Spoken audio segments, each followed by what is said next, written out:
Introduction asterisk. In a world where magic reigns supreme, sorcerers are revered by all. The ambitious Holy See, unwilling to accept this reality, launched a sudden assault to establish a theocratic empire across the continent, seizing the moment when the Sorcerers Guild had lost its protective might. In the blink of an eye, the once glorious Sorcerers Guild was obliterated. The annals of history would later refer to this grim epic with but 5 words: the Winter of Magic. Chapter 1. The Arrival of Calamity. Run, child, run without pause. Do not look back. Above all, survive. Only by living can you seek vengeance for your mother, for me, for the 100 souls of our village. From this moment forth, this shall be your sole mission in life. Remember, until you possess the strength to avenge us, never return. The echoes of my father's words resonated in my mind as I fled. The only thought-consuming 12-year-old Gloria was to run. Since the age of 6, I had accompanied my father on hunts in the mountains, despite my mother's vehement objections. Yet my stubborn and stern father insisted on taking me each time. Over the years, I had become as agile as a monkey and far stronger than my peers. My father was a renowned hunter. The villagers often remarked that if he participated in the Knights Association's archery evaluations, he would surely earn the title of novice sharpshooter. This was no small feat in the Homir tribe, known for producing exceptional hunters, regardless of age or gender. But now, my esteemed father, my gentle mother, my jovial uncles and brothers with their hearty laughter, my beautiful and kind aunts and sisters, my loving grandparents, and the companions with whom I grew up, all had vanished, reduced to lifeless corpses. The quaint little village, built by the toil of hard-working hands, lay in ruins, reduced to heaps of ash. I could not fathom why.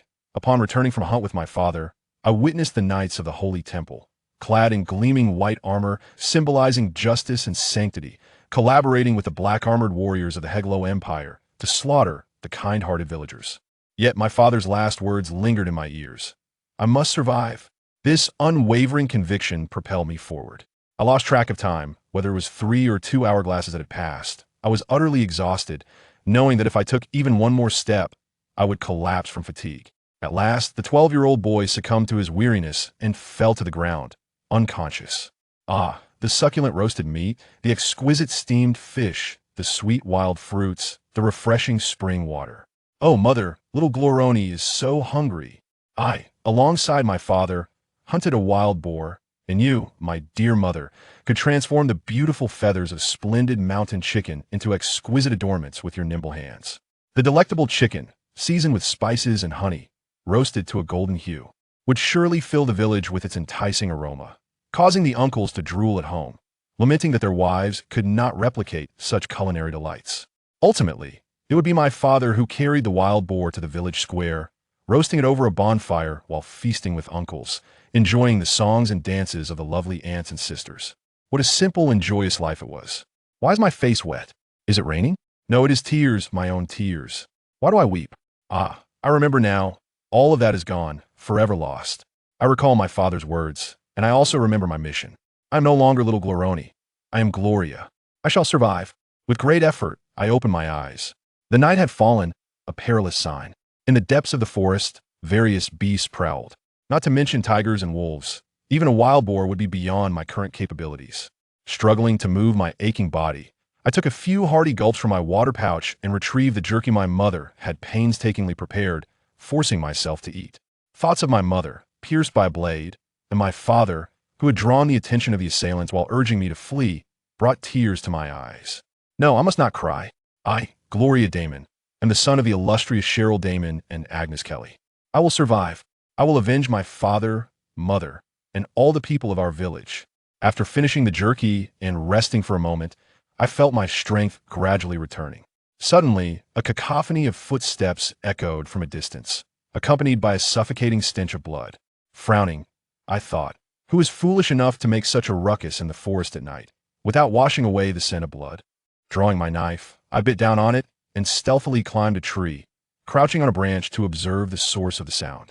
The darkness of the night enveloped the forest, and the moonlight struggled to penetrate the thick canopy. Yet this individual was unmistakable, a sorcerer. Though his robe was tattered, the staff he wielded still clearly signified his noble status. Atop the staff, a magical stone, nearly the size of my outstretched hand, emitted a gentle blue glow, illuminating a vast area. My uncles, who had visited the great cities, had spoken of the arduous formation of magical stones, most of which were mere fragments. The larger the stone, the rarer and more valuable it became. Even those the size of a thumb were scarce, typically reserved for great sorcerers or a select few affluent intermediate mages. A stone the size of an egg would be worth a fortune. This man's staff bore such a stone. In other words, his power must be immensely formidable, at the very least a legendary sorcerer. Who could have pursued him to such a wretched state? The beasts of the forest? To him, they would be mere trifles, especially not here in the Shadow Mountains. Lost in thought, the sorcerer staggered past beneath the tree. I held my breath, motionless in my perch, knowing that if the sorcerer was still fleeing, something was in pursuit. Sure enough, it wasn't long before a group of shadowy figures followed closely behind, the warriors of the Heglou Empire. My body tensed involuntarily. My breath became shallow as images of them wielding long blades to slaughter villagers and family members flooded my mind, igniting a fierce anger within me. Watching those figures disappear into the night, I clenched my knife tightly, silently descending the tree like a serpent stealthily trailing behind. The powerful auras of both groups frightened the beasts of the forest away. Carefully observing the traces on the ground through the dim light, I followed the path. 6 years of hunting alongside my father had honed my skills, making the unmasked signs on the ground as evident to me as the sun on a clear day. Not long into my pursuit, I heard the sounds of a struggle ahead. I knew it was too dangerous to approach the fierce beasts battling within the forest. Climbing gently onto a large tree, I peered through the gaps in the branches. The sorcerer's formidable destructive power was indeed astonishing, as fireballs indiscriminately rained down upon everything around him. Although each fireball lacked considerable force, the cumulative effect became apparent after each warrior was struck by dozens. In no time, over 30 warriors had sustained significant injuries, retreating to the rear to consume healing potions as the fireball passed. Taking advantage of the brief moment when the surrounding warriors retreated, the sorcerer began to chant incantations in a hushed tone. The temperature around them plummeted suddenly, causing even Gloria, who was hiding at a distance, to shiver uncontrollably. Almost immediately, snowflake-like particles began to flutter down around the sorcerer. "It's a blizzard! Stop him!" The leading warrior shouted frantically. Upon hearing the command, all the warriors charged recklessly forward. Noticing the approaching adversaries, a barely perceptible smile crept across the sorcerer's lips. Frost spiral. Once the warriors drew near, the sorcerer released the premeditated spell with a sharp utterance. A circular ice ring expanded outward from the sorcerer, instantly freezing over 30 warriors in place. Element of lightning, heed my call. A lengthy incantation escaped the sorcerer's lips, draining the color from the face of the leading warrior. Chain lightning. After an extensive preparation, a dazzling spell was unleashed. Thunder rumbled, and bolts of lightning rained down from the heavens, striking around the sorcerer. The warriors struck by the lightning had no chance to resist, disintegrating into piles of ash. However, at the very moment the spell was cast, the leading warrior, who had been furthest away, suddenly broke free from his icy bindings and leapt back a half-step. This small movement allowed him to evade a fatal blow, yet a bolt of lightning struck his right leg, turning it to ash from the thigh down. With a scream of agony, the leading warrior collapsed to the ground. After a brief convulsion, he struggled to retrieve a golden pill from his pocket and swallowed it without hesitation. The sorcerer, having cast his spell, staggered and collapsed to the ground. Ha ha ha!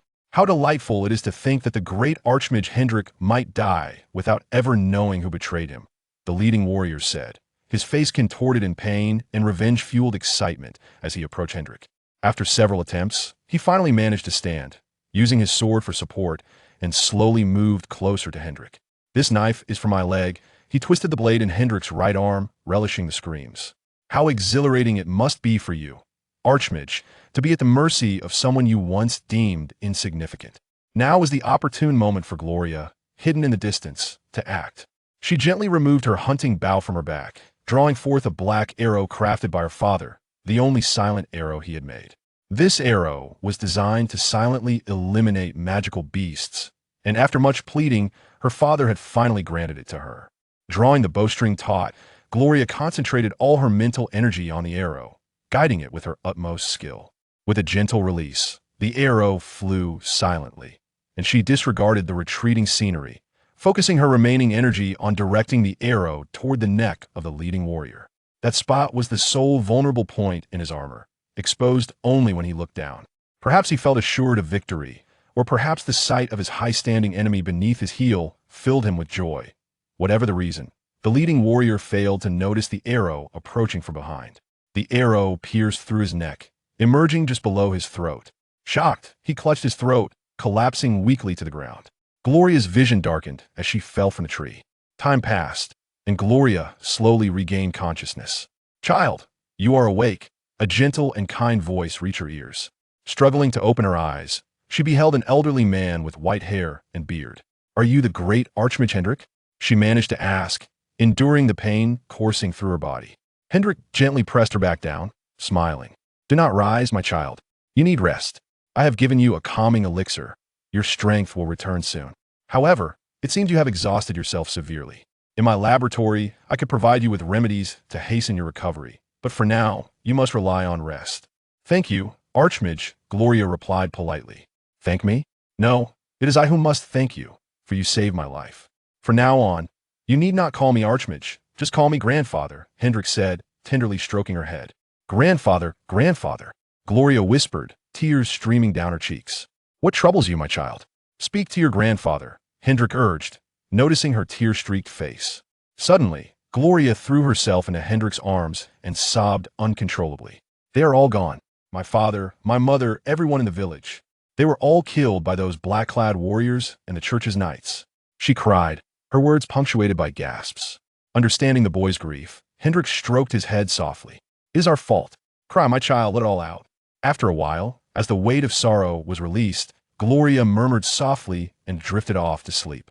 Watching the boy, tear-stained and trembling in slumber, Hendrick's expression hardened. "The church, have you finally revealed your hand? Why did I not see you when we left the tower? Were you afraid of exposure? Your cruelty knows no bounds, slaughtering the innocent villagers to eliminate us old fools. Alas, your dirty work has left behind a seed of vengeance.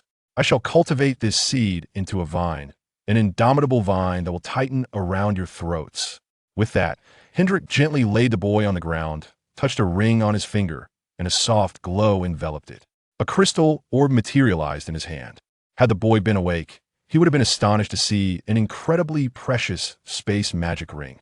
Pressing the boy's hands against the orb, Hendrick softly recited an incantation. The orb radiated a brilliant white light, and with a crack, a fissure appeared on its surface. Then, with a series of sharp sounds, the orb shattered into countless fragments. Hendrick was taken aback, his mouth agape. "Milky white? How can it be milky white? Although this is a universal crystal ball, I've never heard of it detecting such a color." He retrieved 6 elemental affinity detection crystal balls from his ring, testing each one in succession. The fire, water, earth, air, and darkness elements shattered into fragments, while the holy element cracked in several places. Universal magical element affinity of the highest order. How can this be? Why does this happen now? If I had encountered him months ago, I would never have entered the prayer tower. Is this fate? Alas, indeed, this is fate. Gazing at the wound on his right arm, though he had exerted all his strength to suppress it, the dark power from the high-level black warrior's blade incessantly eroded the injury, preventing it from healing. A faint ring of darkness around the wound was slowly deepening and expanding. He had initially planned to have the church send someone to dispel it after he exited, but that now seemed impossible. Something monumental must have transpired outside.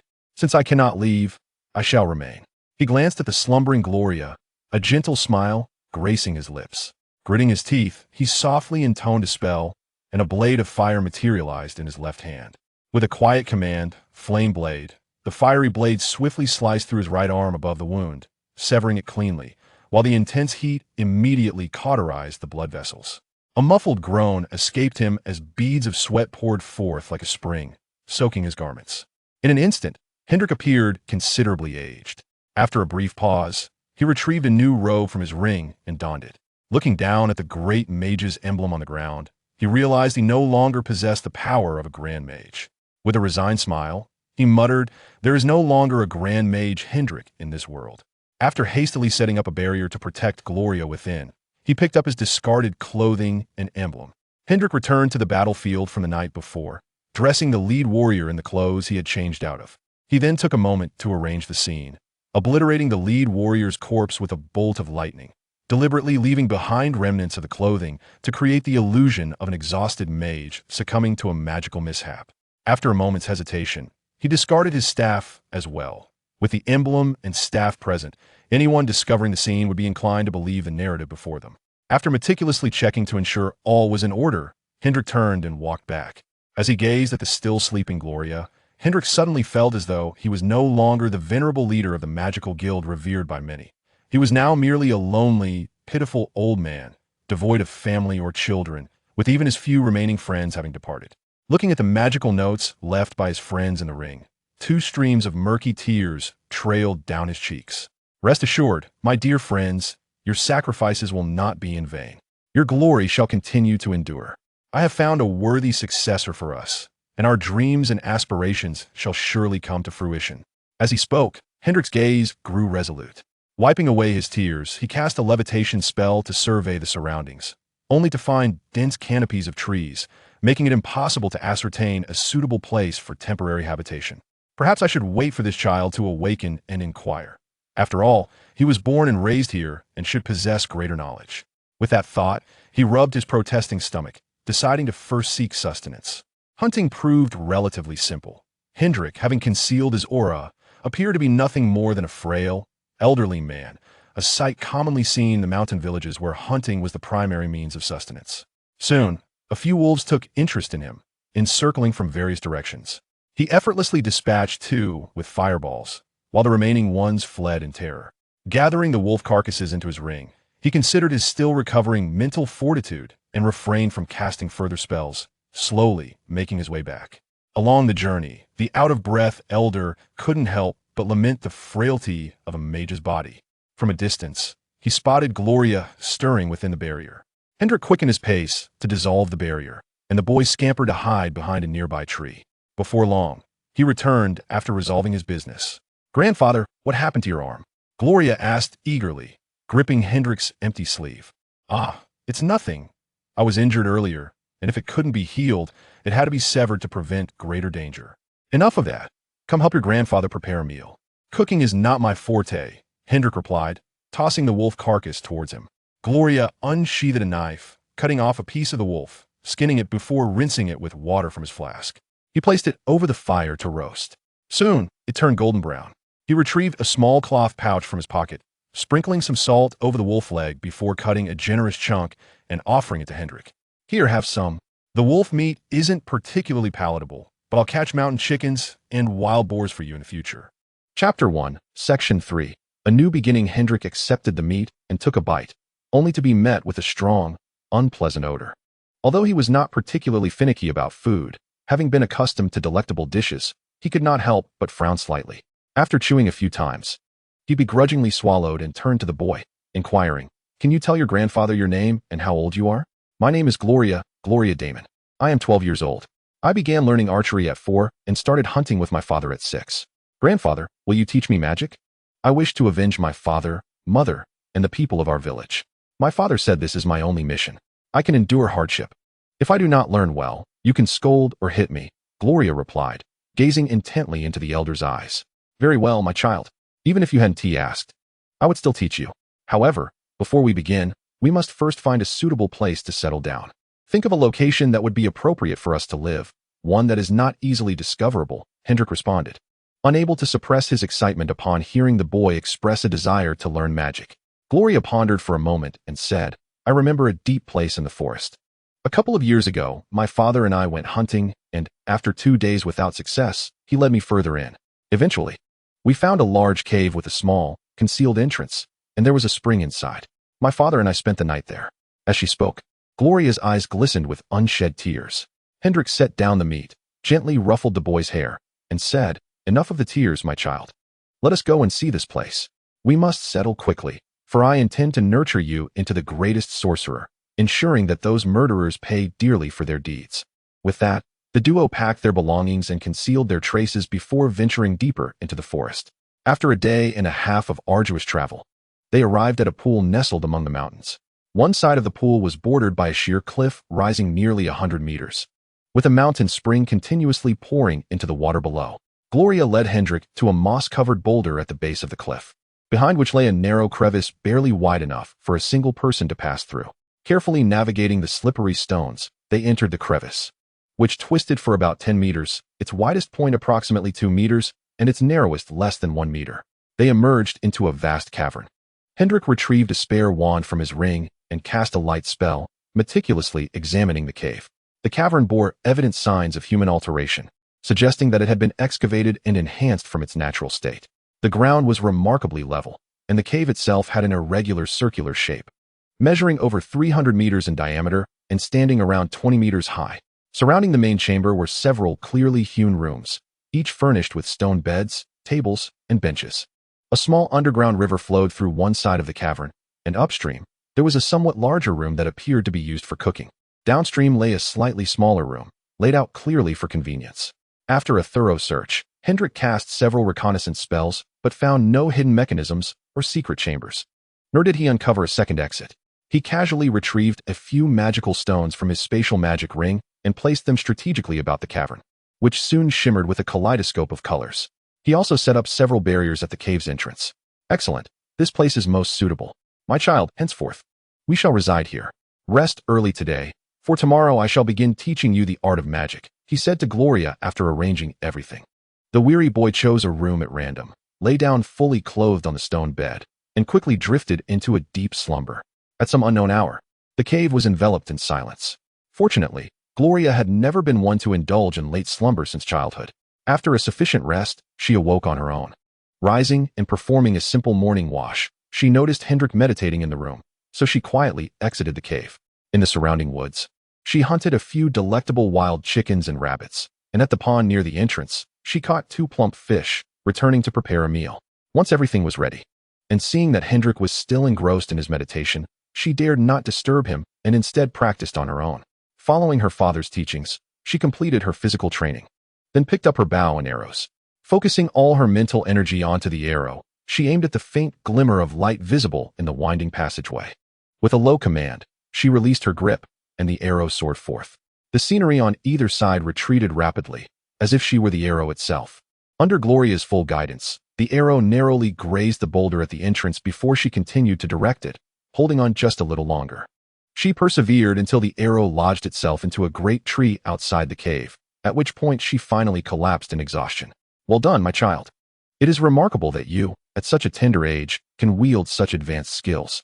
However, next time, consider trying to retract your mental control after the arrow strikes its target rather than severing it immediately, Hendrick said with satisfaction after concluding his meditation and witnessing the shot. Gloria's eyes brightened. This was indeed an idea she had never contemplated. If she could retract her mental energy, it would eliminate the current limitation of being too fatigued to shoot a second arrow after expending her full strength on the first. Come, my child. Let us finish our meal and commence our lessons. Observing Gloria's keen understanding, Hendrick felt immense satisfaction, for even the greatest talent requires diligence to yield significant achievements. After their meal, they entered Hendrick's room. Allow me to give you an overview of the world beyond, Hendrick began once seated. The land we inhabit is known as the Katter continent, divided into 3 regions: the Huaran Empire, the Heglou Empire, and the Wilderness. Though the Huaran Empire is the smallest in area, it boasts the most advantageous geographical position, characterized predominantly by fertile plains rich in resources. To the west lies the vast Hungduan Mountains, stretching over 10,000 kilometers, which separate us from the wilderness, ensuring our protection from the nomadic tribes therein. To the south, the Yumming Mountains extend for over 30,000 kilometers, safeguarding us from potential incursions by the Heglou Empire. At the confluence of 2 mountain ranges lies a narrow passage, spanning over 10 kilometers, serving as a vital link between the wilderness and the empire of Heglou, referred to as the Corridor of Life. Under ordinary circumstances, securing this passage is deemed sufficient, for the face of the Hungduan Mountains that adjoins the wilderness is exceedingly treacherous. Even if a few individuals manage to traverse it, horses would certainly be unable to follow. The nomadic tribes, stripped of their steeds, pose no threat, although the Yumming Mountains do not present such formidable terrain. The myriad of magical beasts inhabiting them act as our natural guardians. Furthermore, our Huaran Empire is bolstered by 4 significant organizations: the Mage Guild, the Holy See, the Knights Association, and the Mercenaries Guild. Among these, the Mage Guild, the Knights Association, and the Mercenaries Guild serve solely the interests of the Huaran Empire, while the Holy See has a slightly different nature. Being continental in scope, Hendrick took a sip of water and continued, noting that the Empire of Heglou lacks a Mage Guild, as they are unable to wield magic for reasons unknown. However, their alchemy is remarkably potent. The potions consumed by the Heglou warriors during that Knight-s battle were crafted by alchemists. While many within the Mage Guild study alchemy, they still fall short in comparison. For an extended period, alchemists have lacked their own guild, resulting in a lack of cohesion. The Empire of Heglou also does not possess a Knights Association. Instead, they are known for their dark warriors.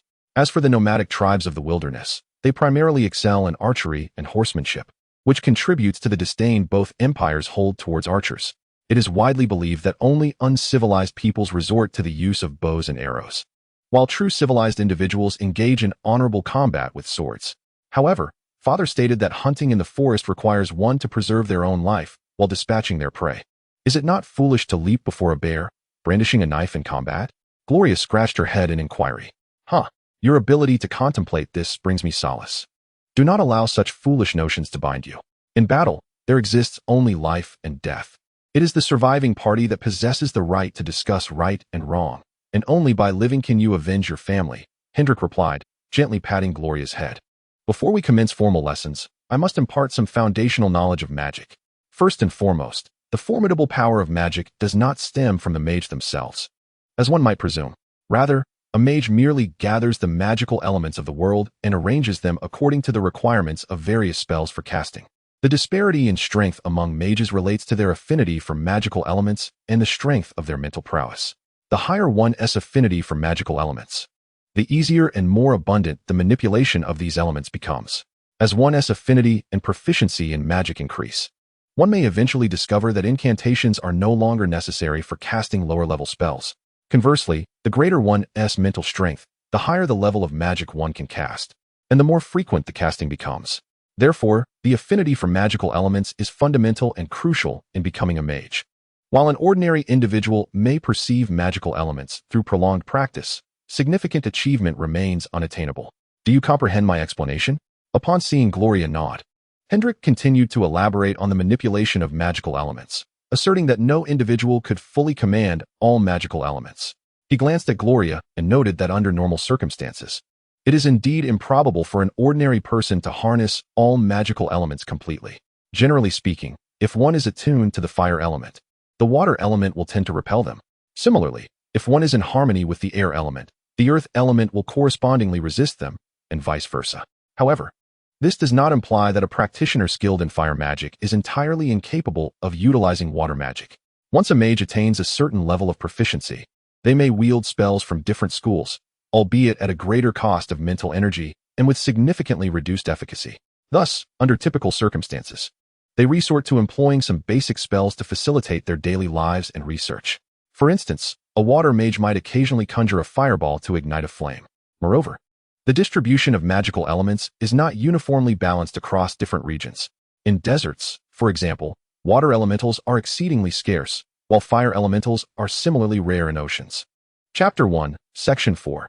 A new beginning 2. At this point, Hendrick paused, allowing Gloria to assimilate the knowledge she had received.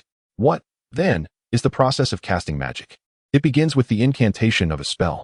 During this recitation, the corresponding magical elements converge within one's body, subsequently aligning and combining in accordance with the spell's guidance before being released. However, the frequent influx and outflow of these aggressive magical elements inevitably inflict considerable harm upon the body. Thus, the staff was conceived. By channeling magical elements into the staff, the physical toll is significantly mitigated. The more refined the staff, the greater the quantity of magical elements it can accommodate, resulting in lesser depletion during the casting process. This implies that staffs constructed from superior conductors yield better results. In reality, it has been established that the most suitable material for crafting staffs is mithril, as it allows magical elements to swiftly permeate, rearranging freely within without dissipating. It nearly meets all the criteria for an ideal staff, save for one flaw: its weight. One cannot fathom a frail mage wielding a staff weighing 1 to 200 pounds to cast spells. Should the staff be made smaller, it would be incapable of harboring sufficient magical elements to perform large-scale magic. After countless experiments by numerous individuals, Walnut wood was ultimately determined to be the appropriate material for staff construction. Although staffs made from walnut wood do incur considerable wear during casting, it requires branches that are at least a century old to withstand the substantial influx of magical elements without fracturing. Therefore, magical gemstones were embedded in the staffs to compensate for the losses incurred. Of course, other materials have been discovered to be more suitable for crafting staffs, such as the horns of dragons or various draconic creatures, but due to their extreme rarity, they lack the potential for widespread use. Only a fortunate few have the privilege to wield them. However, even with the finest of wands, the act of casting spells invariably inflicts damage upon the body. Regrettably, sorcerers devote nearly all their time to the pursuit of new spells and the minimization of casting durations, neglecting the toll that magic exacts on their physical forms. Though each instance may seem trivial, they forget the profound dependency on magic that sorcerers have, myself included. Until we entered the Divine Tower, where I truly grasped the gravity of our misjudgments. But let us not dwell on such distant matters. I am now aware of our errors and shall not permit you to repeat them. Henceforth, I shall instruct you in the art of meditation, while simultaneously urging you to enhance your archery skills and augment your martial training. I shall adhere to your every directive. Grandfather, Gloria nodded in agreement. From that moment forth, Gloria embarked on an unending journey of rigorous training. Aside from venturing to a nearby village for essential supplies, her days were meticulously structured. Each morning, she would inspect the traps laid the previous day, seeking sustenance. Should she find none, she would swiftly scour the surrounding forests for food. Following this, she would practice archery, relying on a detailed notebook given to her by her father at the last moment, which documented various archery techniques. Gloria's daily aim was to shoot guiding arrows that reached the limits of her mental prowess. This referred, of course, to the recovery of mental energy, rather than the rudimentary severance methods employed in the beginning. Once the poor Gloria's mental energy was entirely depleted, she would turn to the other archery techniques outlined in the notes. Subsequently, she would engage in martial training, an area where the esteemed Hendrick was evidently lacking. Although some instructional texts were available, witnessing Gloria grow stronger and more formidable each day, any lingering reluctance was suppressed. Some pedagogical methods deemed astonishing, even unorthodox by other sorcerers on the continent, were employed in Gloria's training. Fully aware that the longevity bestowed by the Archmage rank was fleeting, Hendrick, cognizant of the limited time remaining, enforced an exceedingly rigorous regimen upon Gloria. He did not demand that the boy develop new spells or seek to reduce the casting time of existing ones. He even forbade him from contemplating such matters at this stage. Instead, he insisted that Gloria proficiently wield a selection of lower-tier spells, skillfully combining them as circumstances warranted, dedicating all save time to the practice of archery and martial arts. Even at night, restful sleep was a luxury denied to her. Instead, she engaged in continuous meditation. Undoubtedly, this was far superior to sleep in terms of restoring mental energy. Through her persistent exploration, Gloria discovered a suitable posture for reclining that effectively replenished her physical strength. Given the remarkable results, our esteemed Hendrick tacitly approved of this position. In the blink of an eye, for years passed, and Hendrick increasingly displayed the signs of age. At long last, the day arrived when Hendrick sensed that his life was drawing to a close. Unlike his usual practice of allowing Gloria to inspect the traps set the day before, he summoned the boy to his side. "My child." The old man gently stroked the boy's head and spoke. "You have been by my side for 4 years, and I have imparted to you most of what I know. You must have often wondered why I have not insisted, as other sorcerers do, that you delve into the study of new spells or seek ways to shorten the casting time of magic." "Yes, grandfather," Gloria replied. "I recall hearing that a sorcerer must continuously explore new magics from the outset of their apprenticeship, striving to reduce casting times to enhance their chances of survival in battle." That is precisely what I once deemed our greatest folly," Hendrick chuckled softly. "Among sorcerers, even the closest of friends are separated by an insurmountable barrier known as self-pride. My reflections upon the spellbooks of my old companions have only solidified this belief. Most of what we studied was redundant. Had even one among us, myself included, shared their findings, others could have saved themselves a decade or more of fruitless endeavors. Consider the choice of spending 10 years to reduce a spell's casting time by a mere instant versus dedicating the same span to fortifying one's physique or donning superior armor, which yields greater efficacy. It is the absurd pride of sorcerers that blinds them to this truth. Furthermore, even with the aid of a staff, the frequent casting of spells inflicts immense strain upon the body.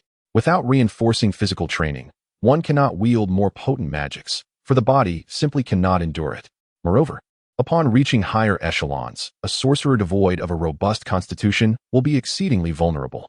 And you, my child, are the only individual on this continent thus far with an unparalleled affinity for all elemental magics. No, genius scarcely encapsulates your essence. You need not concern yourself with the issue of casting time. In due course, as you ascend in mastery, you shall comprehend the wisdom of my words. Until then, I reveal too much. While it may grant you swift power in the short term, it could hinder your future development, as many truths can only be fully grasped through personal realization. If you persist along the path I have laid out for you, you shall undoubtedly fulfill the dream we have long pursued, yet failed to achieve. With that, he produced a spatial magic ring from his robe and handed it to Gloria. This ring contains the collected magic stones, various magical materials, our spellbooks, some currency, and a letter penned by my own hand, sealed with a magical emblem. The letter states that you are my sole student, and I bequeath to you all that I possess, including the title of Guild Master of the Sorcerers Guild. I am unaware of the events that have transpired over the years. However, based on the circumstances of that time, it is reasonable to surmise that the Holy See has taken action against the Guild. My old companions and I are no longer present, and the Guild's overt power has likely been eradicated by them. Yet, it seems that the Holy See possesses an enigmatic tribunal. As a guild of mages that has endured for over a millennium, we too harbor our own hidden strengths. Though they may be few, they are undeniably formidable, comprising a grand archmage and 3 other mages. The means by which to contact them have been meticulously inscribed on the magical map. You may seek them in times of need, and they shall exert their utmost to assist you. However, remember to refrain from exposing them unless absolutely necessary. Additionally, I have recorded the names of some reclusive high-level wizards on the map. Yet, their pacifistic nature renders it uncertain whether they will offer you aid when needed. Bear in mind, before you ascend to the pinnacle of this continent, strive to keep your exceptional affinity for all forms of magic concealed.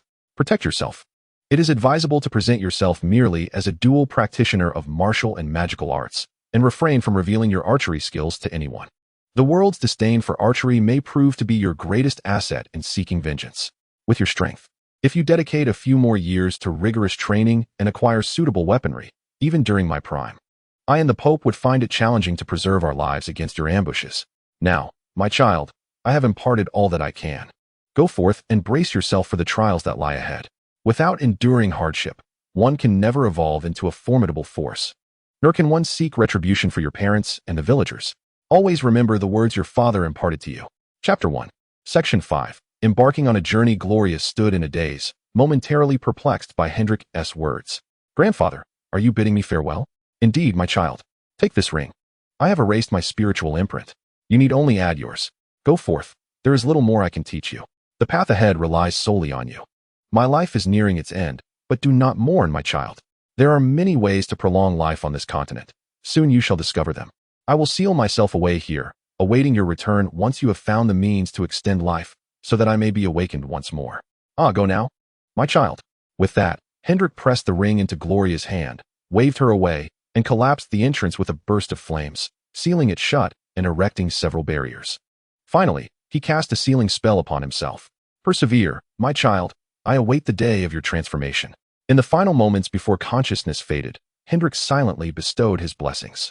At the cave's entrance, Gloria stood in a stupor for a long while before regaining her senses. Grasping the ring tightly, she knelt and bowed her head multiple times.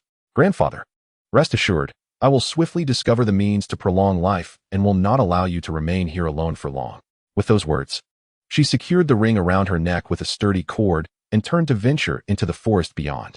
On the main road, a young man strode purposefully toward York City, standing over 6 feet tall, with short black hair framing a pair of slightly sorrowful large eyes, and 2 sword-like eyebrows that lend an air of resoluteness. He possesses a prominent nose, full lips, and a chiseled visage. His strikingly handsome face, coupled with a robust physique, inevitably draws the gaze of passers-by. After 3 days of arduous travel, Gloria has gleaned much knowledge. Firstly, the once mighty Huaran Empire has ceased to exist. According to the records of the Holy See, the Emperor and the royal family conspired with the dark and malevolent Mage Guild, disregarding the teachings of the divine, which led to their annihilation by the gods. In its stead, the Holy Alliance governs this land, composed of several duchies and kingdoms that emerged following the disintegration of the Huaran Empire.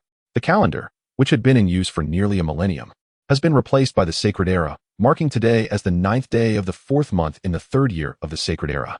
Secondly, the Mage Guild, now stripped of its president and council of elders, has been denounced as an evil dark organization by the Holy See and is compelled to disband. The proud mages could scarcely endure such a demeaning imposition and spontaneously organized a counteroffensive against the Holy See. Following a fierce battle, the once revered profession of mage has nearly vanished from the continent, leaving only a handful of lower-tier mages to struggle for survival among mercenary bands. This period is chronicled in history as the Winter of Magic. The conflict also inflicted severe losses upon the Holy See, which had not anticipated the rapid unification of the mages after the loss of their leadership, leading to the development of a composite magic nearly as powerful as forbidden spells. This unforeseen miscalculation resulted in the Holy See losing nearly half of its mid-level cadre and a significant portion of its upper echelons, including 830 priests, over 200 auxiliary bishops, 71 of 128 bishops, 13 of 24 cardinal bishops, and 4 of 6 archbishops, along with more than 60,000 temple knights. However, as the Holy See ultimately maintained control over the continent, their strength was significantly replenished over the next 2 to 3 years. York City, part of the Delshire Kingdom, is one of the 4 kingdoms that emerged after the dissolution of the Huaran Empire. Due to its proximity to the corridor of life, it has become the most powerful among the 4 kingdoms, thanks to the deliberate arrangements made by the Holy See. Although the city is not large, its strategic location has ensured its continual prosperity, with a constant influx of merchants. Countless caravans laden with goods ranging from exquisite jewelry to humble needles and iron pots traverse through, crossing into the western wilderness to trade with the nomadic tribes, purchasing cattle, sheep, leather, and horses in return. A medium-sized caravan of around 100 people can yield profits exceeding 10,000 gold coins on a good day. Even when beset by various bands of bandits, they seldom incur losses, as a modest payment usually guarantees the safety of their lives. After all, the bandits are primarily composed of nomadic tribes, none of whom wish to jeopardize their own livelihoods. As time passed, the bandits established an unwritten rule. As long as the robbed merchant caravans complied and paid the toll, the bandits would leave 2 members behind. A caravan could be robbed 3 times, but on the 4th occasion, no further payment would be demanded. Naturally, the upkeep of those left with the caravan was the responsibility of the merchants. Anyone who violated this code by committing murder or theft would be hunted down by the other bandits in unison. With such regulations in place, trade flourished, and the number of caravans traversing the wild lands increased. Observing Gloria, who stood at the base of the towering 30-meter walls, lost in thought, the soldiers at the gate could not help but scoff at yet another provincial fool, perhaps out of envy for her beauty. After a moment of daze, Gloria lifted her leg to enter the city. A few guards exchanged glances and stepped forward to block her path. "What do you think you're doing? You must pay the entry tax," they demanded. "Tax? Why are they not required to pay?" Gloria pointed at the passers-by who regarded her with sympathetic eyes. "Others are others. And you are you. I now suspect you to be a spy. I can have you arrested at once."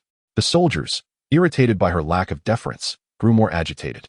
"Oh, God of light, your servant prays to you," Gloria muttered, ceasing her futile dialogue. She began to chant an incantation, summoning a radiant orb of holy light in her hand. "So it is a member of the Holy See," one of the guards exclaimed. "You fools! What are you doing obstructing a dignitary? Do you seek death? Begone at once." A squad leader, sensing the precarious situation, hurried over. "My lord, do not stoop to their level. They are mere peasants, unaccustomed to the world. It would be a waste of your precious time to deal with them," he pleaded, bowing and smiling ingratiatingly. "Humph, do not let me see you extorting the common folk again," Gloria warned, dismissing the gathered magic with a wave of her hand as she proceeded into the city. The onlookers, witnessing the once mighty soldiers humbled, could not suppress their laughter.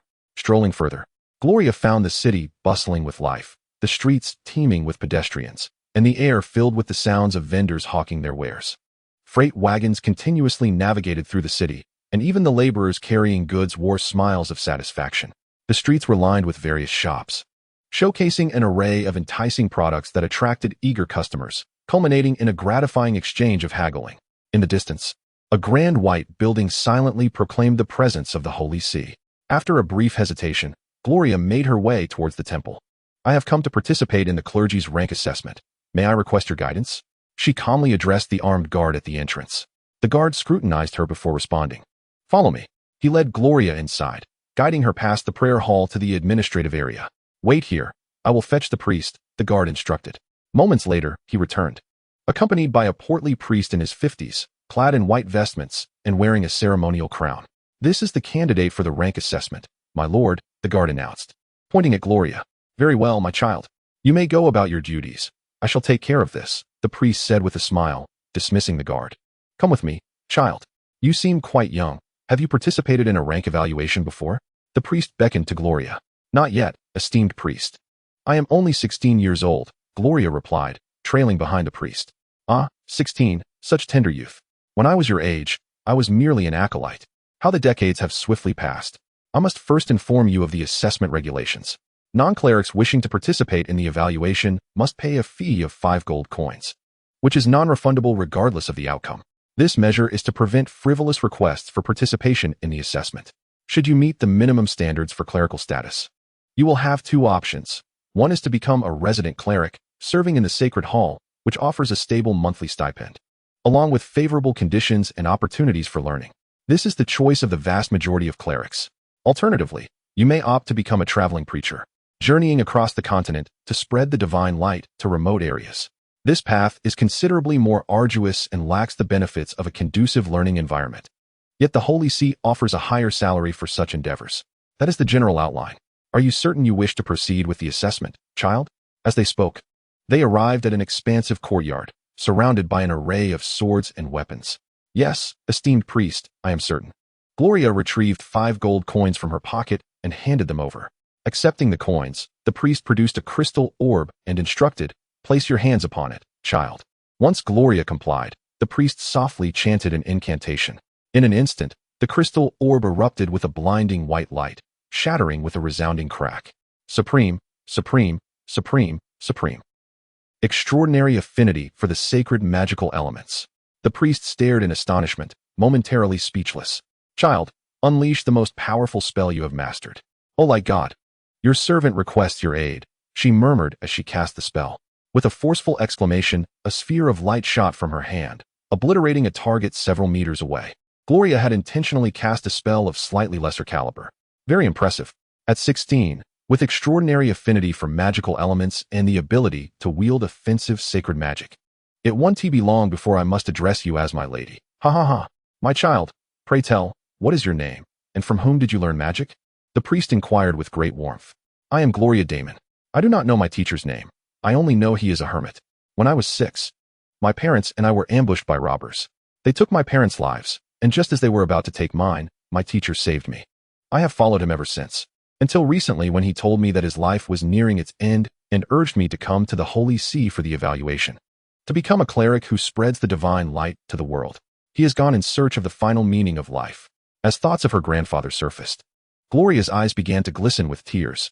"Do not grieve, child. Every life must reach its conclusion in due time. Come, let us complete the necessary formalities. From this moment forth, you shall be a cleric. Given your abilities, I shall bestow upon you the title of priestess. Henceforth, you need not address me as my lord. Simply call me Priest Blaze. Do you intend to serve in the church or embark on a journey to spread the word?" inquired Priest Blaze as he walked alongside her. "I aspire to follow in my mentor's footsteps, to disseminate the divine light across the entire continent," Gloria responded, trailing behind. "All I require is a title that facilitates my travels. How could I avenge my parents and kin while confined to the church? How can I seek a means of prolonging my grandfather's life?" Gloria pondered silently.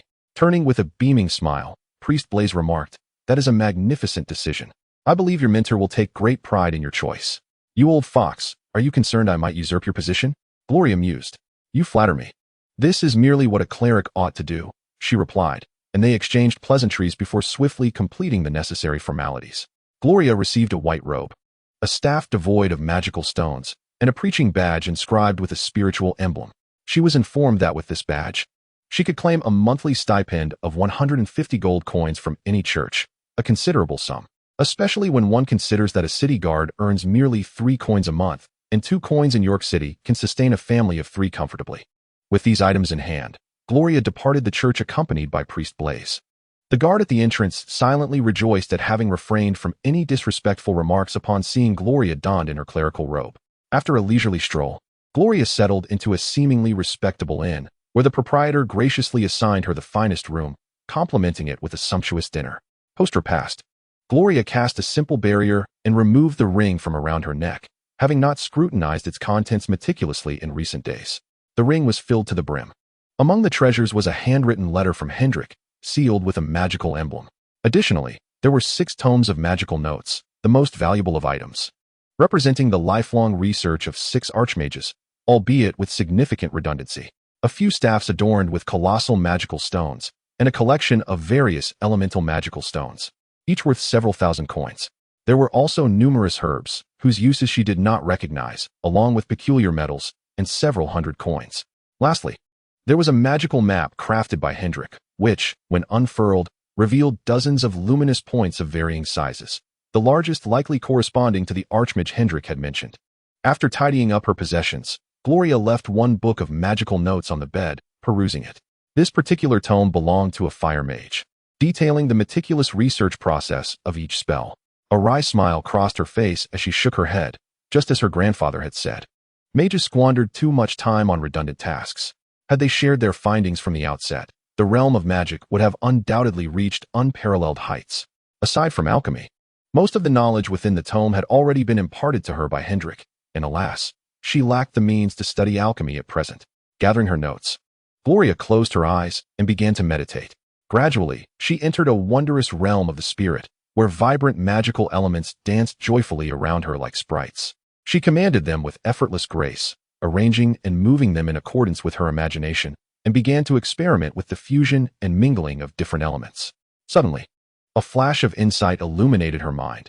It seemed she comprehended the meaning of Hendrick's words. Slowly withdrawing from the ethereal realm, she opened her eyes and began to ponder deeply. Understanding dawned upon her. The incantation of spells served merely as a means to coalesce magical elements and guide them into a desired arrangement through the act of chanting. With sufficient mastery of magical elements and proficiency, the incantation itself became superfluous. This elucidated the origin of magical scrolls and traps, which were simply the result of arranging magical elements in a specific order on parchment or at designated locations, with predetermined triggering conditions. If this were the case, could one not condense magical elements onto an arrow? Suddenly, Gloria felt as if the world around her had expanded. Determined to experiment, Gloria rose, dispelled her protective barrier, and freshened up before venturing outside. Upon reaching the ground floor, the innkeeper approached her with eagerness, respectfully inquiring, "Esteemed priestess, have you completed your training? This morning, when I delivered breakfast, I noticed a divine light emanating from your room, and I dared not disturb you, assuming you were in meditation. I have now prepared lunch. Would you prefer to dine before venturing out? If you were to become hungry while staying at my humble establishment, I fear it may attract fervent devotees who might dismantle my inn." Young Gloria appreciated such concern and smiled, responding, "Very well, thank you, innkeeper." With a thought, she continued, "Please prepare various utensils of different materials, tableware, kitchenware, and everyday items." After dismissing the innkeeper, Gloria approached the dining table and began to eat leisurely. Before long, the innkeeper returned, accompanied by 2 assistants carrying an array of assorted utensils, trailed by a throng of curious townsfolk drawn by the commotion. Gloria picked up a kitchen knife, channeling luminous magical elements into it. The infusion proceeded smoothly, yet upon halting, the magical elements dissipated. It appeared that ordinary metal was indeed inadequate for retaining the elements. Setting the knife aside, she casually grasped an exquisitely crafted wooden staff, but the moment she infused it with magic, it crumbled into ashes. Furrowing her brow, she pondered whether silverware was available. Gloria looked up at the innkeeper and inquired, "Do you have any silver items?" "Please wait a moment," he replied, hastening back to his room to fetch his coin pouch. After a brief interval, the innkeeper returned, drenched in sweat and panting, presenting her with a beautiful silver goblet. "Will this suffice?" he asked, extending the exquisite vessel towards her. Upon receiving the silver chalice, Gloria began to infuse it with magical elements, successfully channeling the energy within. Once she ceased her efforts, the magical essence showed no signs of dissipating. Closing her eyes, she concentrated, guiding the magical elements to stabilize according to the arrangement of the sacred blessing technique, subsequently inscribing a diminutive magical circle capable of absorbing luminous magical elements. With this chalice, she could consume a cup of water daily to maintain her health. Furthermore, should she encounter impoverished patients, she was reminded to offer them a cup of water, though it was not to be used for monetary gain. Gloria returned the chalice to the innkeeper and then rose to depart.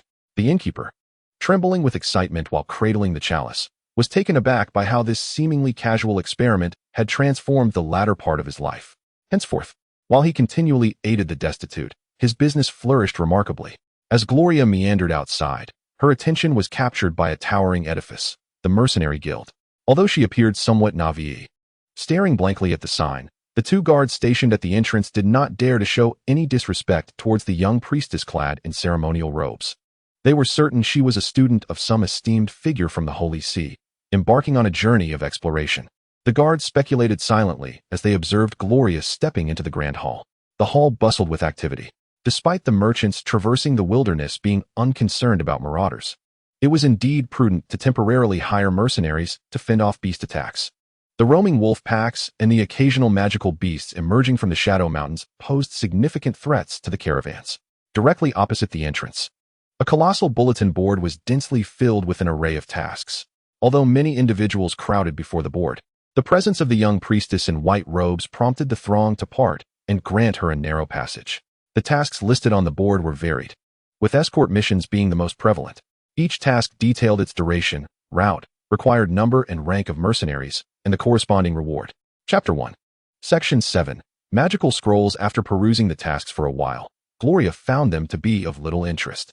She turned and approached the reception desk, inquiring of the young woman seated behind it. "Good day, miss. May I ask if all the tasks of the Mercenary Guild are posted on the bulletin board?" The girl, momentarily taken aback by the young priestess, replied, "No, esteemed priest. That board only displays ordinary level tasks, as the mercenaries accepting jobs in the first floor hall generally possess lower ranks. For their safety, higher level tasks are not accessible to them." "Oh, I see. Then may I inquire about how I might find a suitable task for myself?" Gloria nodded, genuinely approving of the guild's approach.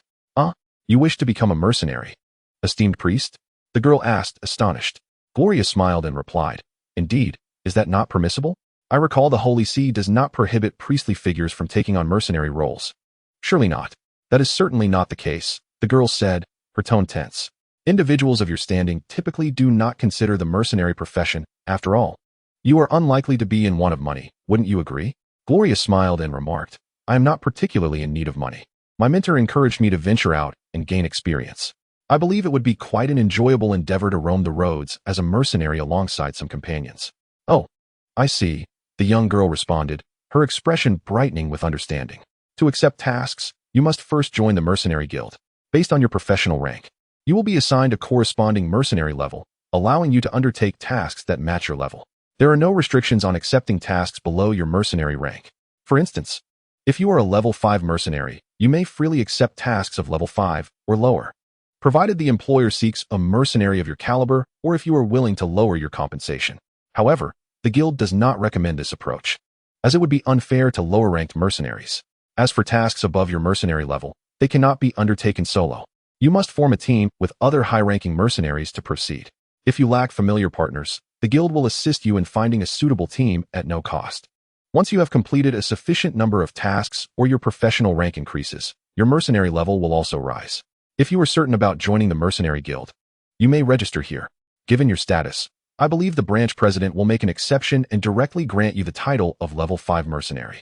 Upon hearing this, Gloria immediately took the form and began to fill it out. The young girl then turned and ascended the stairs to consult the branch president. Just as Gloria completed the form, the girl returned with a group of individuals descending from the upper floor.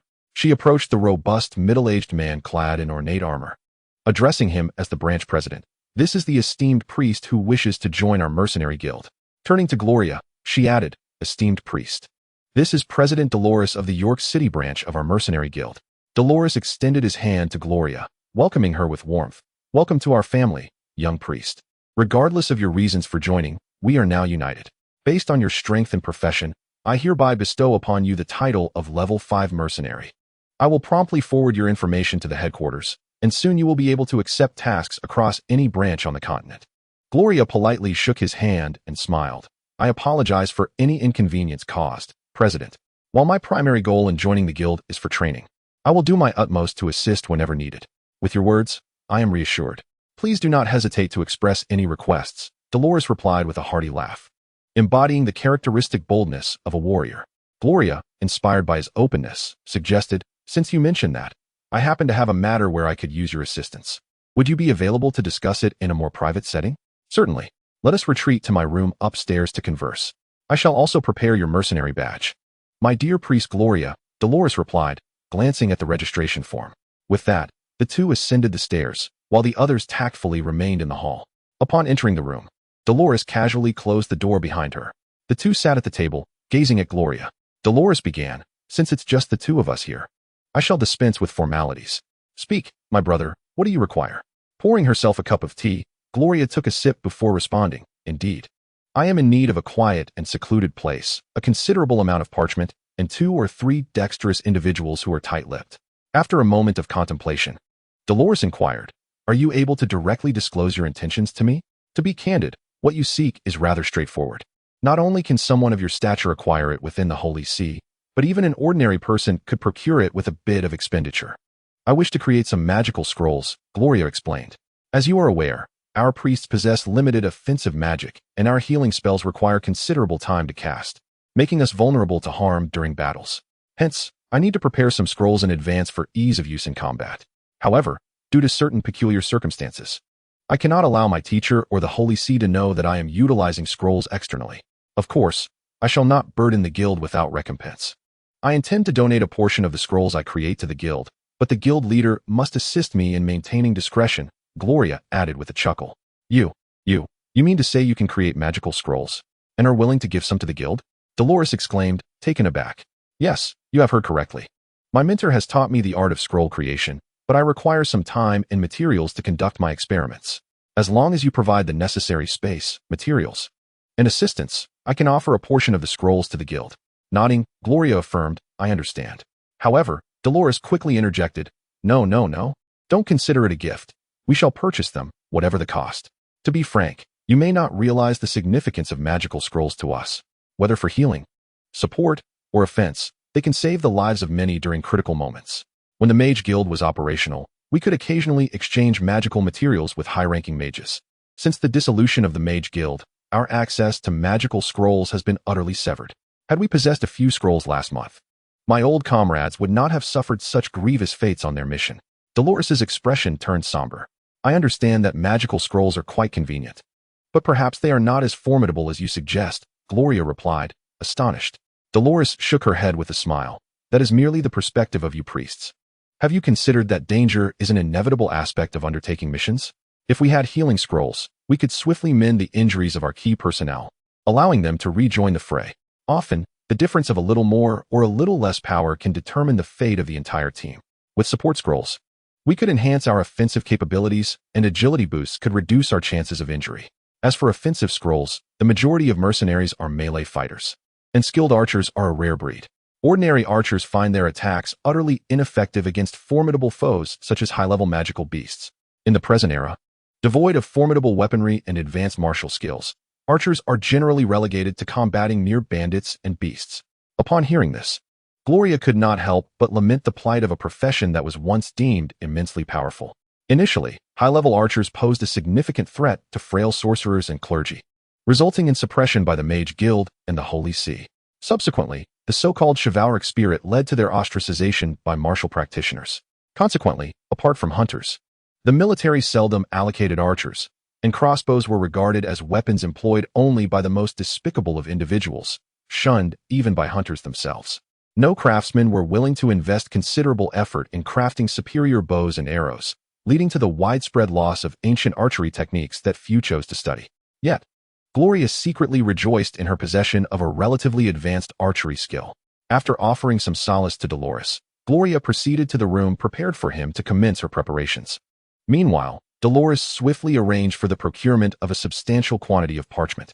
Through rigorous experimentation, the dimensions of the parchment were finalized, categorized into 3 sizes, the smallest designated for healing light wounds, the largest for creating scrolls of substantial healing, and a middle size for auxiliary magic scrolls.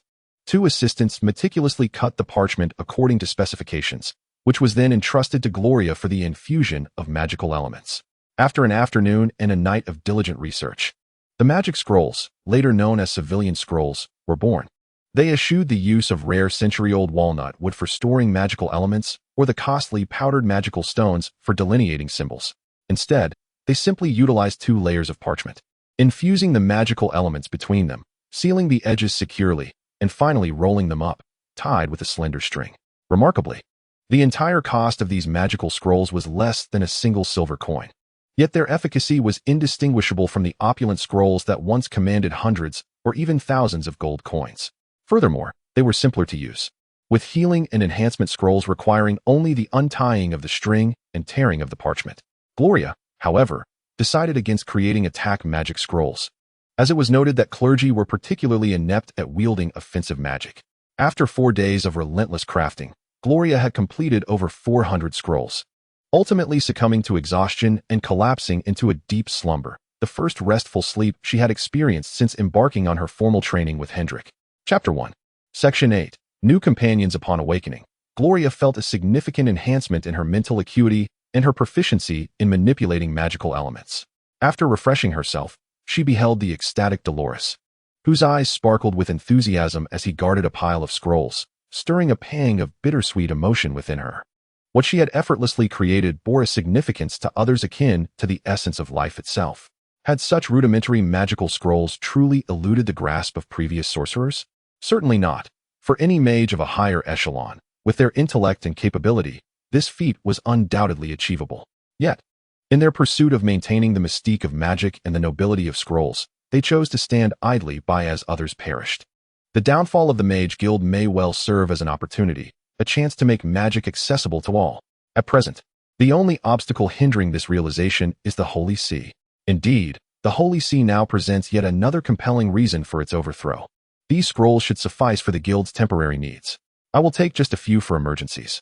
It is best that you keep the rest stored away and not reveal them all at once, Gloria remarked. Dolores widened her eyes and exclaimed, "Just a few? Are you saying you will leave the rest for the guild?" Gloria nodded affirmatively. "Yes, I can produce a vast number of these in a single day. What would I do with so many? A few for emergencies will suffice." Dolores grasped Gloria's hands tightly, tears streaming down her face. Thank you. On behalf of all the members of the Mercenary Guild, I extend my deepest gratitude. In the future, should you have any requests, simply utter a word, and I, Dolores, will leap into the abyss of flames without a moment's hesitation." Gloria was taken aback and, feeling somewhat embarrassed, responded, "What benefit would it be for me to have you leap into an abyss? If you truly wish to repay me, perhaps you could prepare a set of light knight armor, a better one-handed sword, and a shield." She added, "Additionally, I would like to see the high-level tasks that have not yet been posted on the bulletin board. You can certainly wear light armor, but what use do you have for a one-handed sword and shield? It would be better to prepare a fine staff for you.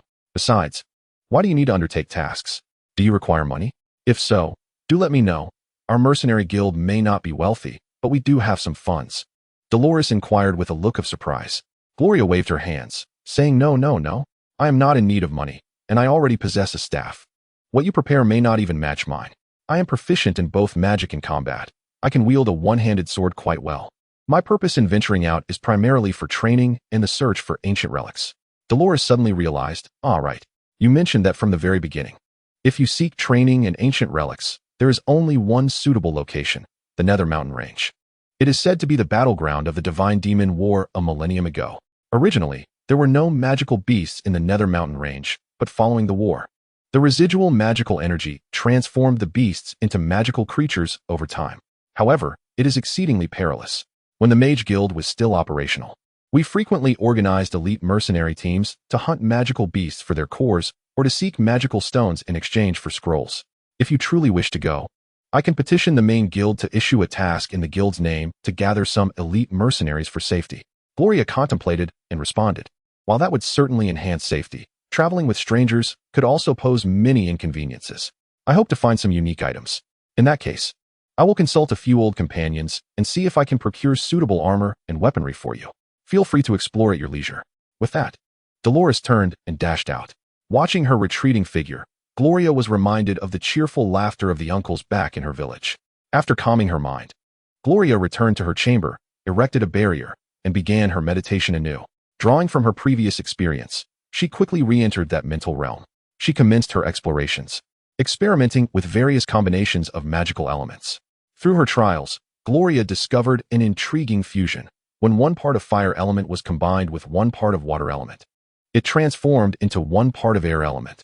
However, 3 parts of fire element combined with 1 part of water would yield 6 parts of fire element, requiring significantly less mental energy than directly summoning 6 parts of fire. Although the reason behind this phenomenon eluded her, Gloria was nonetheless exhilarated. Upon concluding her meditation, Gloria dispelled the barrier and stepped outside, where she encountered Dolores conversing casually with 3 men and a woman in the courtyard. The 3 men were clad in simple leather armor. The first, a robust figure in his 40s, stood over 6 feet tall, his muscular physique exuding formidable strength. His tousled, thick chestnut hair contrasted with the meticulously braided beard adorning his chin. He was perpetually chewing on something and carried a heavy 2-handed axe slung over his shoulder. The second man, in his 30s, approached 6 feet 3 inches in height. Though not as muscular as the first, his physique still suggested immense explosive power. His neatly groomed black hair framed a pair of deep brown eyes, and a carefully trimmed mustache artfully concealed his slightly protruding chin. He leaned on a massive 2-handed sword, exuding an air of command. The youngest of the trio, in his 20s and standing around 6 feet tall, possessed a well-proportioned build, his fair complexion at odds with the typical appearance of a warrior. His golden hair was braided and cascaded down his back. If he were clad in fine attire and devoid of his 2 single-handed swords, he might easily pass for a wealthy merchant's son. The lone woman, appearing to be around 16 or 17, stood approximately 5 feet 7 inches tall with a slender, graceful figure. Her long golden hair flowed freely down her back, fluttering in the gentle breeze, while her large blue eyes sparkled with clarity. Her porcelain skin glowed with a delicate blush, as if it could shatter with the slightest touch. With a long neck, prominent bosom, and a delicate waist, she donned a strikingly form-fitting red leather armor that accentuated her vigorous beauty. A beautifully crafted bow was slung across her back, and a short sword was tucked at her waist. Upon seeing Gloria emerge, Dolores stepped forward with a smile, exclaiming, "At last, you've come out. You haven't forgotten your training, I see. Allow me to introduce our companions. Francis, a seasoned mercenary and great swordsman, a veteran of our York City branch. George, another veteran mercenary, a berserker. Alan, a skilled mercenary and dual swordsman, and Eileen, Alan's sister, an accomplished archer and also a mercenary, both being the children of our former branch leader. Lastly, I am a mercenary knight as well. We will embark on this journey together. Let us proceed with caution, avoiding greed and impulsiveness, and we should encounter no significant issues. Additionally, here are the armor, single-handed sword, and shield you requested. While they may not compare to any divine artifacts, they are indeed rare among ordinary equipment." After politely greeting the 4 individuals, Gloria carefully inspected the armor and weapons handed to her. The ensemble consisted of a complete suit of armor in a muted gray-black hue, surprisingly light in her grasp. It included a breastplate, greaves, boots, arm guards, and gloves, though it lacked a helmet, instead featuring a simple yet robust forehead guard. Despite not being fully enclosing, it effectively protected all vital areas and joints, ensuring both defense and agility, indicative of the creator's deep understanding of the user's needs. The shield was modest in size, adequately safeguarding the upper body. Notably, the entire set, including the one-handed sword, was crafted from non-metallic materials. Upon seeing Gloria's puzzled expression, Dolores chuckled, explaining, "This armor is made from the hide of a stegosaurus. Though it appears light, its protective capabilities far surpass those of ordinary steel light armor, with only heavy armor managing to rival it. The shield is crafted from the skull of the stegosaurus, cloaked in its hide. The sword is fashioned from the long horn of the creature. While it may not be sharper than a conventional steel sword, it is nearly comparable, boasting superior flexibility and hardness. Most importantly, it can serve as a substitute for a staff, making it perfectly suited for you. This is far too precious. I cannot accept it. I would prefer a set of ordinary equipment," Gloria replied, despite her fondness for the armor, as she attempted to return it to Dolores. "You should keep it. No matter how fine the equipment, it requires a suitable wielder, otherwise, it is a waste. Do not feel guilty. What you have contributed to the guild may seem trivial to you, but it holds immense value for the guild, potentially the lives of hundreds. Can any amount of wealth surpass the worth of those lives? Furthermore, the dangers lurking in the Shadow Mountains are numerous. Having suitable armor to protect yourself will greatly ease our concerns." As she spoke, Dolores pressed the equipment into Gloria's hands. "Since you put it that way, very well. Upon our return, I shall create some scrolls for the guild," Gloria conceded after a moment's hesitation. Dolores beamed with delight upon hearing this. "Now, everyone prepare yourselves. We shall depart early tomorrow morning. Additionally, please leave your equipment with me. I will inspect it before you retrieve it at dawn," Gloria instructed the group. The 4 hesitated briefly, as their gear represented a vital lifeline, and though they were willing to let someone else inspect it, the thought of it being taken away for a day raised their anxieties. However, seeing Dolores show no objections, they resignedly nodded in agreement and each sought a place to change. Before long, Erin approached, cradling her gear, and the group was captivated by her transformation into a fitted lake blue gown. George, stroking his beard, laughed heartily. This change is quite remarkable. You truly look like a woman now.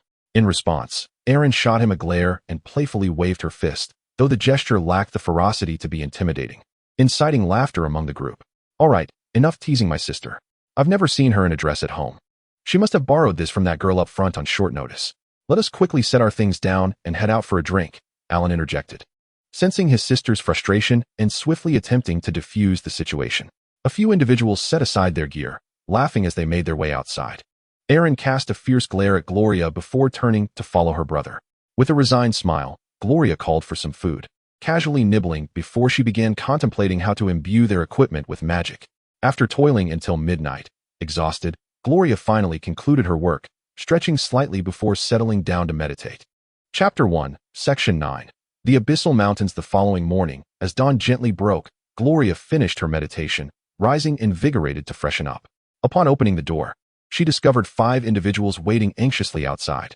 Noticing their eager expressions, she abandoned her intention to grab a bite to eat, inviting them into the room. I have performed basic magical enhancements on your equipment. For the leather armor, I have infused it with protective spells using parchment in the lining, which was a minor challenge. The guild leader's armor was a bit more complex, but the inner leather lining provided a solution. The weapons posed a greater challenge. Ordinary metals cannot retain magical elements. Thus, I inscribed a minuscule magic circle onto the handle, filling it with powdered magical stone to infuse it with magical energy before sealing it. However, due to the size of the circle, it cannot autonomously absorb magical elements and will only serve a temporary purpose. Once the magical energy is depleted, the effects will vanish. Nevertheless, as long as you do not engage in continuous combat, this enhancement should last for several days.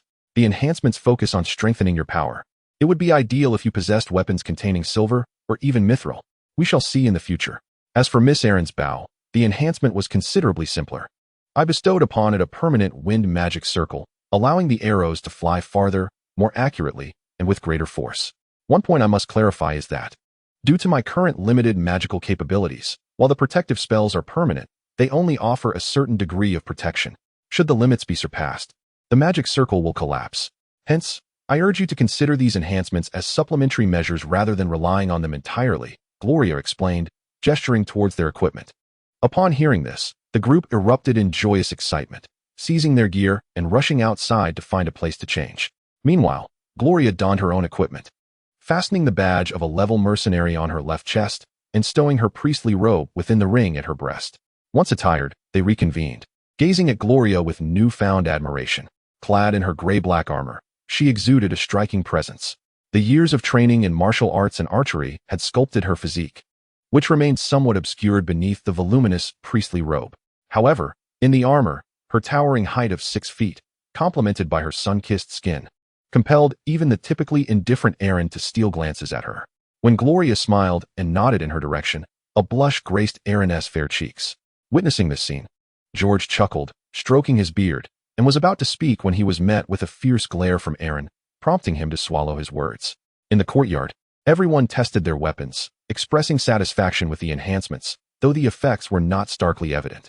However, those seasoned in the art of combat understood that even the slightest difference can dictate victory or defeat, life or death.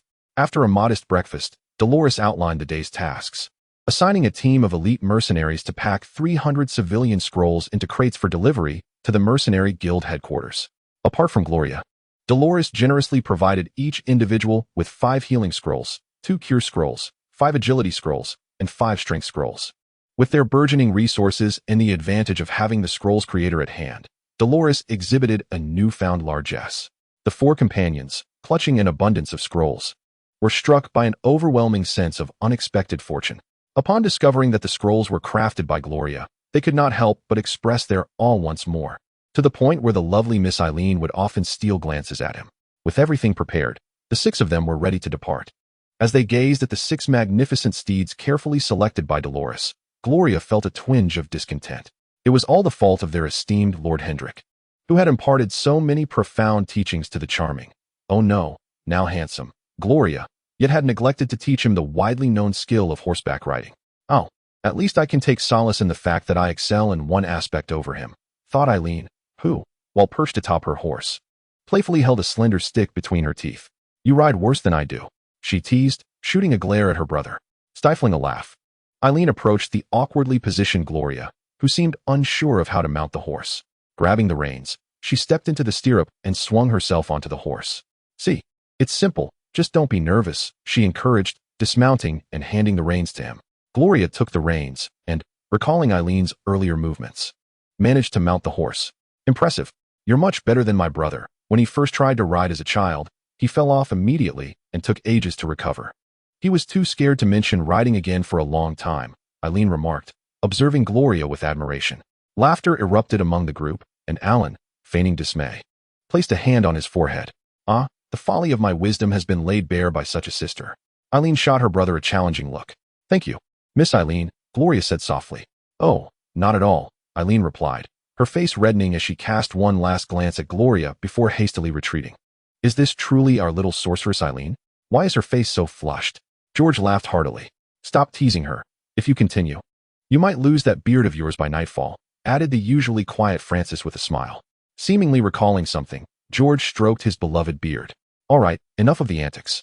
Let us set off, Dolores commanded, waving her hand. The group composed themselves, ready to embark on their journey. To accommodate Gloria, the group's pace was deliberately slow. Fortunately, having grown up hunting in the forest with his father, Gloria possessed an excellent sense of balance, making horseback riding manageable. With the mastery of basic techniques and a bit of practice, he quickly became adept. As Gloria's equestrian skills grew increasingly proficient, the pace of the group markedly quickened, allowing them to traverse half a day's journey and reach the periphery of the vast and mysterious Nether Mountains, which stretched over 30,000 kilometers and plunged several thousand deep. Once they entered the mountains, riding became utterly unfeasible.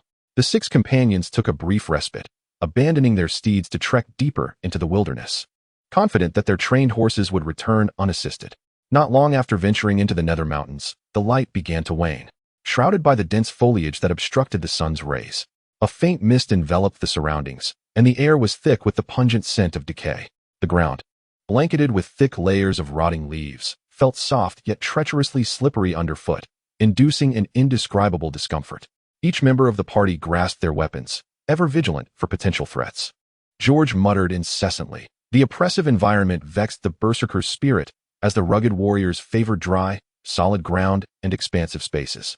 At the forefront, Alan cautiously forged the path, wielding 2 single-handed swords to cleave through the vines and thickets that obstructed their way. Trailing closely behind him was the disgruntled berserker, venting his frustrations on the nearby saplings, effortlessly felling those of considerable girth with a single swing of his axe. Following George was Gloria, who adapted quite well to the surroundings.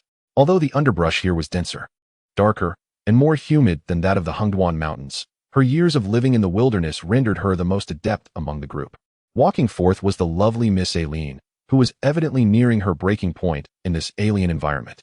The grotesque creatures emerging from the decaying leaves and the vibrant spiders dangling from the branches continuously tested her nerves. The intermittent stench of rotting animal carcasses drained the color from her already pale complexion. Behind Aileen, Francis bore his nearly man-sized great sword strapped to his back, holding a dagger in hand to gently prod away the crawling insects that dared approach Aileen, all while meticulously surveying their surroundings. Bringing up the rear was the experienced vice leader, who bore the critical responsibility of safeguarding the group's retreat. With a swift motion, Aileen pierced yet another insect, her fear of these multi-legged creatures propelling her to strike them down at the first sight. Be cautious, something approaches, Gloria warned. Instantly, the group huddled together as several thick tendrils, reminiscent of vines, surged from beneath the decaying leaves, launching themselves toward their faces as they broke free from the ground. With a whoosh, Alan's twin swords danced in a flurry of motion, slicing through the advancing vines, which were cleaved into segments, releasing dark sap that oozed from the severed ends. The hacked tendrils recoiled, retreating into the shadows. Dolores stepped forward to stand beside Alan, assisting him as the two wielded 3 single-handed swords in a mesmerizing dance of steel, creating an impenetrable barrier that no vine could penetrate. Francis and George, realizing that their weapons were ill-suited to confront such agile foes, prudently retreated, remaining vigilant against the occasional stray assailant. Waves of vines relentlessly surged towards the group. Gloria, employing her purification spell, began to forego incantations, instead directing magical elements through sheer mental will. With a sharp command, a circular light barrier emanated from Gloria, incinerating any vine that touched it, reducing them to ash. The distant vines, sensing the threat, swiftly recoiled. "These are the tendrils of the man-eating tree," Francis said gravely, astonished that the man-eating trees had spread this far. "When I undertook a mission here 6 years ago, I had to venture a full day deeper before encountering them. At this rate, in a few years, they will have emerged from the Nether Mountain range. Fortunately, for us, they are merely a nuisance and not particularly formidable. With Gloria here, dealing with them becomes significantly easier, as light magic inherently counters them." "Oh, just a moment," Gloria said, retrieving 2 light magic stones from her ring. "This will be much better." Though the stones emitted no offensive power, they were remarkably effective at dispelling lower-tier dark creatures. "Is that a spatial magic ring? Your teacher must be quite an esteemed figure among the clergy," Dolores exclaimed. "Indeed, my teacher is an extraordinary individual, truly remarkable." "Though he is not a member of the clergy," Gloria replied, a mix of pride and melancholy in her voice as she spoke of her grandfather. "Is it not remarkable that someone who is not a priest could produce such a young priestess?" Francis marveled. Gloria smiled and distributed a magic stone to both George and Eileen. With no further inquiries from the group, they continued their journey, their pace significantly enhanced by the light magic stones. As the white radiance illuminated their path, various insects scurried from the shadows, desperately fleeing into the distance, and the damp, musty odors seemed to dissipate. After traversing approximately 4 glass hours, the surrounding light began to dim. They sought refuge among some rocks to set up camp.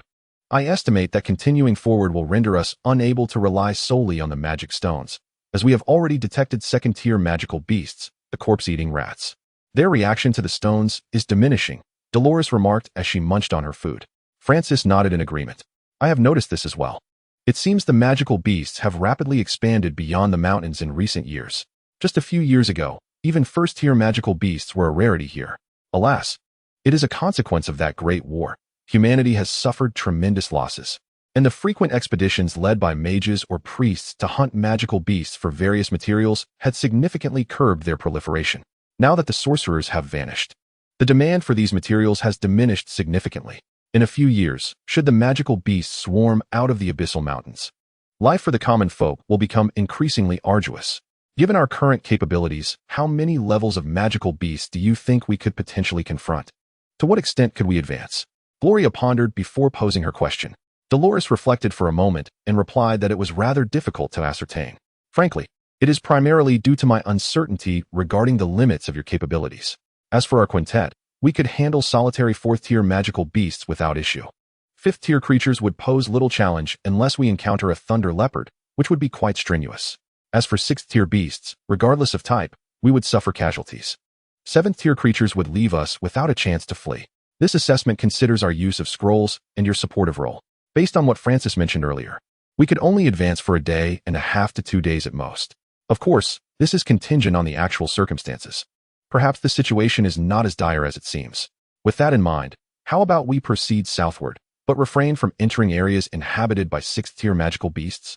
Upon reaching the territory of the 6th-tier creatures, we shall pivot eastward, ensuring our search remains confined to zones between 5th and 6th-tier beasts." Gloria took a sip of water and suggested, "Indeed, I have contemplated the same. I have traversed the abyssal mountains a few times and possess some understanding of the situation." Francis chuckled as he remarked that the activity zones of magical beasts are relatively stable. Yet it does not imply that high-tier beasts will not venture to the periphery of the abyssal mountains. To clarify, as one approaches the core of the mountains, the magical energy becomes denser, and the beasts inhabiting that area tend to be of a higher tier. Consequently, advanced magical beasts prefer to dwell deeper within the mountains. They categorically prohibit other magical beasts of the same tier from residing in their territory. However, lower-tier beasts can be found. One might even encounter carrion rats or spirit cats, which are 2nd or 3rd-tier creatures, in the vicinity of 9th-tier beasts, as they require sustenance. Moreover, the abyssal mountains are exceedingly vast, stretching over 30,000 kilometers in length and several thousand kilometers in depth. The higher the tier of the magical beast, the fewer in number they are, and they are less likely to form packs. An exception to this rule is the griffin among the 7th-tier beasts. Encountering one is perilous unless our party includes several sorcerers or archmages. In such a case, it would be prudent to forego flight and instead seek a swift end. for the alternative would surely be a gruesome demise at their claws. It is said that these creatures appear in great numbers when they do manifest. Thus, once one enters the abyssal mountains, everything hinges on fortune. The deeper one ventures, the greater the likelihood of encountering high-tier magical beasts. Gloria scratched her head, saying, "So you mean to imply that in our current predicament, we are never truly safe?" Indeed, one must recognize that our present location is equally within the domain of an 8th-tier magical beast. It merely depends on whether it chooses to come here. As I mentioned earlier, high-tier beasts prefer the depths of the mountains. So once we enter the abyssal mountains, the notion of absolute safety becomes a mere illusion. However, I suspect that your capabilities are far beyond what they appear. The ability to enhance equipment with magical enchantments and to craft magical scrolls indicates that you are no ordinary priest. Based on my understanding of sorcerers, one must at least be a mage to be capable of creating magical scrolls. Furthermore, I have never encountered anyone who could produce scrolls made of 2 sheets of parchment as you have. I believe that the simpler the materials used in crafting a magical scroll, the more challenging it becomes, demanding a higher level of control over magical elements. Your high level of power, yet lowly title, suggests that you merely require an identity to facilitate your movements. You have also mentioned that your teacher is an extraordinarily remarkable figure, yet not a member of the clergy, and has gifted you such a precious spatial magic ring. Therefore, his identity is quite apparent, am I correct? Francis smiled as he spoke. George's eyes widened in disbelief. What do you mean? Are you suggesting that this young man's teacher is that esteemed individual? Wasn't it said that after entering the Divine Tower, he was annihilated for offending the gods? It seems that this is also why the Mage Guild was declared dark and evil by the Holy See. Huh, you yourself have referred to it as a legend. Francis replied, gazing at George. Gloria stood up and adjusted her armor, stating, "You are correct in your assumption. My teacher is the Grand Master Hendrick, the leader of the Mage Guild. He was not destroyed by the gods in the Divine Tower. Rather, he was assassinated by the Holy See in collusion with the warriors of the Heglou Empire after exiting the tower. However, my teacher did not perish at that time. Now you all know that if I were captured and delivered to the Holy See, it would undoubtedly yield a significant fortune." Eileen, who had been quietly listening to their conversation, suddenly drew her short sword and positioned it in front of Gloria. No. Please do not misunderstand. To begin with, I have no such intentions. Even if I did, I lack the courage. Based on my estimation, your power is at least that of a mage. Capture you? Am I insane? Moreover, even if I managed to capture you and deliver you to the Holy See, would they truly believe my words? After all, that esteemed individual was said to have been annihilated by the gods. If I were to claim that he survived while being pursued by you and is now alive, teaching a student, they would surely imprison me and burn me at the stake. Such a perilous endeavor is one I would never undertake. Francis fervently gestured to dismiss the idea. My sister, put down your sword. Brother Francis would never betray a friend, Alan admonished his sister. Damn it. I have always said that the Mage Guild has existed for over 1,000 years. How could it suddenly be deemed evil? Even if it were truly wicked, it is still far better than the Holy See. At least when the Mage Guild was around, we had access to magical scrolls. Now, we have merely increased our religious taxes without any other benefits, and we have lost countless brothers in the process, George exclaimed vehemently, gripping his axe tightly. Dolores patted Gloria on the shoulder, assuring her, "Do not worry, my friend. While I cannot speak for others, I can assure you that within this group, there will be no one who would betray their own. Even if I were to commit such an act, the others would surely not spare me. Besides, what could the Holy See offer for betrayal? Fame. We have no desire for that. Wealth? The mercenary guild may lack considerable funds, yet it does not find itself wanting for smaller sums. As for magical scrolls, setting aside the question of their capabilities, can they truly produce hundreds in a single day as you do? Rest assured, you will come to understand that between mercenaries, there exists a bond of life and death. However, I must inquire, just how formidable is your magical prowess? With reddened eyes, Gloria nodded earnestly, stating, "My abilities do not match your expectations. After all, I have only been learning magic for a few short years. It is merely due to my teacher's unique methods that I can cast some low-level spells without incantations. As for advanced magic, my instructor has yet to allow me to delve into that realm." Well, that seems reasonable. I cannot imagine someone achieving the level of a mage in their teenage years. It would be quite alarming. Now, let us return to our respective tasks, Dolores declared, waving her hand dismissively. Chapter 1, Section 11. A brush with danger. Observing Erin, who sat quietly with her short sword stowed away, Gloria approached and gently expressed her gratitude. "Thank you." Erin, hugging her knees and blushing profusely, replied, "It is nothing. Even as an ordinary teammate, I cannot allow anyone in our party to betray another for gain. As she spoke, she cast a sidelong glance at Gloria, who was intently gazing at her, causing her cheeks to redden even further. Let us take a stroll and see if we can find something to eat, George bellowed, and the four of them wisely slipped away. As the quartet departed, the remaining two seemed to grow increasingly awkward. Who taught you archery? It appears that skilled archers are a rarity these days, Gloria inquired, striving to break the silence. A few years ago, my brother rescued an injured ranger. I was still young at the time, and my brother was reluctant to teach me martial skills. So I learned archery from that ranger. He had to leave before fully recovering due to pressing matters, so I only grasped the basics of the eagle eye technique. Later, my brother deemed it better for a girl to wield a bow rather than engage in close combat, and he sought this bow for me through the guild. Now that you've imbued it with magical runes, it will surely enhance the effectiveness of the eagle eye technique, Aaron remarked, tenderly caressing the bow. Now hand me the bow, Gloria said, taking it from Aaron's grasp. She retrieved 5 arrows from the quiver. Watch closely. With a swift motion, 5 arrows soared through the air in a seamless arc, striking a tree trunk in perfect alignment. Is that the volley arrow technique? Aaron gasped, covering her mouth in astonishment. Indeed, the volley arrow. It is a relatively simple archery technique that does not require mental energy manipulation. It merely demands mastery of the skill through practice, Gloria explained, walking toward the tree to retrieve the arrows. This technique is particularly effective against heavily armored foes. There is also a variant. Observe closely. With that, she knocked another arrow and, with a swift draw, released 5 arrows in a fan-like pattern. This is the multi-arrow technique, most suitable for attacking lower-tier enemies in great numbers. Handing the bow back to Aaron, she elaborated on the nuances and considerations of both techniques. Unbeknownst to them, nearly an hour had passed, and Eileen had already grasped the fundamentals of 2 archery techniques. All that remained was to practice diligently. At that moment, the distinctive grumbling of George echoed from a distance, lamenting about the filthy, repugnant, accursed forest, where the ground was not only damp, sticky, and slippery, but also littered with vines and hidden mud puddles beneath the foliage. Berserkers, after all, we're not as agile as you. We excel in combat on solid ground, not in these wretched places, leaping about like monkeys. Upon hearing his voice, the two exchanged amused glances, pitying the poor berserker who had once again encountered misfortune. Indeed, as he spoke, George trudged back, his entire body, beard included, caked in muck. Dolores and Ellen, each bearing half of a giant porcupine, along with Francis, who assisted the berserker in carrying his axe, followed behind, stifling their laughter. Hey lad, could you use some magic to clean me up? At least get my beard tidy, George shouted upon seeing Gloria. Ellen chimed in from the back, of course. Fireball spell, just like that, and your beard will be spotless, even your hair and eyebrows. Hilarity ensued as everyone erupted into laughter. All right, stop teasing him, Gloria. Do help him out, Dolores urged, noticing George's growing frustration. Gloria casually cast a minuscule rain spell in such a humid environment. Employing a tiny water-based magic required almost no mental energy.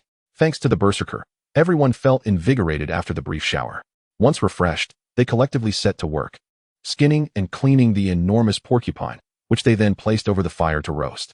Do you think if we didn't skin the porcupine and just coated it in mud before roasting, it would still turn out clean?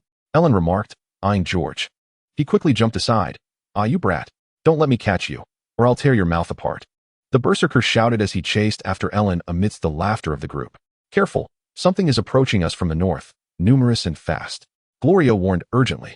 Dolores quickly called George and Ellen back. The 6 of them gripped their weapons tightly, forming a simple defensive formation.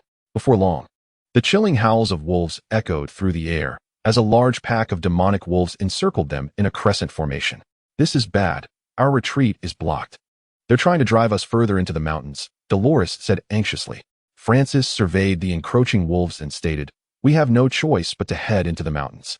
There must be around 100 of them, and this open area is not in our favor.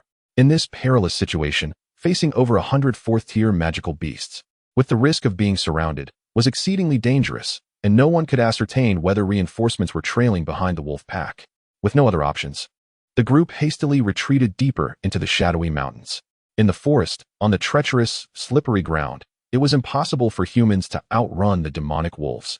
As the wolf pack drew ever closer, Gloria seized the short bow from Aaron's hands and aimed at the lead magical wolf sprinting ahead. Enhanced by magic, the bow had shed its previous inadequacies, and the arrow pierced through the wolf's sturdy forehead, causing it to collapse lifelessly to the ground. The audacity of their prey to retaliate ignited the pack's fury, hastening their pursuit even further. Glancing at the slick, treacherous ground beneath her feet, Gloria had a sudden inspiration. She deftly cast a low-level spell, Quagmire, which proved exceptionally effective in such a damp environment while minimizing mental energy expenditure. The magical wolves' not-so-wide claws sank into the soft mud, quickly becoming ensnared. As they desperately struggled, they sank deeper and deeper, and soon, the first few wolves that charged into the mire were completely engulfed. The remaining wolves halted, standing at the edge of the quagmire, whimpering in confusion, unable to comprehend why the familiar terrain had transformed into a consuming bog. After a period of restless pacing, the pack howled once more before tentatively attempting to navigate around the mire, severely disrupting their rhythm of attack. Typically, when the magical wolves coordinated an assault, they would encircle their prey, swiftly closing in to prevent escape. Upon nearing their target, they would slow their pace, conserving energy for the ensuing battle while instilling a sense of dread in the prey, compelling it to panic and stumble into prearranged traps. However, the sudden emergence of the quagmire thwarted their ability to give chase at full speed. A group of 4 warriors maintained a composed demeanor, 2 engaging in melee combat to clear a path, while the other 2 flanked them for protection. Aaron held aloft a magical stone to illuminate their way, while Gloria, positioned at the rear, intermittently cast the quagmire spell to delay the wolves' pursuit, occasionally loosing arrows to eliminate any that dared to circumvent the mire. Chapter 1. Section 12. The fierce battle with the magical wolves. Despite the damp air and yielding terrain facilitating the casting of the quagmire spell and significantly reducing mental strain. After unleashing nearly 30 spells, Gloria felt the toll on her mental energy greatly. We cannot continue like this. If we keep running, we shall be exhausted and lose even our basic combat abilities. Moreover, the ambushing pack of wolves should have converged by now. Sensing that the number of magical wolves behind them was not diminishing but rather increasing, as it appeared that the wolves assigned to ambush had joined the chase upon realizing their prey was not being driven into their traps. Gloria halted the others to discuss their predicament.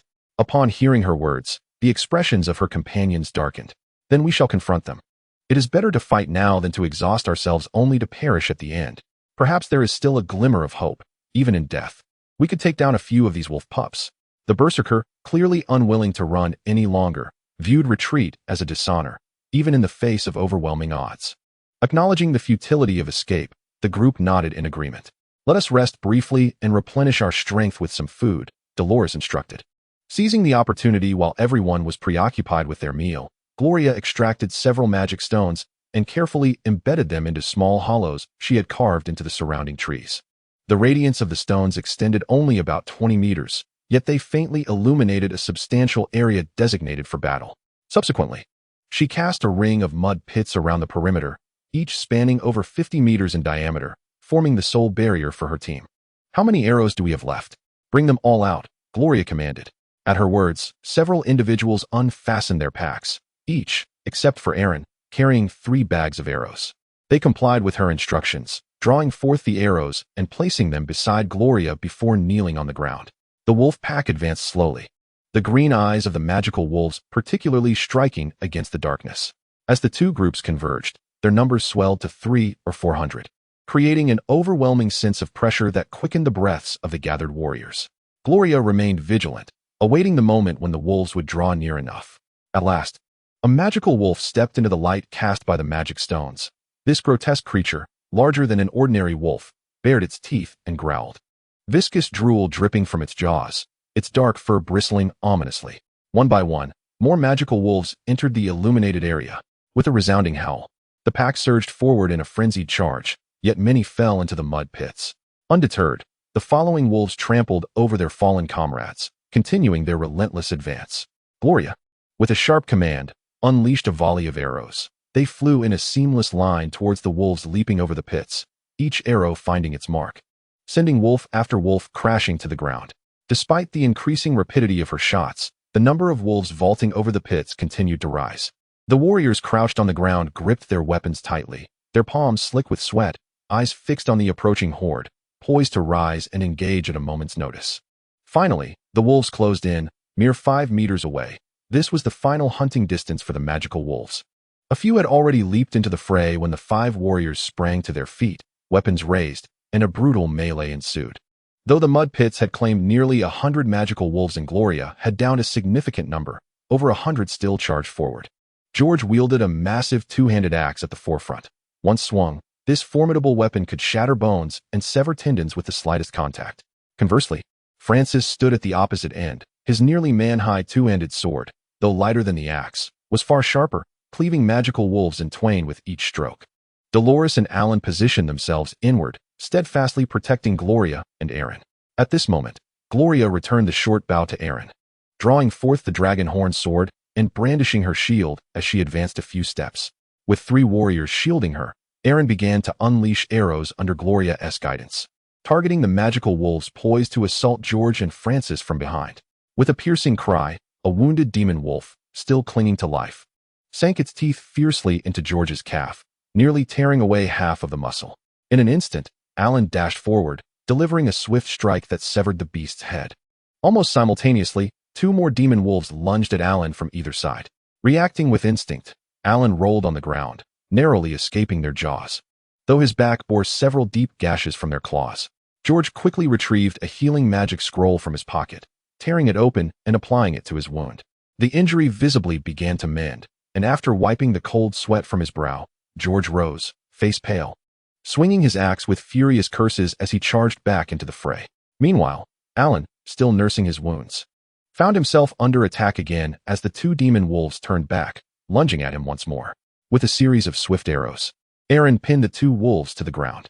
However, as she continued to unleash her arrows, several other demon wolves seized the opportunity to advance, retreating while firing arrows. Aaron struggled to keep them at bay, but the wolves deftly dodged and soon closed in on her. Once they were near, her bow became ineffective. Aaron drew her short sword, nimbly evading their assaults. She struck one wolf, slicing a deep gash into its side, blood spraying forth. Instead of retreating, the injured wolf became frenzied, recklessly charging forward. Seeing his sister in peril, Alan disregarded his own injuries and dashed to shield Aaron, thrusting both swords forward. The blades pierced the wolf's mouth, driving deep until the hilts were swallowed by its maw. In its dying moments, the wolf clamped down on the swords, and despite Alan's efforts to free them, he ultimately had to relinquish his weapons. Witnessing this, Francis shouted and hurled his short sword toward Alan. In that brief moment, one of the demon wolves leaped at Francis's throat. He barely sidestepped in time, but as the wolf passed by, its hind paw raked across his face. Deep gashes marred his left cheek, flesh torn away, and his left eye was gouged out, transforming his once handsome visage into a grotesque mask of agony. With a harrowing scream, Francis staggered, nearly collapsing from the pain. Gloria and Dolores, rushing toward Aaron, quickly reached Francis's side, their swords flashing as they fended off the nearby wolves. Francis struggled to retrieve a healing scroll from his pocket, trembling hands tearing it open and pressing it to his face, his breathing gradually stabilizing after a moment of panic. Observing the perilous situation of his companions, Gloria gritted his teeth and retrieved a water magic manual from his ring, recalling a spell that, though beyond his usual capabilities, was perfectly suited for the dire circumstances. Approaching the fray, he muttered a quick admonition before swiftly locating the page containing the spell, casting a cursory glance before beginning to softly chant the incantation.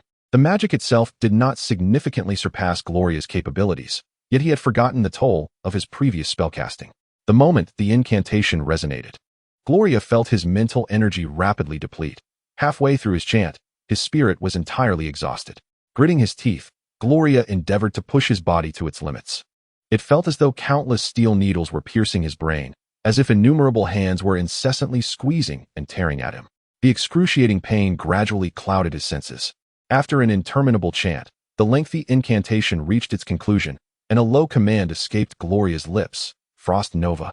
Instantly, the temperature around him plummeted, and a circular, pale blue barrier, formed of ice and frigid winds, surged outward, swiftly freezing everything in its path. The entire barrier expanded over 100 meters before finally dissipating. After casting the spell, Gloria's lips turned bloodless, and he collapsed limply. Aileen swiftly caught him, cradling him tenderly and gently caressing his face. Though no sound escaped her lips, tears welled up and cascaded down her cheeks, falling onto Gloria's face. I find this lad increasingly inscrutable. Not only does he possess formidable magical prowess, but his archery skills are equally formidable, truly terrifying, Alan remarked, observing the frozen magical wolves strewn about. As for magic, its might is well known. But can anyone confidently assert they could evade such arrows? Francis inquired, glancing at the faces of those present. Silence enveloped the group. Chapter 1. Section 13.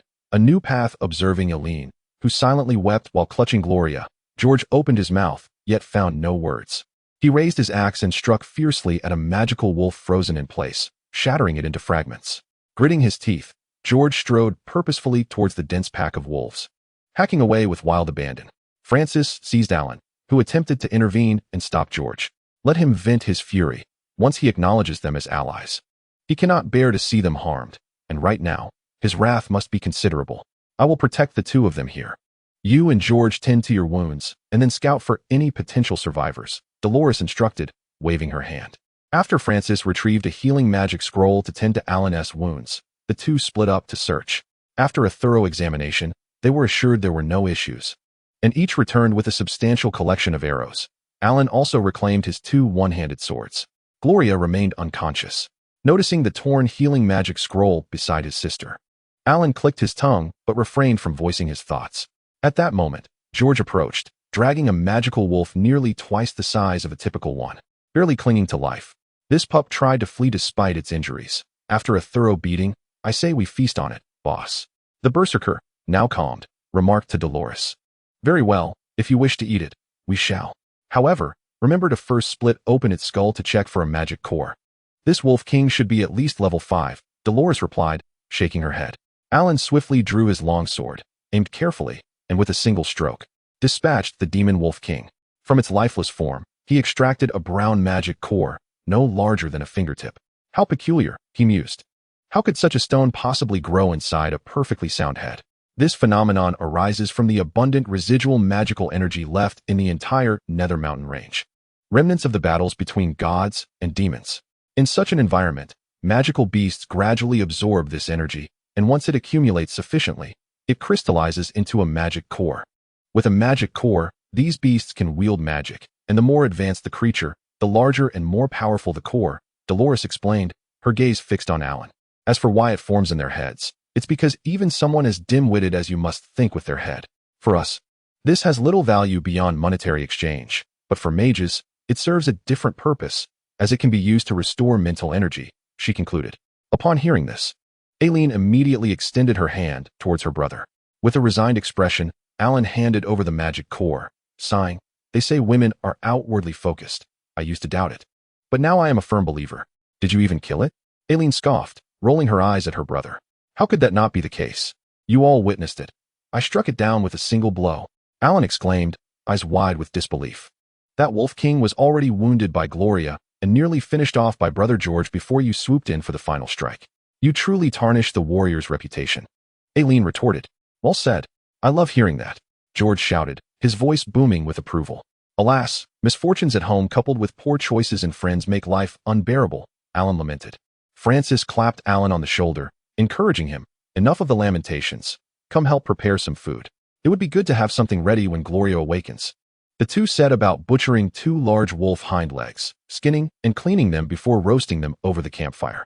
Surprisingly, the wolf meat was not as tough as one might expect. Rather, it was tender and devoid of the usual gamey odor associated with ordinary wolves. After a long day of travel and escape, the group feasted heartily, with even Eileen partaking once Gloria's breathing steadied. After a long day, they arranged for watches and took turns resting. In the dead of night, Gloria slowly regained consciousness, her head pounding as if pierced by needles, and a wave of nausea rolled through her stomach. As she opened her eyes, she discovered she was resting on Eileen's lap. Seeing Eileen's tear-streaked face as she slept, gently cradling her, stirred an indescribable feeling within her, a sweet, overflowing sensation. Struggling to sit up, she stirred slightly, prompting Eileen to awaken. You're awake. Do you have a headache or feel unwell? The girl inquired, a hint of embarrassment coloring her cheeks. Gloria supported her head, striving to rise. After a brief stretch, she reassured her, I should be fine. It was likely just the overexertion of magic that caused me to faint. A little rest will remedy it. To ease Eileen's worries, Gloria forced a smile, despite her discomfort. Eileen retrieved the magic core and handed it over, saying, This is for you. Brother Dolores mentioned that wizards can use this to restore their mental strength, and it is remarkably effective. Gloria accepted the core, immediately sensing a formidable, yet slightly frenzied mental energy within. Although Hendrick's ring contained many precious items, it notably lacked a magic core. If magical beasts can possess cores, can humans as well? Would a human become stronger with a magic core? If humans could have cores, where would they be located? Perhaps in the brain? That seems unlikely. If a larger core signifies greater strength, then a core the size of an egg would be the maximum a human could accommodate, given the limitations of head size. After pondering for a while, no conclusions emerged. Coughing a few times, Dolores approached and said, "If you two are not planning to rest, I will take a nap." Eileen, blushing, stomped her foot and turned away. "Hee, that little girl," Dolores chuckled. "I have something to discuss with you." He looked at Gloria and continued, "Did you use magic beyond your level today? I trust you are well aware of the dangers involved. In a stable condition, a slight overreach may not pose significant risks. But today your circumstances are different. Acting recklessly in your weakened state is akin to courting disaster. I believe you are aware of little Eileen's feelings for you, and I sense you share her affection. If something were to happen to you, it would break her heart. Please remember never to act so recklessly again." "All right, that's enough. There is roasted meat over there. Go have some and rest well. You will need your strength for whatever tomorrow may bring." Filled with warmth, Gloria nodded and moved to sit by the campfire. However, the nausea churning in her stomach prevented her from eating. After several dry heaves, she produced nothing and began to meditate instead. As dawn gradually broke, after meditating most of the night, Gloria felt her mental strength almost fully restored. Noticing everyone still resting, a sudden thought crossed her mind. She retrieved the magic core and held it tightly, enveloping it with her mental energy. Suddenly, a surge of powerful mental energy erupted from the core, intertwining with Gloria's own, clashing and tearing at one another, gradually assimilating and merging. Time passed, and when Gloria opened her eyes, she found the others surrounding her, their faces etched with concern. "Ah, you're awake. I told you this kid wouldn't come to harm." George boomed. Eileen, visibly anxious, softly inquired, "Are you all right? You scared us. We thought your previous injury had flared up. Apologies for causing you worry. I'm fine. I was conducting an experiment and was a bit careless. It won't happen again, so don't fret," Gloria replied, her expression one of regret. All right. As long as you're fine, let us get back to our tasks. Pack up. We need to prepare for departure," Dolores said, glancing at the now dim magic core in Gloria's hand and waving her off. Chapter 14, A New Path 2. This time, fortune smiled upon us.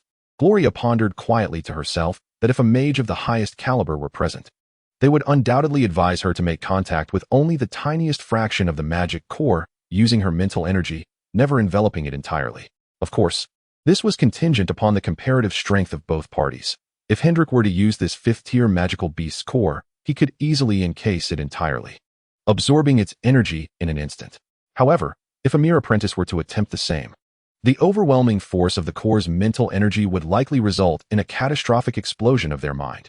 As Gloria meticulously examined her mental realm, she discovered a noticeable enhancement in her mental prowess. The energy within the core had completely merged with her own. Could it truly be possible to cultivate one's mental energy in such a manner? Why had she never heard of this before? Even the tomes of magic she had perused failed to mention it, and her grandfather had remained silent on the subject. "Dolores, have you heard of a method for cultivating mental energy through the absorption of the energy within a magic core?" Gloria inquired. "Huh. The moment I saw that you had depleted your core, I suspected you were attempting to absorb its mental energy," Dolores chuckled. "In truth, you are not alone. The vast majority of mages would experiment with this, for the strength of one's mental energy is of paramount importance to a mage. Only with formidable mental energy can one wield more powerful spells. But why have so many failed?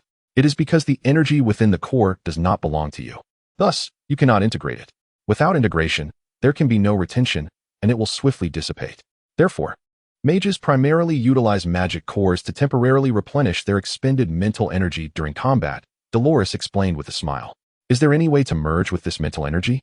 Gloria asked, furrowing her brow. Dolores paused her work, straightened her posture, and replied, "I know many have researched this. We are close to the Nether Mountains, and it was common for high-level mercenaries to be hired to hunt magical beasts within. However, it seems they were unsuccessful. If they had succeeded, your master would not have been the only one, that esteemed grandmaster of forbidden spells. I have also heard it said that the energy is incompatible with human mental energy, which is why fusion is impossible." Francis interjected. Gloria hesitated for a moment before stating, "But I have merged it." With a clang, Dolores dropped the sword she had just unsheathed. "What did you say? You have integrated the energy from the magic core? Are you certain you are not mistaken?" Please. Check again.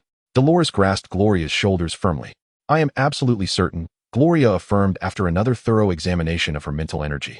Dolores and Francis exchanged glances filled with astonishment. Quickly, gather your things. We must venture deeper, Dolores exclaimed. In a flurry, they packed their belongings, and the group set off. George led the way, wielding his axe with a speed that surpassed Alan's, clearing the path ahead. As they advanced, the miasma thickened. What had initially appeared as a faint veil transformed into dense clusters of fog. The glow of the magical stones proved insufficient to dispel the noxious vapors, prompting Gloria to periodically cast a dispelling spell to clear the air. In this region, the miasma is most potent. Once we pass through, it will be better. Everyone, move swiftly, Dolores called from behind. Francis surged to the front of the group, assisting George in clearing the path, thereby quickening their pace. An unsettling sensation lingered in the air, yet the thick, cloying miasma obscured Gloria's vision, intensifying her unease. At last, unable to suppress her anxiety any longer, Gloria uttered a low incantation, summoning a sphere of light the size of a human head, which soared into the sky. A cascade of soft golden luminescence then descended, dissipating the fog within a radius of several hundred meters. On the ground lay a thick layer of small, white, semi-transparent insects, slightly larger than ordinary mosquitoes. The bloodthirsty flying ants transformed Alan's expression. Thank goodness for Gloria. Otherwise, we would have been left with nothing but skin and bones. These creatures are far more terrifying than a pack of wolves, Francis remarked, nudging the carcasses of the flying ants with his foot. We must leave quickly. Their numbers are countless, and remaining within their territory poses a constant threat. Such extensive magic is beyond Gloria's capacity to cast continuously. Dolores directed the group to advance briskly. Are you all right? Have you not yet recovered? You look fatigued. Let my brother carry you, Erin said, her concern evident as she observed Gloria's slightly pale countenance. Ahead, Alan stumbled, nearly collapsing to the ground.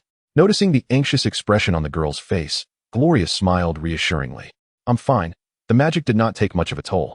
Have you forgotten that I am stronger than before? Ah, that's a relief. Regardless, you must prioritize your safety. You are our anchor here, Erin whispered, her voice dwindling until only she could hear her final words. Hey, I say, how did you notice those flying ants? The berserker's boisterous voice boomed unexpectedly.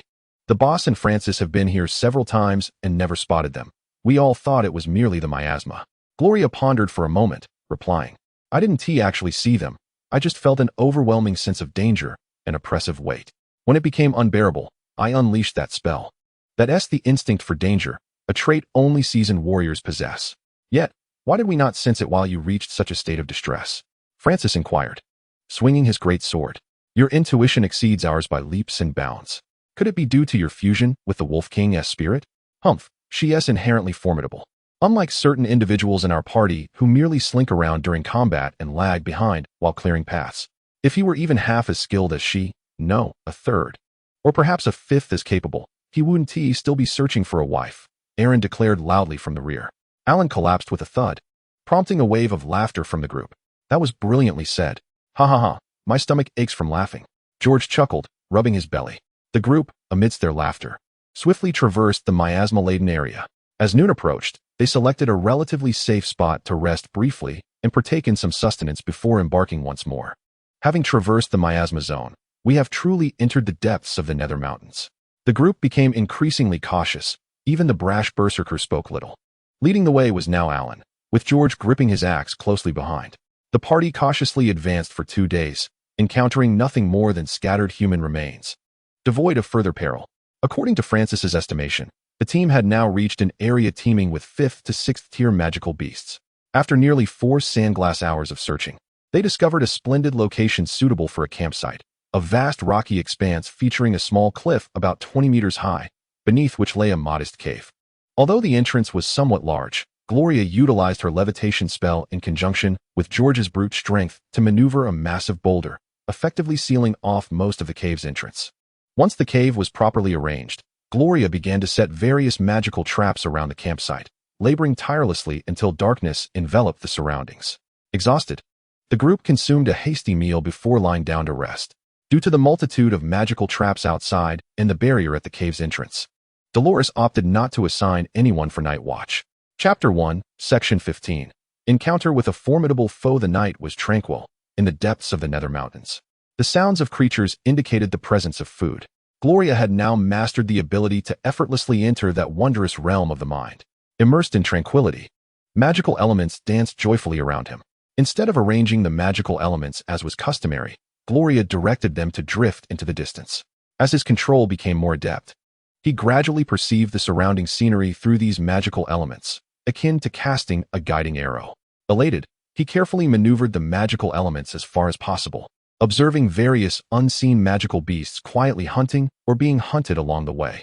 Suddenly, a violent tremor shook the ground, causing lesser magical beasts to scatter in panic. Unable to hear any sound, Gloria directed the magical elements to search in the direction of the disturbance.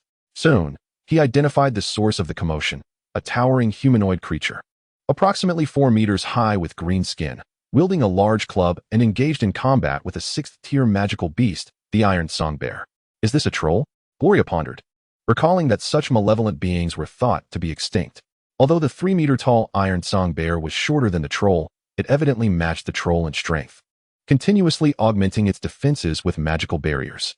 As a result, even when struck repeatedly by the club, the Iron Song Bear, known for its defensive prowess, suffered no significant harm.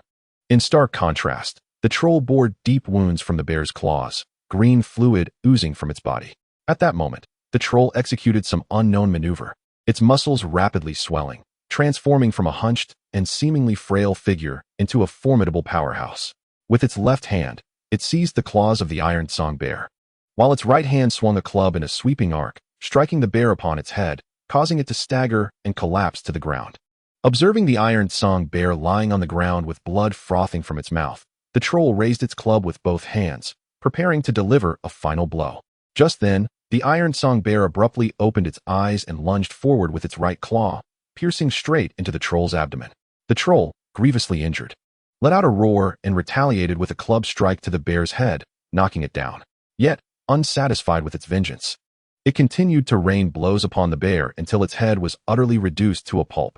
In a frantic attempt to stuff the intestines back through the massive wound inflicted by the bear, the troll neglected to examine its spoils and staggered back. Gloria, controlling the magical elements, followed slowly behind. After approximately 2 sandglass intervals, she felt herself unable to maintain control over the magical elements any longer and withdrew her mental energy. Upon opening her eyes, Gloria roused Dolores and recounted what she had witnessed. Without pausing to marvel, Dolores quickly awakened the others, armed themselves, and urged Gloria to lead the way in pursuit. Although trolls are not of high rank, even 8th-tier magical beasts generally prefer to avoid them, for trolls are immune to most magic and possess skills akin to rage techniques, coupled with formidable physical attacks. Only beasts like the Iron Song Bear, known for their defensive prowess and high physical offense, can confront them directly. Moreover, trolls, much like dragons, are greedy by nature, collecting all shiny objects they encounter, ensuring their lairs are replete with treasures. Under ordinary circumstances, one could only speculate about such riches, but with the troll now gravely wounded, an excellent opportunity had arisen. Dolores explained as they ran. After nearly 3 sandglass intervals, they arrived at the site of the battle between the troll and the Iron Song Bear, where the bear's lifeless body lay quietly on the ground.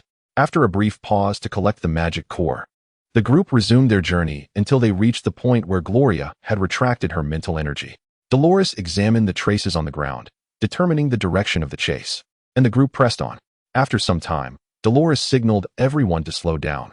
The green bloodstains on the ground appeared at increasingly shorter intervals, transitioning from a streamlined drip during their run to a vertically falling circular pattern, indicating that the troll had slowed its pace and was nearby.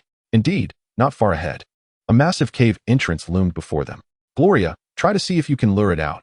Being inside the cave would be exceedingly disadvantageous for us, Dolores remarked, surveying the surrounding environment. Heeding his words, Gloria closed her eyes and guided the magical elements towards the cave. The interior was complex, filled with protruding stones. After navigating several turns, she reached the deeper recesses of the cave, where the troll lay on a relatively flat stone, clutching its wound and gasping in pain. Withdrawing her mental energy, Gloria opened her eyes and noted, the cave's environment is intricate, the passage is winding. I can only suggest we attempt it. With that, she closed her eyes once more, conjuring a holy light orb in her hand, infusing it with mental energy, and directing the orb to fly into the depths of the cave. The holy light orb struck the troll with precision, yet it inflicted only minimal damage. provoking a fierce roar from the creature. Gloriana contemplated for a moment before requesting a bow and arrow from Eileen. Drawing the bowstring taut, she guided an arrow with a hushed command, releasing it as it soared through the cavern, narrowly avoiding 2 bends before crashing against the stone wall. This was the only course of action available to her. Gloriana mused, as the holy light orbs continued to rain into the cavern, each causing but a trifling amount of harm. Nevertheless, the relentless onslaught incited the troll's wrath. Ultimately, the troll could no longer endure the provocation of such feeble attacks. With one hand clutching its wound and the other grasping a club, it emerged from the cave. Chapter 16. The grueling battle with the troll. As it stepped out of the cave, it was met with a barrage of arrows from Eileen. After days of practice, Eileen could now unleash 3 arrows in rapid succession. Although these arrows appeared no more formidable than toothpicks against the towering troll, standing over 4 meters tall, the pain they inflicted was not something the injured creature could easily dismiss. The troll was driven to frenzy, having suffered grievous wounds in the previous battle. It had sought refuge in its lair to recuperate, only to be taunted by these once timid little creatures that would scatter at the sight of it. Enraged, the troll entered a berserk state, its swollen muscles temporarily sealing its wounds. It understood that the battle must be concluded swiftly, for it could not maintain this frenzied state for long. Once it subsided, the fatigue and injuries would plunge it into a perilously weakened condition. The troll charged toward Eileen, who turned and fled, firing arrows as she ran. Just as the troll's full attention was fixated on her, George and Francis sprang from the thickets on either side, their massive weapons striking the troll's legs with ferocity. The troll let out a pained scream as it collapsed to the ground, grasping the weapons lodged in its flesh and hurling them away with force, prompting the 2 assailants to retreat. From a vantage point above, Alan leapt down, 2 one-handed swords aimed at the troll's neck. Sensing the impending danger, the troll rolled away just in time, countering with a sweeping strike of its club. Alan, having just landed and still unsteady, realized he could not evade the blow and crossed his swords defensively before his chest. In that moment, Dolores, who had been hiding nearby, rushed forward with her shield, placing herself in front of Alan. The club struck the shield with a resounding crack, fracturing Dolores's left arm and sending her flying sideways. Alan, discarding his swords, caught Dolores, and they both crashed against a large tree, tumbling to the ground. As the troll struggled to rise, Eileen unleashed a flurry of arrows toward its eyes. The troll raised a hand to shield itself from the incoming projectiles, yet it stumbled and fell once more. Francis retrieved Alan's discarded swords, and alongside Gloriana, they lunged toward the troll's head and neck, aiming to strike decisively. Exhausted from the relentless torment of the diminutive creatures, the furious troll's eyes blazed with fury as it hurled a club directly at Gloria. She deftly sidestepped, but the proximity was too great, and she was still struck by the handle, sending her crashing to the ground. Witnessing Gloria's injury, Aaron rushed to her side. At that moment, Francis's sword pierced the troll's neck, severing a large artery, and green blood gushed forth. The wounded troll let out a wretched scream and retaliated with a powerful punch that struck Francis, causing him to twist unnaturally and spew blood from his mouth. Meanwhile, the berserker, having retrieved his weapon, charged back with a fierce roar, leaping high and bringing his axe down towards the troll's neck. The gravely injured troll could no longer evade, and with a swift motion, its head was cleaved off. George discarded the axe and retrieved a healing scroll, tearing it open and applying it to Francis. After a while, Francis slowly opened his eyes.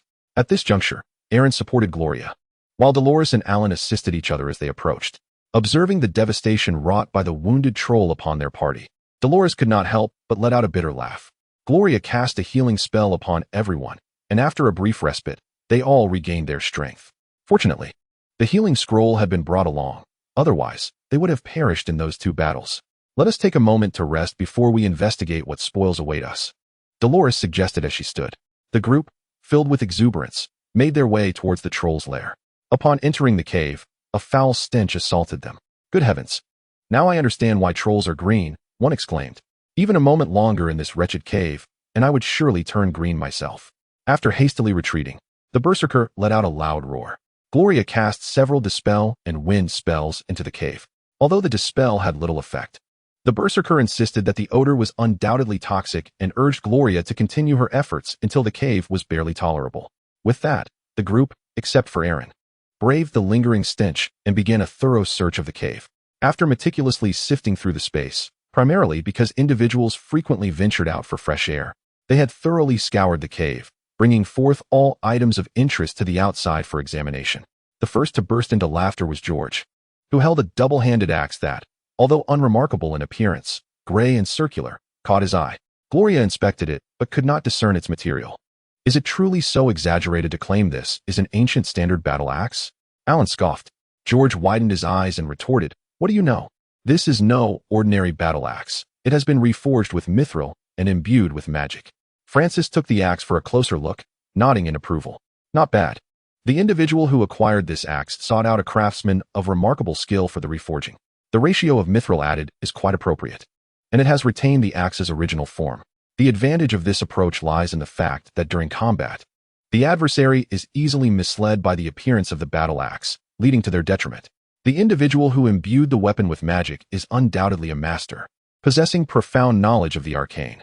The enhancement is not the commonly seen augmentation of strength and agility, but rather a combination of strength enhancement and levitation, a concept I have neither witnessed nor heard of before. Furthermore, the intricate magical sigils are inscribed in a rather peculiar manner. Gloria, do see if you can replicate these two magical arrays in such a fashion, I said, handing the axe to her. Chapter 1, Section 17, Return to York City.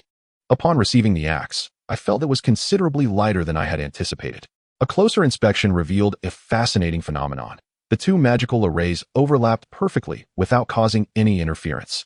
Typically, the larger the inscribed magical array, the more potent the magic's effect. However, it is often the case that a singular magical array is far less effective than two smaller, distinct arrays working in concert. I found this magical array beyond my capabilities. It was far too intricate. The two arrays were nearly completely superimposed, yet I could not fathom why they did not conflict. Nevertheless, I was certain that the previous owner of this axe was not a berserker, but rather a battle mage, who wielded this axe merely to disguise his magical prowess. As for his motivations, I could only speculate. After examining it, Gloria inquired, how can you be certain that the previous wielder was not a berserker? George's eyes widened with curiosity. Gloria chuckled and replied, it's quite easy to deduce. For instance, George, your axe, prior to its magical enhancement, functioned perfectly without any issues. It certainly did not impede your movements or require excessive effort, correct? Of course. As for strength, we berserkers are second to none. Who would dare claim the title of first? George proclaimed with pride. Precisely. You had no issues using it. The strength enhancement could be justified as it would ease your burden and help you prevail against other strength-oriented foes. But what significance does the levitation spell hold? Surely, an agility enhancement would yield better results, Gloria elucidated. Ah, I see. That lad must not have possessed great strength, hence resorting to such a trick. Yet, this axe is far superior to my previous one, forged from magical steel and mithril.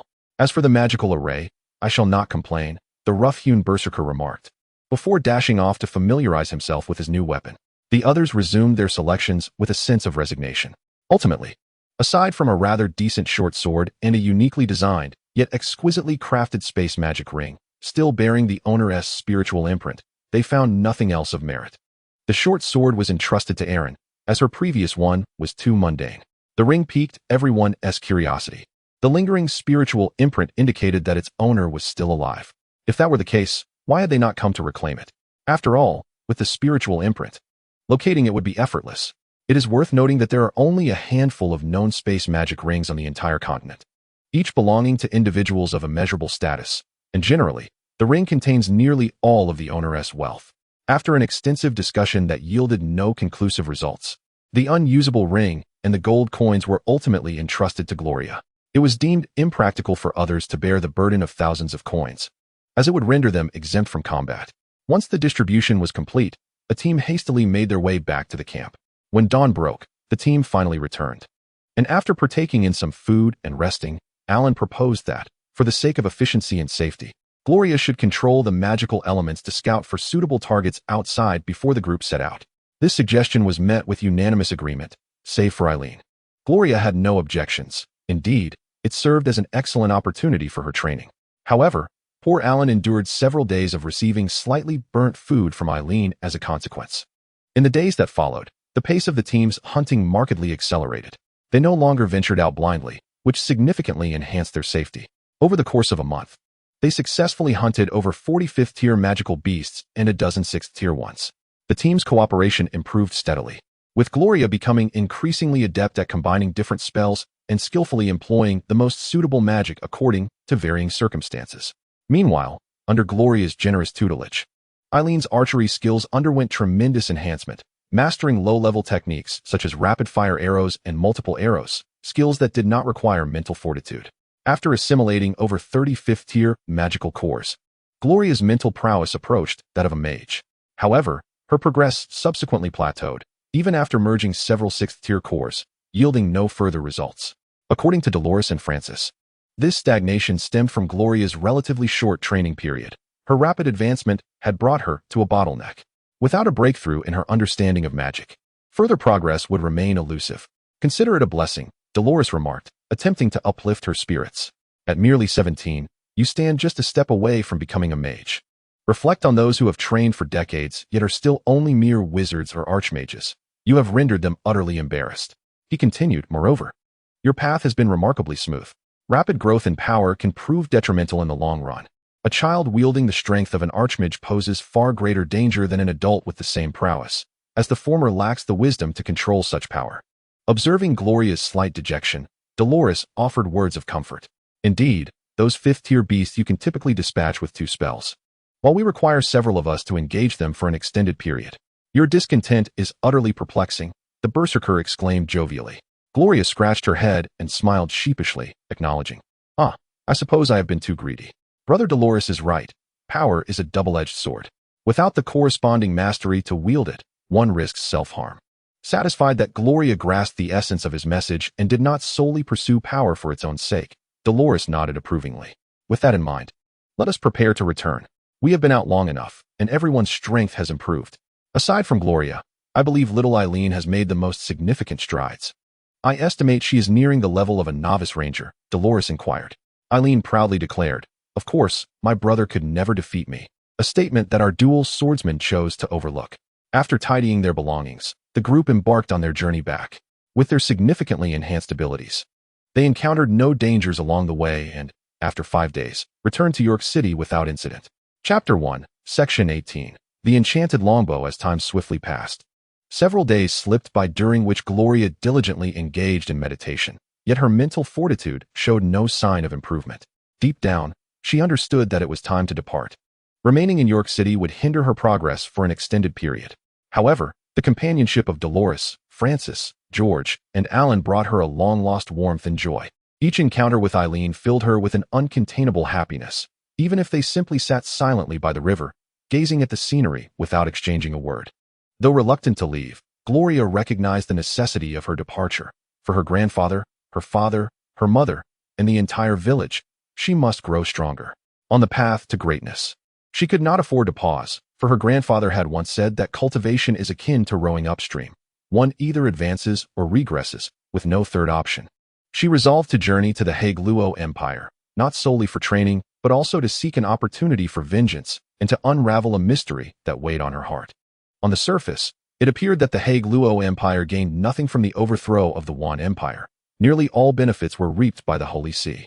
They bore immense risks without any reward, laboring for others without recognition, an action unbecoming of a nation.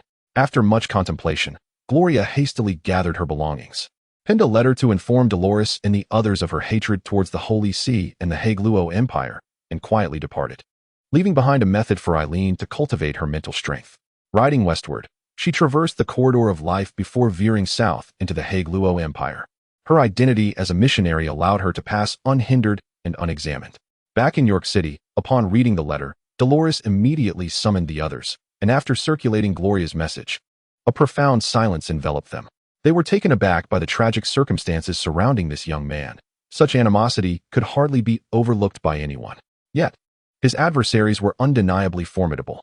George shook his head in disbelief.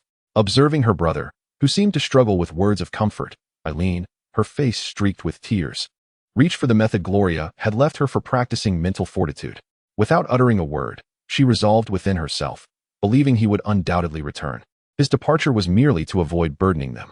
In truth, they were too weak, and she vowed to strive for strength, determined not to be a hindrance to him in the future. Clutching the pages tightly, Eileen turned and walked away. The remaining companions exchanged resolute glances, their determination solidifying.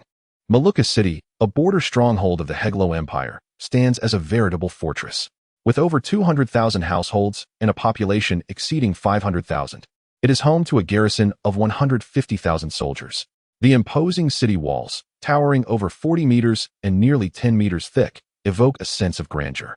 Every 20 meters along these walls, a watchtower houses a colossal crossbow capable of launching bolts 3 meters in length and as thick as a cup's mouth. Outside the city, water is channeled from afar, forming a moat approximately 8 meters wide. As Gloria, adorned in a flowing white ceremonial robe, strolls into view, passers-by, clad in humble attire, instinctively step aside. The guarding soldiers salute her with a clenched fist over their left breast, a gesture of respect. After acknowledging their salute with a nod, Gloria enters the city. Although not as bustling as York City, the streets are lively, lined with various shops. One establishment, prominently labeled as the Imperial Auction House, captures Gloria's attention. Upon noticing her pause at the entrance, a welcoming attendant promptly approaches, beaming with a smile. "Greetings, esteemed priestess. How may I assist you today?" "Nothing in particular, just browsing," Gloria replies with a nod. The attendant, slightly bowing with servility, responds, "As fortune would have it, esteemed priestess, we are hosting a grand auction tomorrow, featuring several rare items seldom seen. You are welcome to peruse at your leisure." "Oh, what intriguing items might be available?" "I am curious to see if they warrant my attendance," Gloria inquires, her interest piqued. "Please, allow me to escort you inside." "I shall fetch the list of items for tomorrow's auction," the attendant says, leading Gloria to a lounge. After preparing a cup of tea, he departs to retrieve the list. Shortly after, the attendant returns, brandishing a scroll. "Please take a look, esteemed priestess. This contains the items up for auction tomorrow." He presents the scroll with both hands. Gloria takes the scroll and opens it, discovering numerous items unfamiliar to her. A particular line catches her attention, causing her heart to race. "Holy artifact level magic longbow. Is such a thing truly up for auction?" She feigns indifference. "Well, esteemed priestess, while it may not be commonly utilized, it is indeed a weapon of holy artifact caliber. Moreover, the starting bid is quite modest. It would make for a splendid decorative piece in the home, particularly for those who have unexpectedly come into wealth. A touch of history and value always enhances one's status, would you not agree?" The attendant replies thoughtfully. "You make a valid point. Very well. I shall return tomorrow to take a look," Gloria declares, placing the scroll casually on the table as she rises to depart. The attendant, bowing respectfully, accompanies her to the door. As Gloria walks away, her mind is consumed by thoughts of the magic bow. A holy artifact-level magic longbow seems tailor-made for her, simplifying her quest for vengeance. However, the starting bid of 50,000 gold coins is clearly beyond her means, and it would be imprudent for her to publicly bid on a bow as a priestess, drawing attention to herself in a place where she knows no one. What options remain for her? As Gloria walked, her mind raced with thoughts. If all else fails, she would simply wait to see who purchased the item, and later that evening approach them for a deal. If they refused, she could resort to more drastic measures. The idea of sneaking into the auction house was futile, as she had no knowledge of where the items were stored.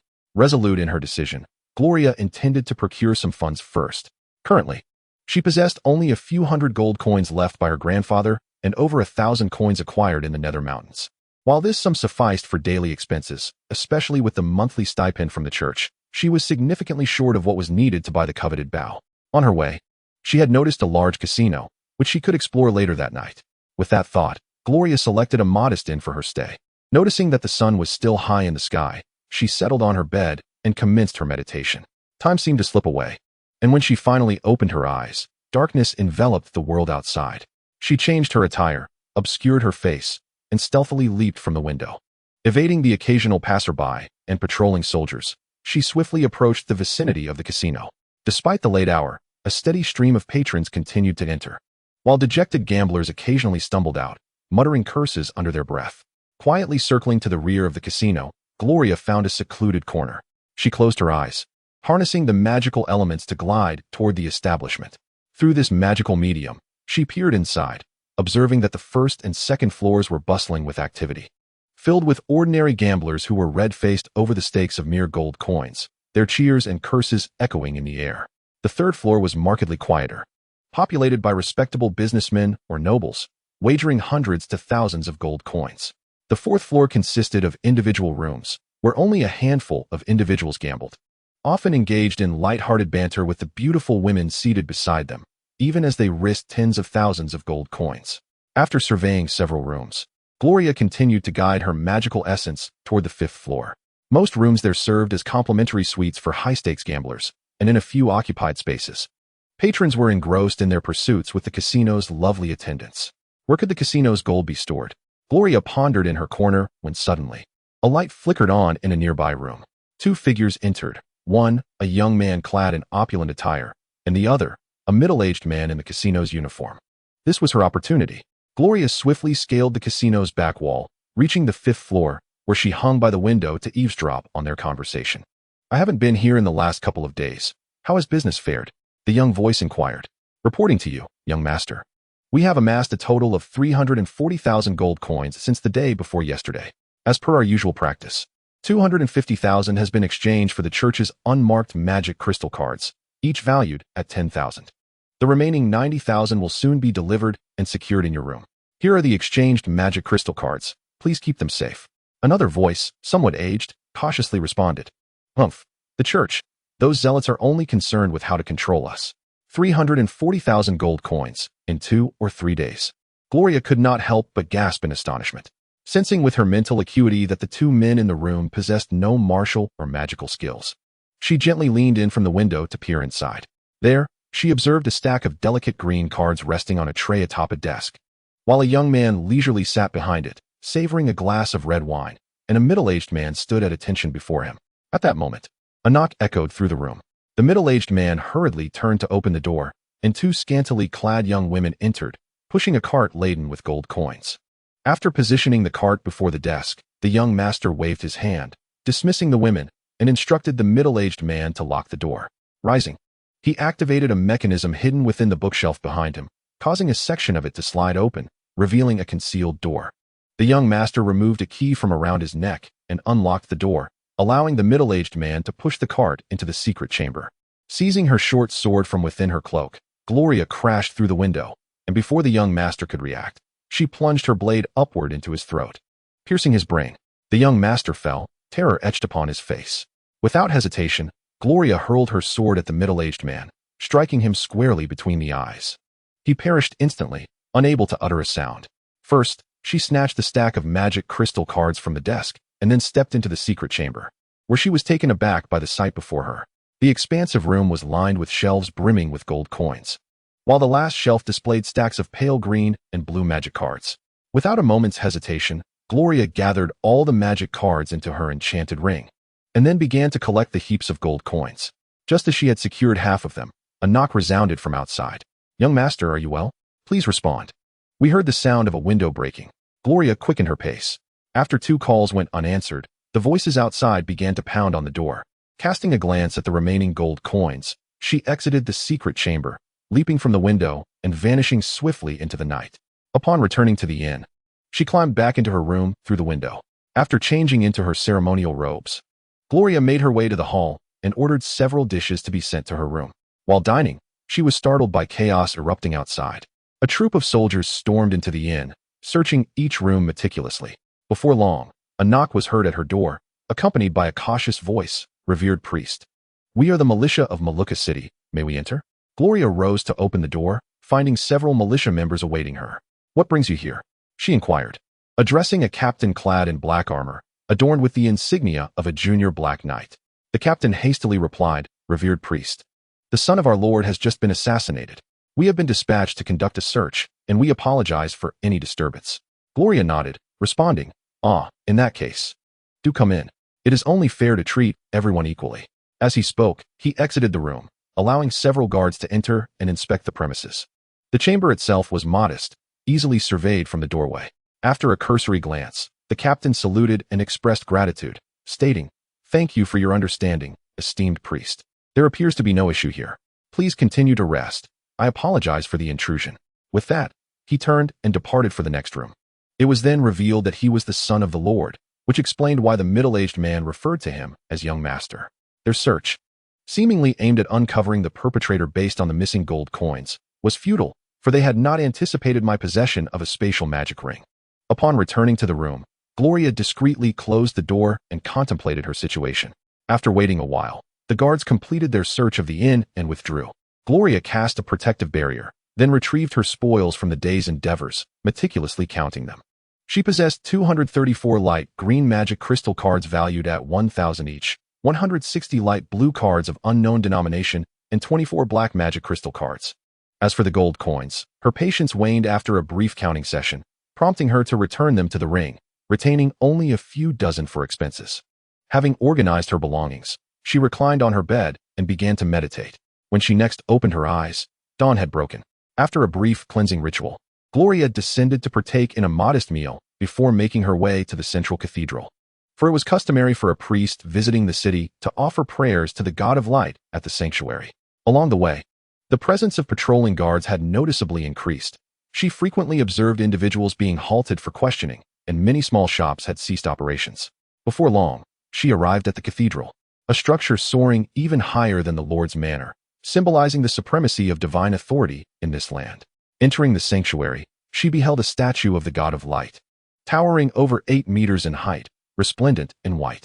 Before the statue stood an orderly arrangement of tables and chairs for the faithful to receive teachings and offer prayers, which she estimated could accommodate 600 to 700 worshippers. Approaching the statue, Gloria feigned a prayer before rising and making her way toward the administrative area. Uncertain if all sanctuaries followed a similar layout, she noted that aside from its grander scale, it bore a striking resemblance to the cathedral in York.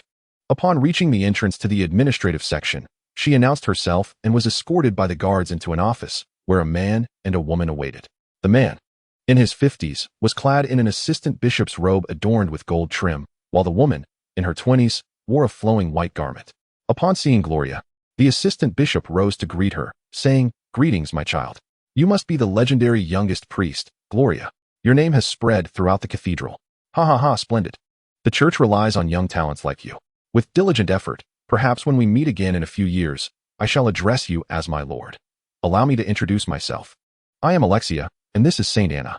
After exchanging a warm embrace, Alexia continued, "Greetings, Assistant Bishop Alexia, and you as well, Saint Anna." Gloria replied with a slight bow. Saint Anna smiled and nodded. "Hello, young priest." Chapter 1. Section 20. The initial encounter of contradictions. As Alexia welcomed Gloria to take a seat and instructed someone to brew a cup of tea, she remarked, "You arrived at just the right moment, my dear child. Have you heard the news of the Lord Mayor's son being assassinated?" "Yes, my lady, I have been informed. I arrived in the city last night. During my rest, the guards conducted a search and informed me of the Lord Mayor's son's untimely demise. However, they merely glanced around before departing." Gloria replied, "What? They even searched your room?" These wretched individuals are growing increasingly disrespectful towards the church. Observing the perplexed expression on Gloria's face, Alexia elucidated, "You may not be well acquainted with the situation in the Heglou Empire. For several centuries, although it appears that our theocratic authority has surpassed the imperial power, the royal family and nobility of the Heglou Empire have consistently sought ways to oppose the church. Initially, to maintain control over them, the church issued various magical crystal cards as substitutes for gold coins, aiming to concentrate as much gold as possible within the church's grasp. Consequently, aside from the meager coins held by the common folk, the wealthy merchants and nobles possess only the church's magical crystal cards. Should any incident arise, the church could declare that they would no longer exchange these cards for gold, rendering the nobles' cards worthless. However, in recent years, we have discovered that certain nobles have been secretly hoarding gold through various means.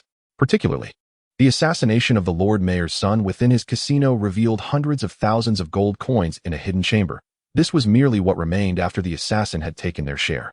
I was just discussing with Saint Anna whether we could leverage this discovery as a pretext to take action. After a moment of contemplation, Gloria responded, "As a preaching priestess, I must admit that I am not particularly adept at such matters. However, I believe it would be challenging to achieve anything significant with our current findings. After all, while hundreds of thousands of gold coins is a considerable sum, for a highly profitable casino, it could merely represent a day or two of revenue. They could easily claim that they were too busy to exchange the coins or even alter their accounts, stating that the gold was just received shortly before the incident. Such matters are notoriously difficult to clarify." Saint Anna nodded in agreement, stating, "That is precisely our concern. If they indeed proceed in that manner, we would find ourselves at a disadvantage. I believe our foremost priority is to ensure that the Lord Mayor does not suspect us of involvement in this affair, lest he resorts to covert actions against us. While it may not pose a direct threat to you, my lady, it would undoubtedly be troublesome." Gloria feigned goodwill as she reminded, "I think it prudent to consider that." Rubbing her temples, Alexia sighed deeply, We have contemplated this as well, but unfortunately, we have yet to devise a suitable plan. It seems prudent to visit the Lord Mayor's residence shortly. If you have no other engagements, I invite you to accompany us. I shall refrain from joining, my lady. After all, I am merely passing through this place and would have little to contribute to the conversation. Moreover, I have heard that there is an auction taking place at the Imperial Auction House today. As you know, I have only recently embarked on my travels and have yet to attend an auction, so I wish to observe the proceedings. Gloria replied after taking a sip of her tea. With a hearty laugh, one might say it is indeed worthwhile to explore, even if there is little of significance to be found. Young individuals should immerse themselves in observation, listening, and learning. As he spoke, he extracted a pale green magic crystal card from his pocket and presented it, stating, "Here are 10,000 gold coins for you. Take this. Should you encounter something that piques your interest, feel free to acquire it. If fortune does not smile upon you, you may save it for future needs. For your endeavors in spreading the divine light are undoubtedly arduous. Is it truly appropriate to accept such a sum upon our first meeting?" Gloria feigned a mix of intrigue and unease. Alexia chuckled, pressing the magic crystal card into Gloria's hand, replying, "There is nothing inappropriate about it. Consider it in advance on your monthly stipend. It is quite normal for one to be away from the city for a year or two while spreading the faith. Do you not require funds? Moreover, how will you assist the impoverished without resources?" Gloria examined the magic crystal card in her hand and, realizing the necessity, acquiesced. "In that case, I shall accept it. Rest assured, I will devote these funds to aiding the needy as much as possible. The auction should commence shortly, so I shall take my leave. I will make it a point to visit you often." With a bow of respect to Saint Anna, she departed. Watching Gloria's retreating figure, Alexia turned to Anna and inquired, "What are your impressions of her? Her capabilities are evident. After all, it is no small feat to become a priestess at the tender age of 16. She possesses a touch of cleverness, a hint of greed, and the fervor of youth, qualities that make her a promising ally. Given the advancing age of our Pope, our esteemed leader requires all the support she can muster." Anna reflected thoughtfully. "Very well, I shall compose a letter to our leader, reporting this matter. We must ensure that our associates make every effort to cultivate a connection with her," Anna concluded. "Now, let us pay a visit to the lord of the city. It would be remiss not to." Rising, she made her way outside. Upon exiting the sanctuary, Gloria hastened directly to the Imperial Auction House. Upon arrival, she was greeted by the same attendant from the previous day, who, upon recognizing her, rushed forward with a warm smile. "Ah, priestess, you have arrived. The auction has already begun. I feared you might not attend." A slight delay occurred. "Please escort me inside," Gloria replied coolly. Guided by the attendant, she was led to a reserved private booth furnished with 2 plush seats and a small table laden with fruit. After handing a gold coin to the attendant to dismiss him, Gloria settled into one of the soft seats, observing quietly. The auction commenced, and it was not long before the atmosphere heightened with the presentation of an enchanted mithril chainmail. Following this, the items offered were of little value: magical scrolls, rare metals, and gemstones, many of which had once been in high demand, but were now disregarded with the decline of the mage profession. Next up for bidding was a holy class magical longbow, unearthed from ancient ruins. The identity of its previous owner remains shrouded in mystery. However, it is certain that they were a legendary hero, for a high-ranking ranger had once sought to purchase it outright, only to concede after realizing he was unworthy to wield such a formidable weapon. Such a formidable weapon is destined to bring unparalleled honor to the family that possesses it. The auction is now underway, with a starting bid of 10,000 gold coins. Is there any esteemed individual willing to place a bid? Noticing the atmosphere growing somewhat tepid, the auctioneer presented the enchanting magical longbow that captivated Gloria's heart. Although archers are often underestimated, even scorned by the majority, the allure of a holy-grade magical weapon priced at a mere 10,000 gold coins proved irresistible, making it a fitting treasure for an emerging family to safeguard their dwelling. In an instant, bidding cards were raised frequently, and soon the price soared to 70,000 gold coins.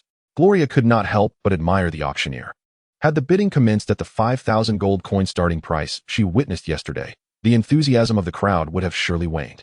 Ultimately, the longbow was sold for 76,000 gold coins, acquired by a balding middle-aged man.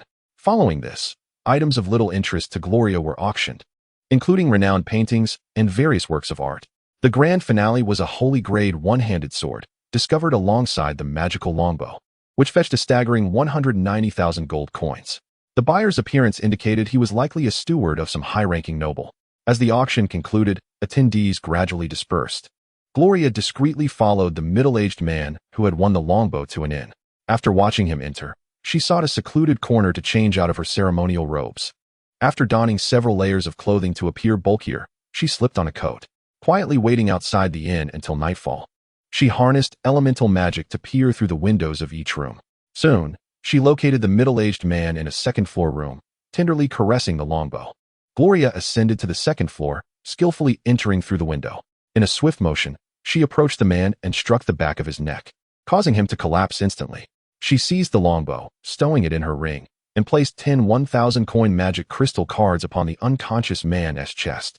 Turning, she leaped back out the window, found an unoccupied corner to change back into her ceremonial robes, and returned to her own inn.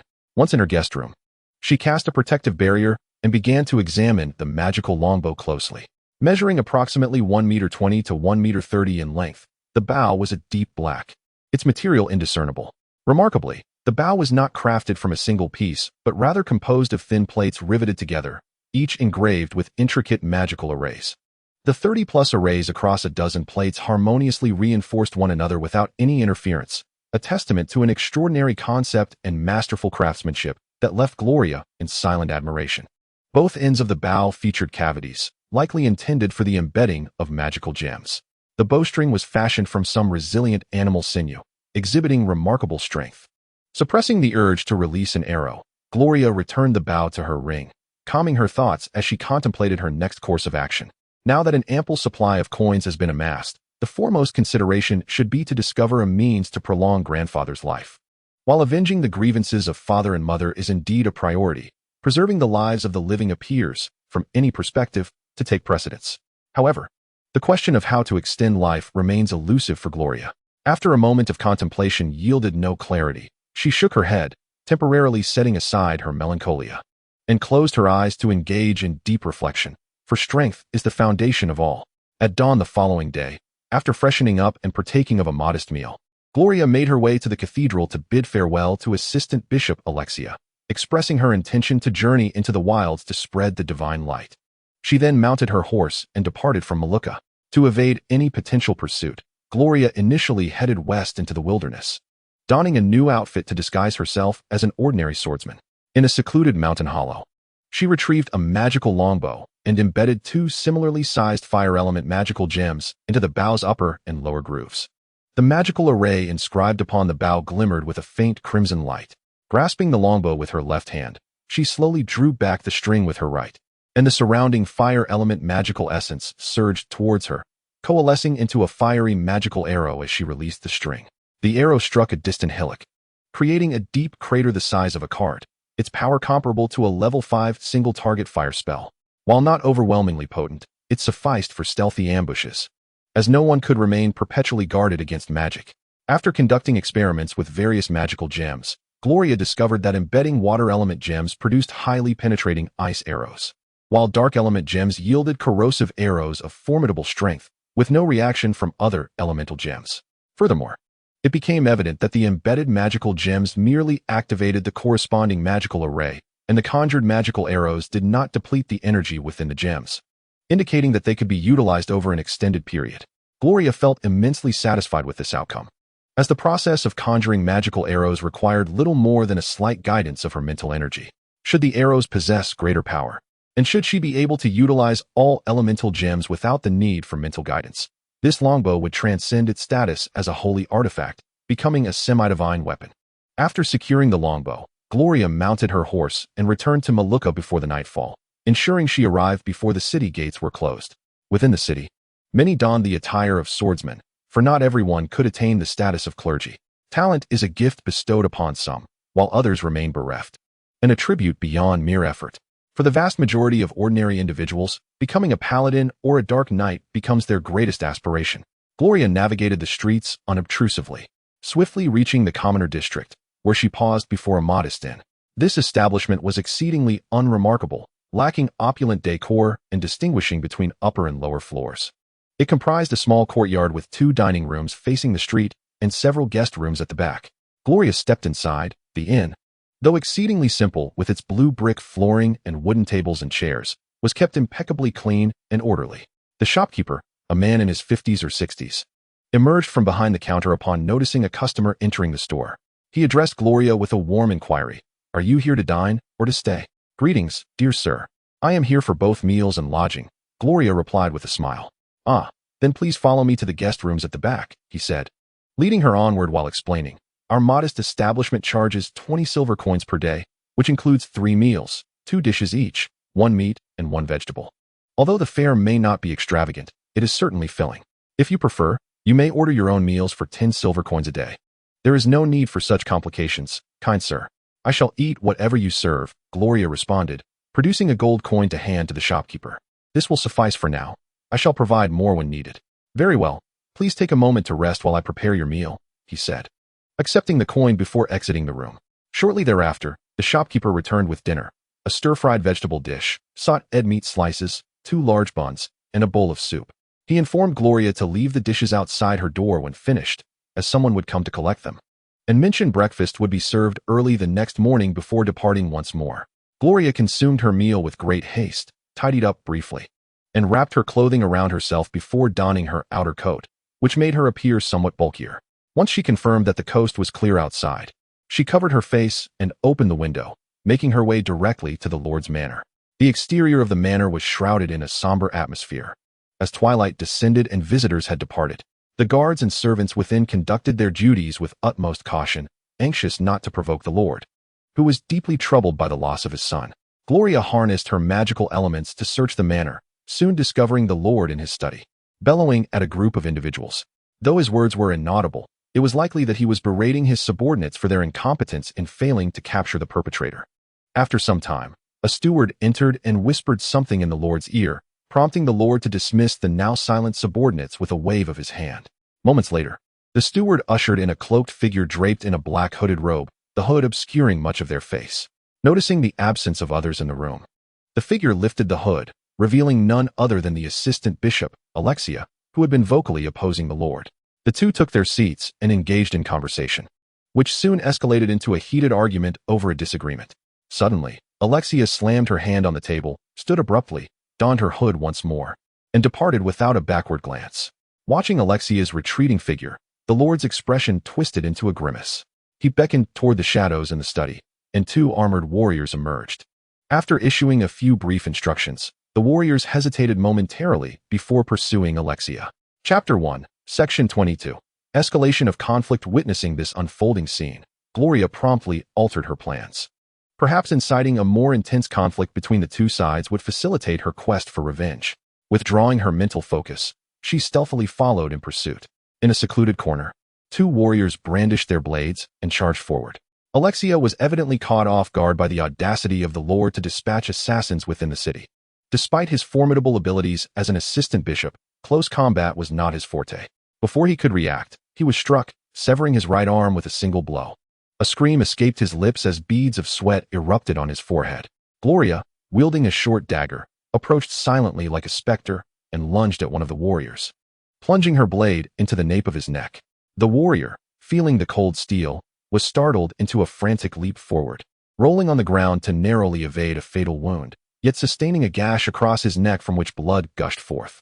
Without hesitation, Gloria pressed the attack, aiming a thrust directly at the warrior's face. In a swift counter, the warrior raised his blade in defense, but Gloria seized the moment, deftly maneuvering her knife to slice through his wrist, severing the tendons. The dark-hued sword clattered to the ground. Seizing the instant of the warrior's pain and distraction, Gloria thrust her dagger upward into his skull, causing him to convulse briefly before collapsing lifelessly. The other warrior, witnessing the death of his longtime companion within mere moments, became frenzied and lunged at Alexia with his blade. Regaining his senses, Alexia desperately dodged while calling for help. Gloria hurled her short dagger at the remaining warrior and swiftly picked up the long sword from the ground, charging forward. The warrior, having deflected the thrown dagger, turned to confront Gloria, abandoning his pursuit of Alexia. In a brief respite from danger, Alexia hastily cast a healing spell upon himself. Although his arm could not be restored, at least the bleeding had ceased. The significant loss of blood had left him pale and unsteady on his feet. The sounds of battle soon attracted the patrolling guards. Realizing the opportunity had slipped away, the warrior, knowing he could not fulfill his mission, retreated with a few swift strikes that forced Gloria back a few steps. He shot a venomous glance at her before vanishing into the shadows. Gloria discarded the long sword, quietly retrieving her short dagger, wiping it clean, and turning to leave. Alexia pushed past the guards and called out to Gloria, "My lady, please wait. I am the assistant bishop of the church. You saved my life, and I must express my gratitude." "No need for that. It was merely happenstance. Your severed arm will undoubtedly hinder your strength, so take care in the future," Gloria replied in a low voice, her tone indifferent. As Alexia approached her side, he gazed mournfully at his amputated arm and lamented, "I understand that all too well. Alas, I am but an assistant bishop, too low in rank. Otherwise, His Holiness would surely seek a high-ranking alchemist to concoct the legendary elixir that could restore my strength or even elevate it further. Let us not dwell on such matters. It is a blessing to have preserved my life," he concluded. "My lord, would you be interested in joining the Knights Templar? With your skills, you could achieve remarkable advancement within the order." Gloria shook her head, stating, "My abilities are not as formidable as you might imagine, esteemed one. What I just executed was merely an ambush. In a direct confrontation, I could barely hold my own against a single warrior. Now that you are no longer in danger, I shall take my leave." With that, she disregarded Alexia and vanished into the night. Upon returning to her room at the inn, Gloria changed back into her attire and sat on the edge of her bed, taking several deep breaths to quell her excitement. She realized there were elixirs capable of restoring one's strength. If her grandfather regained his power and ascended once more to the realm of the Grand Magus, his life would be extended.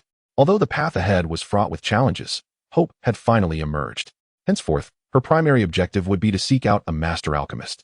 Resolute, Gloria calmed her mind, closed her eyes, and began to meditate. Time during meditation always seemed to pass swiftly. Upon opening her eyes, she found that dawn had arrived. Gloria rose, freshened up, and made her way to the dining area. Although it was early, the common folk lacked the luxury of slumber, and many were already partaking in their meals. Upon seeing Gloria, the innkeeper smiled and nodded, saying, "Ah, you're up. Did you rest well? Please, find a seat. I shall bring your meal." The morning fare was rather simple: a couple of side dishes, a large bowl of porridge, and a flatbread.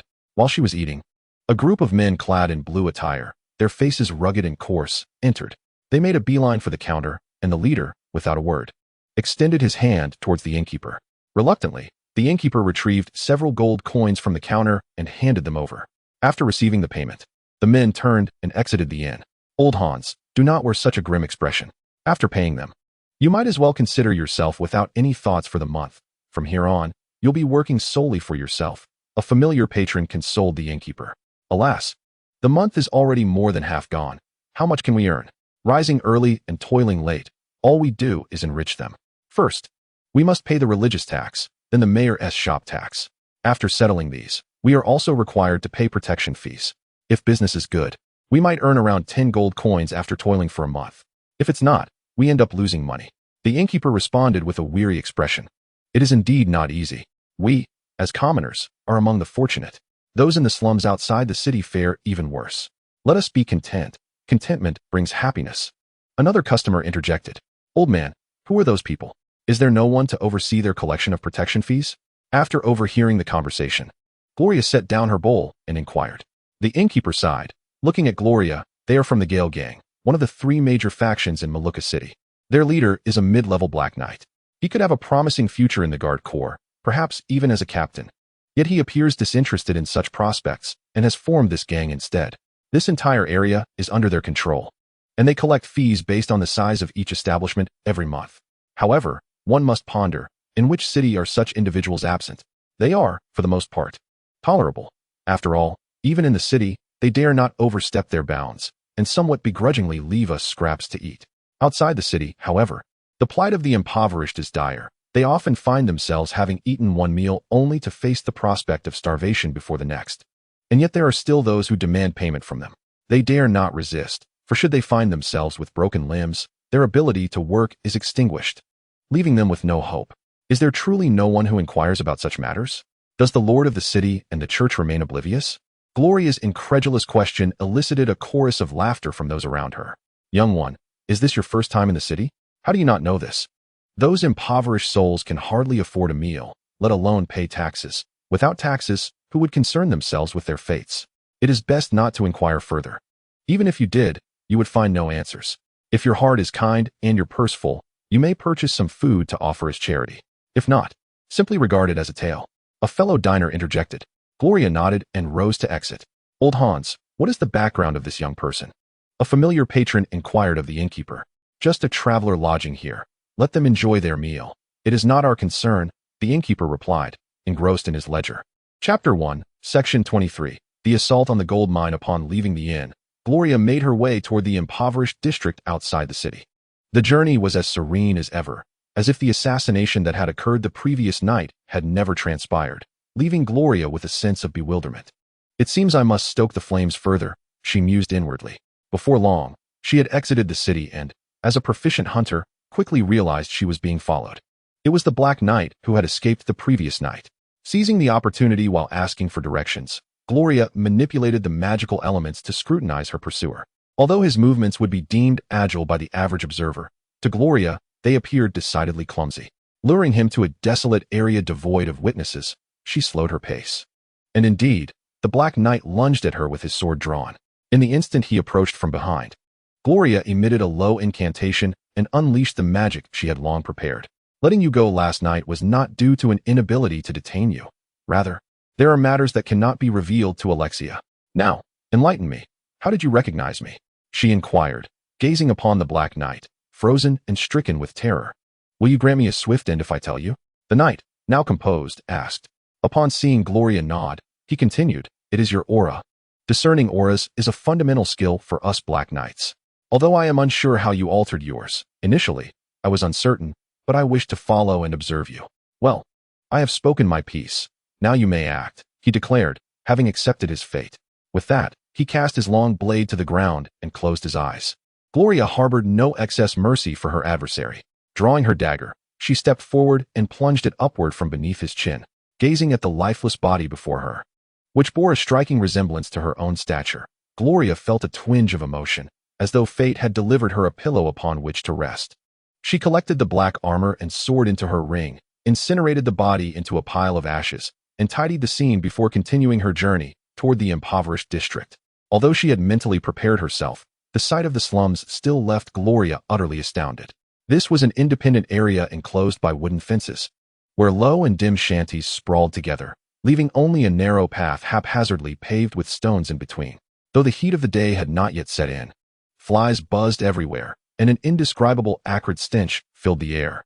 It was unimaginable how the inhabitants managed to survive. The only figures visible throughout the slum were frail, elderly individuals, their vacant gazes fixed as they sat at the entrances of their shacks. This place was scarcely better than the livestock pens of her childhood mountain village. Suddenly, a faint metallic scent of blood caught Gloria's attention. Following the trail of this odor, she approached one of the shanties, from which emanated the pained groans of a man and the anxious cries of a girl. Pushing open the rickety wooden door, which barely served to shield them, Gloria stepped inside. The shanty contained only two makeshift beds fashioned from broken planks and a solitary table. On one of the beds lay a middle-aged man, his body a canvas of bruises, while a gaunt girl of 12 or 13 sobbed as she gently dabbed at the blood seeping from his wounds with a towel. Upon seeing Gloria enter, the girl hastily wiped her tears with the back of her hand and asked, "Sir, what brings you here?" Gloria approached and gently touched the girl's head, inquiring, "What has happened?" "My father unearthed a piece of gold while working in the mine yesterday," the girl replied, her voice trembling. "When he intended to turn it in, several men tried to rob him. When he refused to give it up, they beat him badly." Looking back at her father, covered in wounds, fresh tears streamed down the girl's cheeks. "A mine? What mine? Were those men from the mine?" Gloria wiped the girl's tears away and continued her questioning. After a moment of sniffling, the girl answered, "It's the Lord's gold mine, just not far from here. Everyone in our area works there to earn money. The men who attacked my father are from here too. They dig for gold, but when others find it, they seize it to turn in as their own. The guards at the mine say as long as the gold is submitted, they do not care who hands it in." As the girl's words sank in, Gloria's anger surged. In her childhood memories, if a family lacked food, the villagers would always lend a hand. She could not fathom why, among those who shared the same miseries of slum life, some would resort to robbing the fruits of another's labor merely to improve their own lot. Had she not witnessed this incident herself, that man would soon succumb to his injuries, leaving the girl to navigate life without her father. Stepping to the bedside, Gloria cast a healing spell upon the middle-aged man, watching as his wounds swiftly vanished. She then gently pressed on his neck, lulling him into a deep slumber. observing the girl, who was left in a state of astonishment. Gloria reached into her pocket and placed a handful of silver coins into her palm. "Do not worry, little sister," she reassured her. "Your father is now safe. He has been injured and needs rest. Let him sleep peacefully. With a handful of money, could you kindly purchase some provisions for your father? Remember, do not reveal all the money at once for others to see. Do you understand?" The little girl nodded vacantly, and Gloria gently patted her head before turning to leave. The Lord's Gold Mine, indeed a splendid establishment. After inquiring about the directions from passers-by, she soon arrived at the mine site. Upon careful observation, the entire area was not large, encompassing a courtyard of about 2,000 to 3,000 square feet, which enclosed the mine shaft within. At each corner of the courtyard stood a watchtower, each manned by 2 sentinels. Dozens of burly men wielding whips shouted incessantly, urging the workers to hasten their pace. The laborers struggled to transport the ore through a narrow opening, breaking it apart, grinding it into fine sand, and then separating the gold from the sand using water. The gold and sand were ultimately consolidated and melted into gold ingots before being sent to the storage room for weighing and sealing. After observing for a while without noticing any formidable opponents, perhaps understandably, given that few would dare to covet the Lord's enterprise, Gloria patiently awaited the end of the workday. Intending to act only after the workers had departed to avoid harming any innocent souls. During her wait, she channeled magical elements into the mine shaft, where small oil lamps illuminated the dim, low-ceilinged space. After a brief search, she quickly found the group of individuals the little girl had mentioned. They were a cohort of 16 to 17 men, aged in their 20s or 30s, noticeably more robust than those around them, though they were engaged in work. Their pace was considerably slower, as they constantly scrutinized the materials excavated by their peers. Memorizing their appearances, Gloria withdrew her mental focus, noting that the hour was still early. Just past 9 o'clock, she contemplated her next move and rose to head back to the city. Upon returning to the city, she inquired about the location of a tavern and casually chose one to enter. Dolores had once remarked that in any city, the tavern is invariably the place where the most reliable information circulates, despite much of it being mere hearsay. Before noon, the tavern was still sparsely populated, so she settled into a corner and tossed a gold coin to the server, requesting a selection of drinks and snacks. As she leisurely savored her food and drink, she attentively listened to the conversations of the patrons. As noon approached, the tavern filled with more guests, and the topics of discussion grew increasingly varied. Tales of infidelity, brawls, and reckless attempts to attain the status of a black knight filled the air, alongside rumors of an assassination attempt on the assistant bishop, who was said to have sustained grave injuries. Ridiculous! Who would dare to assassinate the assistant bishop in this city? Such an act would be a gross affront to the divine authority, one voice declared. Moreover, if the bishop truly were injured, why haven't the guards launched a search for the assailant? Another voice countered immediately. It is true. A friend of mine resides near the scene of the attack and witnessed it firsthand. He claimed that 2 black knights were involved, the first voice insisted. Though their conversation was not loud, the entire tavern fell silent, clearly aware of the irreconcilable conflict between the church and the Lord's estate. Chapter 1. Section 24. Stirring up conflict, have you heard? An ancient relic has been discovered in the forest near Debrecen, and several groups have ventured inside, none of whom have returned alive. It is said that the more perilous the relic, the greater the treasures within. The topic, however, seemed ill-timed, and soon someone deftly shifted the conversation to a new subject. With this change, the atmosphere grew lively once more. The forest adjacent to Debrecen? Why not simply refer to the depths of the Nether Mountains? Even if there are abundant riches to be found, one must have the fortune to retrieve them. For individuals like us, such a venture would be akin to inviting calamity, an invitation to death for those weary of life. Others chimed in, their agreement echoing across the room. Debrecen, you say? Once matters here are settled, I must pay a visit, Gloria mused to herself. A significant event is unfolding. His Majesty has issued a decree to establish an alchemist guild. Suddenly, a patron burst into the tavern, exclaiming loudly. The previously lively establishment fell into an abrupt silence. Patrons exchanging glances, sensing an impending storm. Yet, was it truly alarming? After all, alchemists and sorcerers are hardly the same. After a brief lull, someone quietly remarked, "Come now. Let us drink. What is the point of visiting a tavern if not to indulge in spirits? Let us seize the day and drink to our heart's content." This voice resonated loudly, and while glasses were raised, discussions resumed on varied topics, the atmosphere noticeably more somber. What does His Majesty intend? The Sorcerers Guild has only recently fallen, and now he seeks to establish the Alchemist Guild. Is he testing the Church's limits?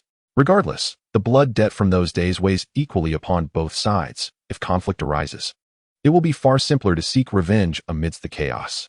Gloria sat quietly in a corner, her thoughts swirling. Time passed swiftly, and soon it was past 5 in the afternoon. Gloria stood and made her way toward the mines outside the city. The gold mine appeared to be closing for the day, overseers and guards meticulously inspecting each worker to prevent any gold from being smuggled out. After a considerable delay, the inspection concluded, and the workers departed the mine, those fortunate enough to have unearthed sizable nuggets heading to nearby stalls for a drink, while others, having merely received their wages, purchased some food to take home. Observing that aside from a handful of sycophants still attempting to curry favor with the guards and overseers, all other workers had left, Gloria drew her bow and knocked 2 dark magic gemstones. With a swift release, 4 dark arrows flew forth, striking down 2 guards atop the towers, their throats pierced, their bodies swiftly vanishing, consumed by dark magic. The clatter of a weapon dropped by a guard ignited alarm among the remaining workers in the mine.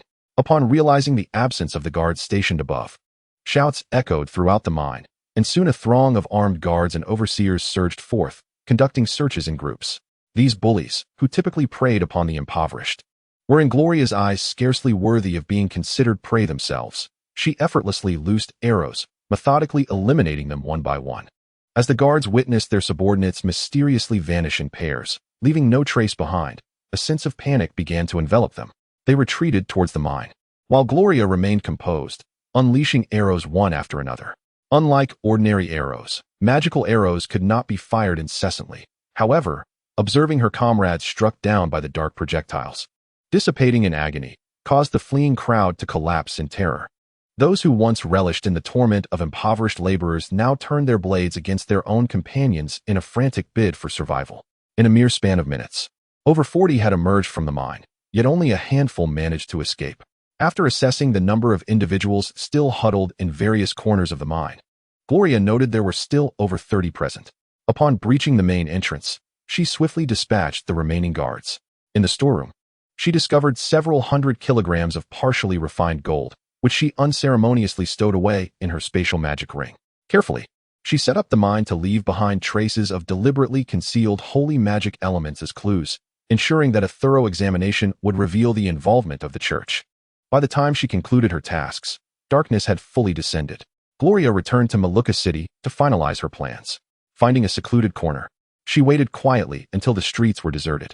As midnight approached, she donned the armor of a dark knight, making no attempt to hide her presence as she made her way towards the chapel. Channeling dark magical elements into her longsword, she imbued it with formidable corrosive power, resembling the techniques of a high-ranking dark knight. With a single swing, she cleaved open the chapel's barred doors and boldly entered the prayer hall. Standing before the towering statue of the deity of light, Gloria leapt and severed the statue's head, shattering it into pieces.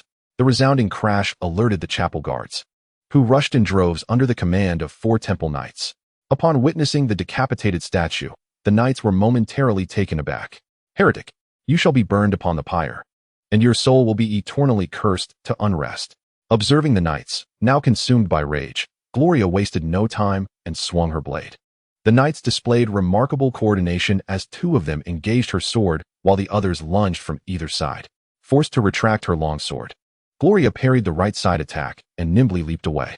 At the moment of contact, she sensed the dark magical elements within her sword diminish significantly, while the once gleaming white swords of the knights dulled to a gray hue. "O great God of light, your servant prays for the purification of my weapon." Following her prayer, the gray sword regained its former brilliance. Witnessing this, Gloria felt a wave of frustration. Within this chapel, the dark magical elements were woefully scarce. Even with her exceptional affinity for magic, she could not amass sufficient dark energy. Defeating the temple knights with another magic type would not be exceedingly difficult, yet it would undoubtedly reveal her true nature. Realizing her precarious situation before being encircled, Gloria swiftly made her escape toward the chapel's exit. "Heretic, do not think you can flee." Holy light slash. 4 esteemed Templar knights united in a formidable assault, unleashing a radiant white blade that soared towards Gloria with astonishing speed. Gritting her teeth, Gloria chose not to evade but to endure the strike head-on. Despite the commendable protective properties of her black knight armor, the luminous blade pierced through, inflicting a grievous wound on her back, deep enough to expose bone, causing her to expel a violent spurt of blood. propelled by the force of the blade. Gloria burst forth from the sanctuary, clenching her jaw as she raced into the night, aware that following the trail of blood would lead her pursuers directly to her. Battling through the excruciating pain in her back, she sprinted towards the vicinity of the Lord's manor, where she found a concealed corner to cast a healing spell, immediately staunching the flow of blood. Swiftly arranging her surroundings to create the illusion of having been rescued to the Lord's manor, she discreetly concealed herself. Chapter 1. Section 25. Inciting conflict 2. At that moment, 2 Templar Knights accompanied by 2 squads of Sanctum guards hastened along the trail of blood. Report to the esteemed lords. The blood trail ends here. Upon thorough examination, we deduce that the individual was rescued. Although the scene has been tampered with, the residual traces confirm that the heretic was taken to the Lord's manor, reported the guard in charge of the search. The 2 Templar Knights furrowed their brows, contemplating a search of the Lord's manor, an authority they evidently lacked. Yet, if they refrained from investigating, the assailant could very well escape the city swiftly. Consider the implications. A heretic wielding dark energy had assaulted the sanctum guarded by 6 Templar Knights, desecrating the statue of the light deity, and had managed to flee, having sustained only minor injuries amidst the onslaught of 4 Templar Knights. Should word of this incident spread, it would bring immense disgrace to the entire church, a humiliation that the proud servants of the light god could not bear. Surround the Lord's manor. You shall return to the sanctum at once and summon the assistant bishop and the holy maiden. The 2 Templar Knights deliberated and reached a compromise. The 2 guards obeying the orders turned and raced toward the sanctum. My lord, 2 Templar Knights and the sanctum guards have surrounded our manor, a steward reported, bracing himself as he entered the study where the furious lord was venting his wrath over the recent attack on the gold mine. The recent events had continuously tested the lord's nerves. First, his only son was assassinated, leading to the plundering of his son's long-acquired savings. Then, the gold mine was attacked, with all guards and overseers vanishing without a trace. Now, the church had sent its men to encircle his home. Are they plotting against me? Humph, to devour me. They must possess formidable teeth. The enraged lord ordered the steward to gather the defensive troops. He then made his way alone to the backyard, slipping through a concealed entrance in a rock formation. Deep within the cavern, in a hidden corner, he opened a secret door leading to a chamber where a suit of armor, seemingly shrouded in a grayish aura, lay in waiting. Old friend, the moment draws near when you shall once again savor the sweet nectar of blood and listen to the exquisite symphony of death. Just a little longer. A mere moment of patience is required. The lord of the city gently caressed his armor, murmuring to himself. The armor seemed to respond with a low hum. In the sanctuary, the assistant bishop Alexia, now weakened with a severed right arm, anxiously awaited the Holy See's reply alongside Saint Anna. The current predicament had ensnared them in an exceedingly awkward situation. The sanctuary had been breached, and the statue of the god of light destroyed, necessitating a firm external stance to capture and severely punish the perpetrator. However, such a resolute stance must be underpinned by formidable strength, which, given the current capabilities of the Maluka City Sanctuary, was evidently insufficient for a direct confrontation with the Lord's estate. Fortunately, in a moment of foresight during the assassination attempt on the Lord's son days prior, the assistant bishop had already sought assistance from the Holy See. Depart now, return to the Holy City, and report these events to His Holiness. This matter transcends mere personal vendetta. It demands resolution, lest we all fail to account to the Holy See. Moreover, I have an unsettling feeling that the situation is not as straightforward as it appears. I am prepared to face martyrdom, but you must survive. We need someone of weight to attest to this matter, Alexia declared, glancing at her mutilated arm. Perhaps there remains a glimmer of hope. Perhaps this incident was not orchestrated by the Lord, but rather a malicious frame-up by another party? Furthermore, given the Holy See's prowess, would he truly dare to act? Saint Anna hesitated, voicing her thoughts. I have dealt with that Lord far too often. Any semblance of luck must be dismissed, and the situation must be comprehensively assessed. Perhaps he is not behind today's incident, but does that truly matter? The conflict between imperial authority and divine power has become a well-known secret in the Heglou Empire over these years. The Emperor has been opportunistically expanding his influence, while we have yet to fully recover from our battles with the Mage Guild. His recent bold declaration to establish the Alchemist Guild is evidently a probe into the Holy See's reaction. Thus we must adopt a firm stance today. You must leave. Your departure may instill in him a fear of exposure, preventing him from pursuing total annihilation against us. With that, she rose, ordering preparations for the carriage to escort Saint Anna to the Holy City. Once arrangements were made, Assistant Bishop Alexia meticulously adjusted her attire and led the full force of the sanctuary to the Lord's estate. Assistant Bishop, may I inquire as to the meaning behind surrounding my estate with such a multitude? The Lord observed Alexia with an impassive expression. To say we have surrounded your estate would be an exaggeration. Recently, someone breached the sanctuary and destroyed the statue of the God of Light. After being severely injured by the knights of the sanctuary, this individual fled, and our pursuit led us here. I have no doubt that you, esteemed Lord, are in no way connected to this alarming incident, yet to quell public speculation, might I request your cooperation in allowing us to conduct a search? Alexia stated, maintaining her composure with dignified poise. Ha ha ha, are you jesting, Your Excellency the Assistant Bishop?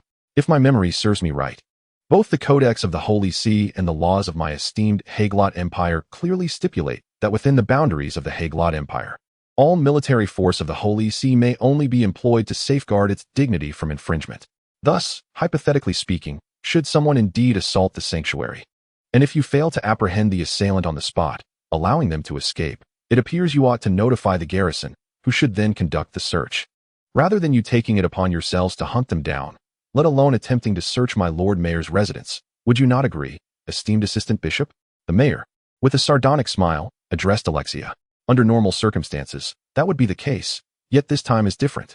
The assailant is a Black Knight who has taken refuge in the Mayor's residence. In order to exonerate the esteemed Mayor, we have no choice but to proceed in this manner, and we hope for your understanding, my lord. Oh, so you, esteemed Assistant Bishop, are acting in my best interest? I believe it unnecessary for you to exert yourself. Let us adhere to the law. Should you truly wish to inspect my mayoral estate, feel free to present the governor's order or the emperor's decree. With either of those in hand, I shall not impede your efforts. Moreover, I am curious. Esteemed Assistant Bishop, how could anyone dare to perpetrate such an assault on the sanctuary and desecrate the divine statue? Is the religious tax excessively burdensome? Or do our noble clergy show insufficient concern for the plight of the destitute? In light of such occurrences, I believe it prudent to reflect upon our own actions and consider where we may have faltered, lest such incidents proliferate and tarnish the reputation of the Holy See. Of course, this is merely my humble suggestion. What did you say? You audacious heretic, this is blasphemy against the divine. A furious Templar Knight bellowed, drawing his sword and charging forward. The Mayor suddenly unleashed his suppressed aura, compelling the advancing Templar Knight to stagger back a few paces and collapse to the ground. A mere jester. Your Excellency, keep your subordinates in check. A character such as his could incite enemies at any moment, and it would reflect poorly on the Holy See if you were to meet an untimely demise on the streets. Someone, close the door. Should any foolhardy individuals dare to intrude, let them be dealt with ruthlessly. With that, the Mayor turned and strode back to his residence. Chapter 26. The True Conspiracy, Part 1. Watching the slowly closing door, Alexia's face shifted from crimson to pale, as fury and humiliation incessantly tugged at his nerves. Yet he understood that should he boldly venture inside, none present would emerge alive. Observing the newly appointed guards, their faces etched with fear, Alexia couldn't help but let out a long sigh. Divide the men into two groups. Leave half to continue the encirclement here, while the others retreat for now and return after some time for the handover. My lord, this cannot be. What purpose does this encirclement serve? They will undoubtedly devise means to facilitate the escape of the assailant. Even if we later secure the order to search, what use would it be if we cannot apprehend the individual? Not only would it bring endless disgrace upon the Holy See, but it would also leave us in a precarious position. 6 Knights Templar approached Alexia with an air of solemnity. What alternative could there be? You have all witnessed his formidable strength. Even at my peak, alongside your efforts, we could scarcely match him.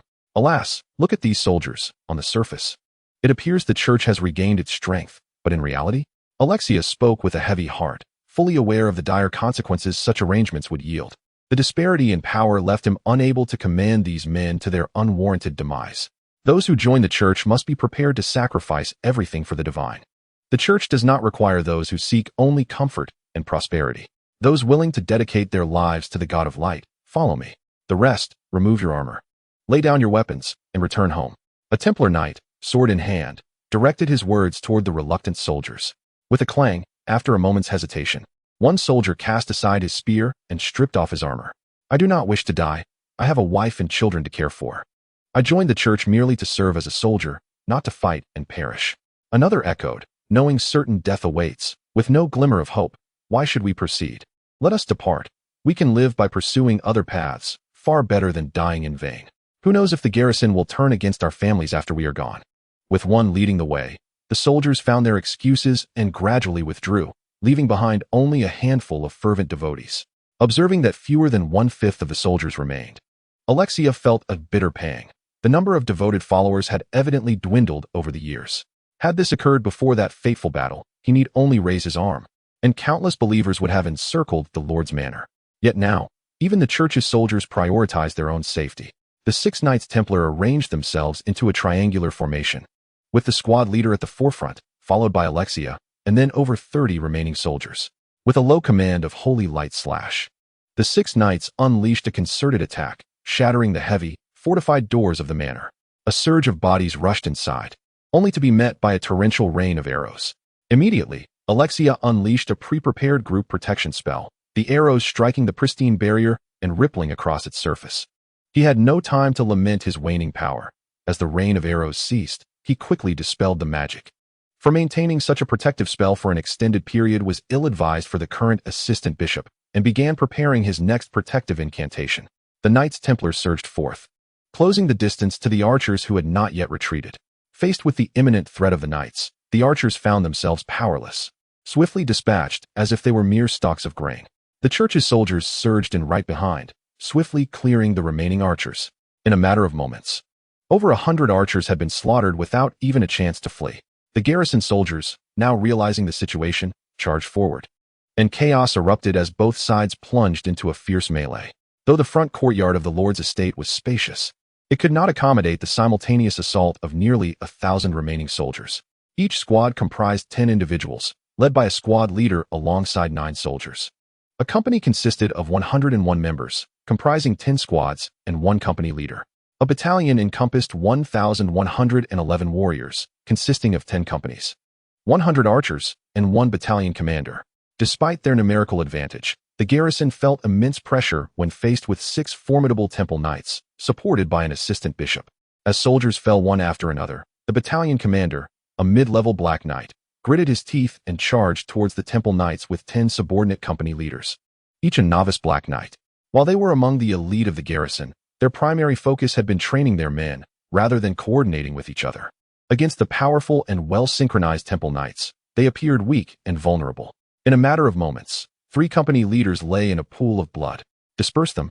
Do not allow them to coordinate. The battalion commander soon recognized the shortcomings of his side. Groups of soldiers charged recklessly forward, and quickly, the 6 temple knights were completely separated. Deprived of their teamwork and facing multiple black knights alongside countless soldiers, the temple knights began to falter. Over 30 clergy guards fiercely protected Alexia at the center, and fortunately, the garrison's primary objective was not them, allowing them to endure. O great God of light, your servant prays to you. Please consume my body and soul. Let that sacred flame purify all enemies. The temple knight, oppressed by the Lord, sat on the ground, witnessing his comrades fall one after another. Resolute, he unleashed several holy light slashes to repel nearby foes before chanting loudly. A white, golden-tinged soul fire erupted from within him, instantly filling the entire courtyard of the Lord's estate. After the flames subsided, only a pile of ashes remained where the temple knight had stood, while the ordinary garrison soldiers were reduced to heaps of charred remains. The slightly stronger squad leaders were left grievously injured, their armor and skin fused together, unable to even call for help as they fell to the ground. The remaining 5 temple knights gazed at the pile of ashes, their eyes reddening, veins throbbing on their foreheads, brandishing their swords towards the soldiers outside. Uncertain whether they should charge in, one shouted furiously, "Slay these heretics." With that, they surged forward. The battalion commander, accompanied by a few lightly injured company leaders, gritted his teeth and met them head-on. For the glory of the Empire, he proclaimed loudly, "Fight to the death." The re-energized garrison charged once more, and a frenzied melee ensued, with both sides disregarding strategy in their bloodlust. In the aftermath of an hour-long chaos, the entire battalion of the garrison lay slain in pools of blood. On the side of the clergy, only 2 temple knights, including the squad leader, and assistant bishop Alexia remained. After exhausting his last reserves of spiritual energy to cast a healing spell for the 2, the assistant bishop lost all combat capability. After a brief moment of heavy breathing, the 3 individuals laboriously rose to their feet and retreated. The servants of the Lord of the city hid anxiously in their chambers, observing the trio's slow approach to the courtyard. I truly underestimated you. I always thought you were merely a charlatan seeking personal gain. Yet I did not anticipate your fervent spirit. Alas, you shall all perish here tonight." The lord of the city sauntered out from the shadows. Lord of the city, I fail to comprehend. With your strength, had you acted from the outset, we would have stood no chance together. Why allow those soldiers to die in vain? Alexia inquired, her gaze fixed intently on him. Die in vain? No, no, you are mistaken. They shall not die in vain. They will be reborn in the embrace of the divine. But not in the name of that hypocritical god of light. Everything has unfolded according to our design these past years. Did you truly believe that our deployment to assist in overthrowing the Huan Empire was to please you? To strengthen you? Ha! Greedy and foolish zealots. Your avarice has blinded you, causing you to see only the allure of profit, to pursue that so-called gain. You sought to dismantle the Huan Empire and eradicate the Mage Guild, oblivious to the fact that it would only lead to your own bloodshed in war. Consider this. Which of those who perished in that war were not fervent believers? How delightful it is to recall the countless lives lost. The anguished cries for mercy amidst the bloodshed. Ha! Although an unexpected turn of events has compelled us to act sooner than anticipated, it matters not. We were merely awaiting a pretext for war, a suitable justification. Now we possess one. What could be more fitting than an assistant bishop leading the church's army to assault the Lord's estate, slaughtering thousands of soldiers? A millennium of dreams, a millennium of waiting, is soon to be realized. The great dark god shall descend upon the world once more. The Lord's face contorted with excitement. Alexia, stunned by the revelation, was taken aback. Though she sensed the complexity of the situation, she never imagined such a monumental conspiracy was at play. It seems you are resolute in your intention to eliminate us all. Initially determined to embrace martyrdom, Alexia now contemplated how to relay this crucial news, ensuring the church was prepared. Naturally, upon learning such vital information, you must feel your impending demise is worth it. The Lord drew forth a long blade, caressing its edge with his fingertip. Will you be able to spare me as well? A resounding voice echoed. Your Excellency, Archbishop Edra, what brings you here? Upon seeing the newcomer, Alexia felt an overwhelming surge of joy. I appreciate your efforts, Assistant Bishop Alexia. I have been conducting a parish inspection and, upon receiving your report a few days ago, decided to visit. I fortuitously encountered Saint Anna along the way. After hearing her account, I hastened ahead, leaving my attendants behind, and thankfully arrived just in time. However, I did not anticipate that these heretics would conceal themselves so adeptly. Please, retreat to the back. I am eager to witness the capabilities of these infidels. Observing the three bloodied figures, Archbishop Adra nodded. As he regarded the recently arrived archbishop, the lord of the city's expression gradually became grave, his grip on the long sword tightening as he began to softly chant. Beneath the cover of night, no one noticed the wisps of pale gray mist emanating from the lord's armor. The corpses that came into contact with this mist slowly rose, clutching their weapons and staggering toward the archbishop and his companions. Witnessing the encroaching zombies, the archbishop felt a twinge of annoyance at being outmaneuvered in front of his subordinates.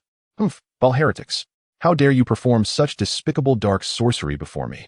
After swiftly reciting an incantation, the archbishop declared with a commanding voice, and a pristine orb of light ascended into the sky. Upon bursting, it showered the area with a soft golden radiance, reducing the zombies to heaps of black ash amidst their piercing screams. Once the light dissipated, only a few hundred zombies at a distance remained. The archbishop's prowess was indeed formidable, easily obliterating such a vast horde of undead. The city lord, with a sinister smile, remarked, "Humph. No matter how numerous these lowly undead creatures are, they cannot inflict the slightest harm upon me." Archbishop Adra's eyes brimmed with confidence. I told you. You deluded priests are foolish. Let us see if you can conjure another grand light spell. Just as the cathedral is blessed by the god of light, this humble courtyard is also graced by the great god of darkness. To prevent you from discovering this, I have always maintained a deliberate balance of magical elements. However, once the light magic elements within this courtyard are depleted, they cannot be replenished without my consent. Had you attacked me with magic from the outset, the consequences would have been dire. Although I am confident in my strength, I am not so arrogant as to underestimate the situation. Yet now, I do not believe a powerless archbishop poses any threat to a silver moon knight. The lord's arrogance and confidence returned to his visage. Gazing at the smirking lord, Archbishop Adra retrieved a fist-sized stone of light magic from a pouch within his robes and smiled gently. Did you think that I, of my standing, would lack even a few magical stones? As the city lord observed the softly glowing stone in the archbishop's hand, His boisterous laughter abruptly ceased. In that case, let us dispense with the pleasantries. Let us engage. No sooner had the words left his lips than dark mists surged towards the city lord, causing his form to swell ominously. Humph, mere parlor tricks, the archbishop retorted, clutching the magic stone as he began to chant. At that moment, the captain of the temple knights, standing behind him, lunged forward, thrusting his sword toward the archbishop's back. The blade pierced through the archbishop's body, emerging from his chest. Adra turned in shock to face the knight. You, how dare you? Before he could finish his sentence, he crumpled to the ground. Alexia stood in stunned disbelief, unable to comprehend the unfolding events. Ha ha ha, is it not astonishing? Are you unable to accept this? You foolish zealots could never fathom that we have been infiltrating your sanctum for centuries. This endeavor has been a slow yet relentless pursuit, which has only recently gained momentum. Do you comprehend why? Ha ha ha, I am certain you have come to understand. A hollow sound emanated, as though the armor had become devoid of any presence. Well, the results of this endeavor have far exceeded our expectations. I trust the master will be exceedingly pleased. Given your remarkable cooperation, I shall refrain from further tormenting you. With that, he extended his right hand, enveloping Alexia and the Templar Knight in swirling black mist, their bodies rapidly withering until all traces of life vanished. Chapter 28.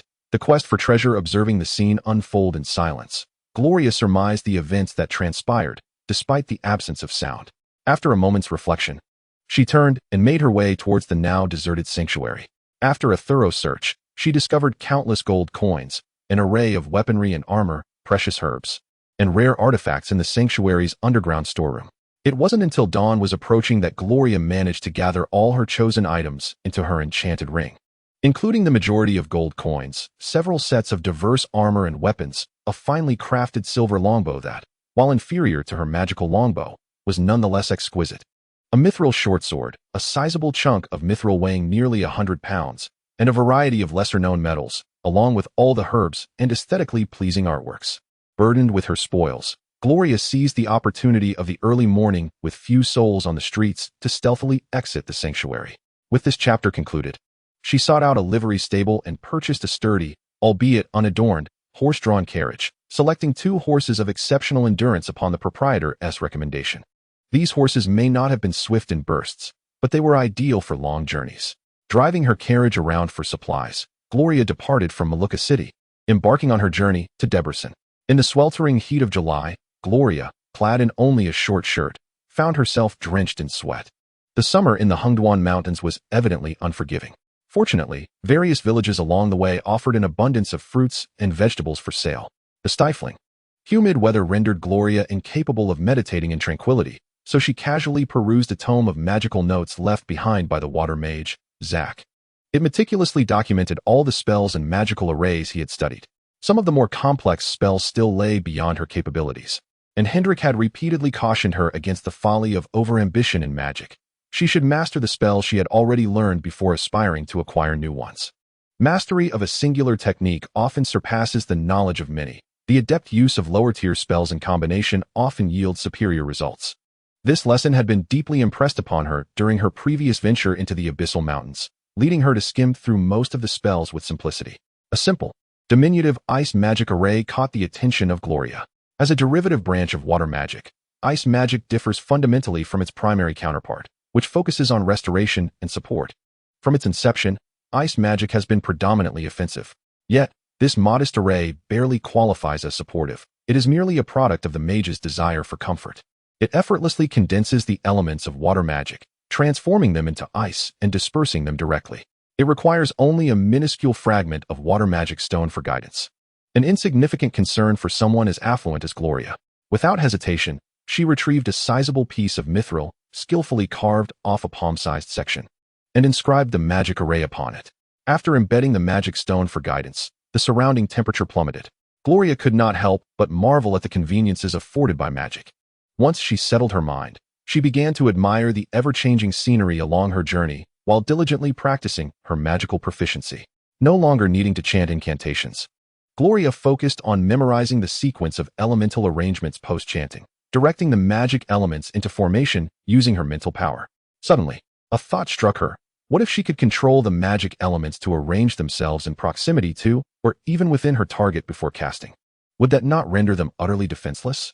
With this in mind, Gloria commenced her experiments. However, after several attempts, she was disheartened to discover that as the distance increased, the difficulty of controlling the magic elements escalated exponentially, even when she managed to arrange them successfully at a relatively close range. The mental energy expended was beyond her current capacity. After all, battles often cannot be resolved with a single spell. Realizing her own limitations, Gloria calmed herself and returned to the fundamentals of her practice.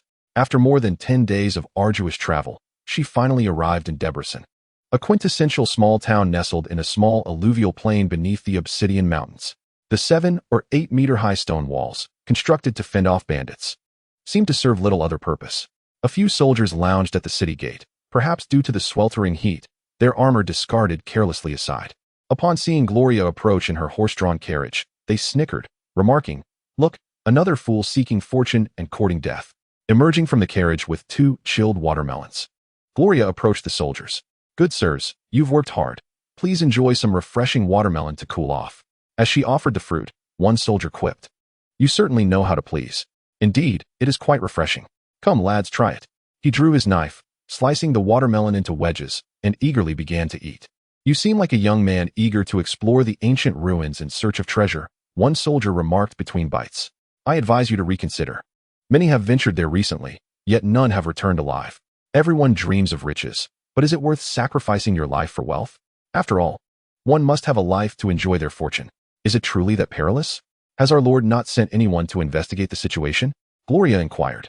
Leaving the carriage, sweat soon began to bead upon Gloria's brow.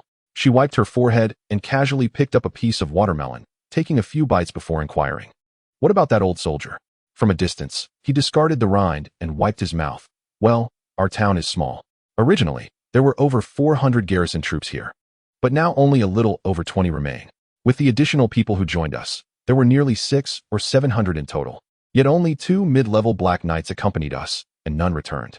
Is it any wonder I advised you against going?" Noticing that several had not yet satisfied their appetites, Gloria turned and gathered all the remaining fruits from the carriage. "All right, I shall heed your advice. I will take a stroll into the city to purchase a few items before returning. Thank you all." With that, she guided the carriage into the town. "I suspect this lad will not easily relent. Look at how many came, yet how few heeded the counsel to turn back." A soldier, munching on watermelon, approached and patted the old soldier's shoulder. "Whatever, we've done our part. That's what matters. We owe it to ourselves." Watching Gloria's retreating silhouette, the old soldier shook his head. The carriage rattled along the uneven roads of the town, where stone-paved pathways had seen only rudimentary maintenance, leaving the surface pockmarked. The buildings lining the streets were predominantly constructed from stone, exuding a rugged charm. Considering the potential for unforeseen dangers, Gloria prudently acquired ample fresh water and provisions. After ascertaining the general direction to the ruins, she drove the carriage towards them, under the sympathetic gazes of passers-by.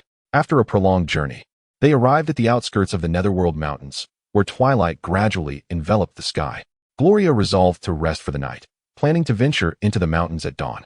Observing the desolate surroundings, she cast a minor rain spell to cleanse herself. Given the myriad dangers lurking within the Netherworld Mountains, she retrieved the suit of armor gifted by Dolores, contemplating for a moment before inscribing a small ice magic array upon it. She stored the provisions and water in her ring, leaving only a leather water pouch, and set up some alert barriers around the carriage. After consuming a light meal, she resumed her practice of magic, focusing on improving her proficiency. For over a month, her mental acuity had seen no advancement. Gloria understood that rather than waste time in meditation before achieving a breakthrough, it was more beneficial to hone her magical skills, enabling her to cast spells with greater swiftness. Chapter 1, Section 29, Blood Skeleton. As night deepened, an eerie silence enveloped the surroundings. Suddenly, several barriers were triggered from different directions. Gloria opened her eyes, swiftly donned her armor, and descended from the carriage. Illuminated by the moonlight, she noticed 7 or 8 figures armed and encroaching upon her. "Who are you? What do you seek at this hour?" Gloria brandished her dragon horn sword. The intruders paused, momentarily taken aback by the sight of Gloria clad in dark gray armor. "Hey, big brother, this lad isn't a Black Knight. He's merely donning black armor to deceive us." As they approached, a burly man wielding a large axe discerned the armor's design. "Damn, you gave me quite a fright. I thought we had the wrong target." Another man, brandishing a long knife, cursed as he advanced. "Kid, you look like you're headed to those ancient ruins, aren't you?" It is perhaps best not to venture forth. Your demise is inevitable, whether at the hands of us or elsewhere. Instead, it would be more prudent to perish here. For at least your attire and the gold in your pockets could provide us some enjoyment, rather than being squandered in the mountains. The burly man surveyed Gloria's armor with a discerning eye. So, you are indeed bandits? It seems you have caused considerable harm to many. Are you not afraid of encountering any formidable opponents? How did you learn of my presence here? Was there a traitor among you? Gloria glanced at the encircling figures, each brandishing various weapons, their ill-fitting armor clearly not their own. Spare me your trivial chatter, the man growled. I have encountered many skilled fighters. With your attire, you are neither of the church nor a dark knight. At best, you are merely a swordsman. I have seen many pretenders like you. Strip off your armor and weapons. Leave your coin pouch, and I might allow you to live. Otherwise, do not blame me for my ruthlessness. The man menacingly swung his long knife. BB brother, why waste words with him? Let us simply cut him down, and it will be settled, stammered a rotund man with a dazed expression, wielding a large blade. Very well, heed my brother's advice. Everyone, charge and dispatch him. With a swift motion of his knife, the burly man led his companions into the fray. Seeing these ruffians, whom she deemed less than mere minnows, Gloria resignedly raised her sword in defense. It was a battle devoid of any significance. Within mere minutes, the entire band of brigands lay vanquished at her feet. Confronting such ruthless scoundrels who thrived on murder and plunder, Gloria felt no compunction to show mercy. As she surveyed the bloodied ground, a frown creased her brow. It was evident that this place was no longer suitable for rest, for the pungent scent of blood would soon attract the beasts of the nether mountains. After gathering her belongings, she mounted her carriage and journeyed away from the scene. As dawn broke, Gloria dismounted from her carriage to stretch her limbs. After thoroughly checking to ensure nothing was left behind, she released the 2 horses and retrieved a luminous magical stone. With sword in one hand and the stone in the other, she re-entered the nether mountains. Having learned from her previous experience, Gloria felt significantly more at ease. The soft radiance of the magical stone provided ample visibility, while simultaneously dispelling the myriad of crawling insects and the foul stench in the air. Unlike the northern slopes of the nether mountains, this area was more humid and treacherous to navigate. However, the heat no longer posed a challenge for Gloria. With unwavering determination, she pressed onward, unperturbed by the lesser magical beasts, thanks to the stone's protective glow. By noon, she had traversed approximately 50 to 60 kilometers. At this pace, barring any unforeseen events, she would reach the vicinity of the ruins before nightfall. After resting briefly on a rock and consuming a light meal, Gloria resumed her journey. Curiously, she noticed that aside from numerous insects, she encountered no magical beasts, a stark contrast to her previous entry from the north into the nether mountains. Due to her lack of experience navigating the mountains from the south, Gloria did not pay it much heed. Relying on her robust physique, she occasionally paused to observe her surroundings, yet continued her journey without restraint until the ambient light had completely faded. Finding a slightly larger crevice in the rocks, Gloria nestled inside, using it as a makeshift camp. After establishing a concealed barrier to completely shield the crevice, she began to manipulate the magical elements to search her surroundings. Based on her estimation of distance traveled, she had ventured deep enough into the nether mountains, having traversed a stretch to the east prior to entering. Guided by intuition, she directed the magical elements westward. Despite the perception of a leisurely pace, the magical elements, being devoid of mass, moved far more swiftly than a human could run at full speed. After more than an hour of searching, the absence of any magical beasts caused Gloria to grow increasingly vigilant. Suddenly, several humanoid figures flashed past in the distance. Without hesitation, Gloria commanded the magical elements to pursue them. What lay before her sent chills down her spine. The figures were a horde of blood skeletons. Indeed, blood skeletons. These were skeletal forms drenched in blood, devoid of skin and fat, with only raw, crimson muscle remaining. The blood skeletons brandished various weapons as they chased a third-tier magical beast, the bloodfawn wild boar, their pace only slightly slower than that of the magical elements. The boar, renowned for its defensive capabilities, was already battered and bruised. Though none of its wounds were fatal, the multitude of injuries severely hampered its mobility. Before long, the exhausted bloodfawn wild boar was overtaken by the pursuing blood skeletons, who swiftly brought it down with a flurry of blows. With their unblinking eyes scanning the surroundings, the blood skeletons dragged the carcass of the boar back into the depths of the cave. After a moment of hesitation, Gloria decided to follow them, controlling the magical elements to keep her concealed. The cave bore clear signs of artificial excavation, with impeccably smooth walls and floors, and torches placed at regular intervals for illumination. Deeper within, a vast chamber revealed a group of blood skeletons diligently working together, some using a peculiar machine to grind the carcasses of magical beasts into pulp, while others transported the prepared mixture to another room to smear it upon a massive skeleton. This enormous skeleton, reminiscent of a parched desert, swiftly absorbed the smeared pulp, and flesh began to slowly regenerate on its head. Though Gloria was unfamiliar with the nature of this colossal skeleton, she was certain it was no benign entity. It was imperative to destroy it before it regained its flesh. Recalling her mental focus, she retrieved her magical longbow and hastened toward the concealed location of the gigantic skeleton. Standing before the cave entrance, Gloria contemplated her next move. Charging in recklessly would be folly, as she clearly lacked the capability to eliminate the multitude of blood skeletons within, and she had no knowledge of whether the massive skeleton was immobile or possessed any unique abilities. The ability to command such a vast horde of blood skeletons is something I cannot fathom without possessing formidable powers myself. First, I set several magical traps near the cave entrance, 2 fire traps, 1 ice trap, and 2 light traps. Although I had never engaged these undead creatures in battle, it stands to reason that light magic would be most effective against them, with fire magic also proving beneficial, while ice served as a backup. I retrieved 2 healing scrolls for emergencies, and after pondering for a moment, I conjured a holy light orb, directing it with my mental energy into the cave. Chapter 1. Section 30. The Gowron God Clan. The holy light orb struck the chest of a blood skeleton with great solemnity, and with a piercing scream, it disintegrated into a pile of black ashes. The sound of its wails summoned swarms of blood skeletons, which surged from various chambers of the cave. Observing the efficacy of the holy light orb, I continued to hurl them into the cave in rapid succession. However, there were simply too many blood skeletons, an estimated 600 or 700, likely remnants of treasure seekers who had perished here recently. Their swift pace allowed some to escape the cave after I had vanquished a mere handful. With my bow in hand, a black magic arrow was loosed, piercing the forehead of one blood skeleton and embedding itself in the eye socket of another. Both skeletons' heads were quickly corroded, staggering 2 steps forward before collapsing to the ground. As I retreated, I relentlessly fired arrows, luring the blood skeletons toward the magical traps. A conflagration erupted, yet the damp environment severely diminished the effectiveness and duration of the fire magic. It extinguished after incinerating a mere few dozen skeletons. I sighed, realizing that magic must be harmonized with the surrounding environment and terrain. Another flash of white light illuminated the scene, turning half a dozen blood skeletons into charred remnants. Soon, all 5 previously set magical traps were triggered, yet I was still pursued by 400 to 500 skeletons. Uncertain of what lay ahead in the battle, I dared not expend too much mental energy. Instead, I kept maneuvering while continuously releasing magical arrows. To my frustration, the blood skeletons outpaced me slightly, and the dim light of the Nether Mountains made it difficult to navigate.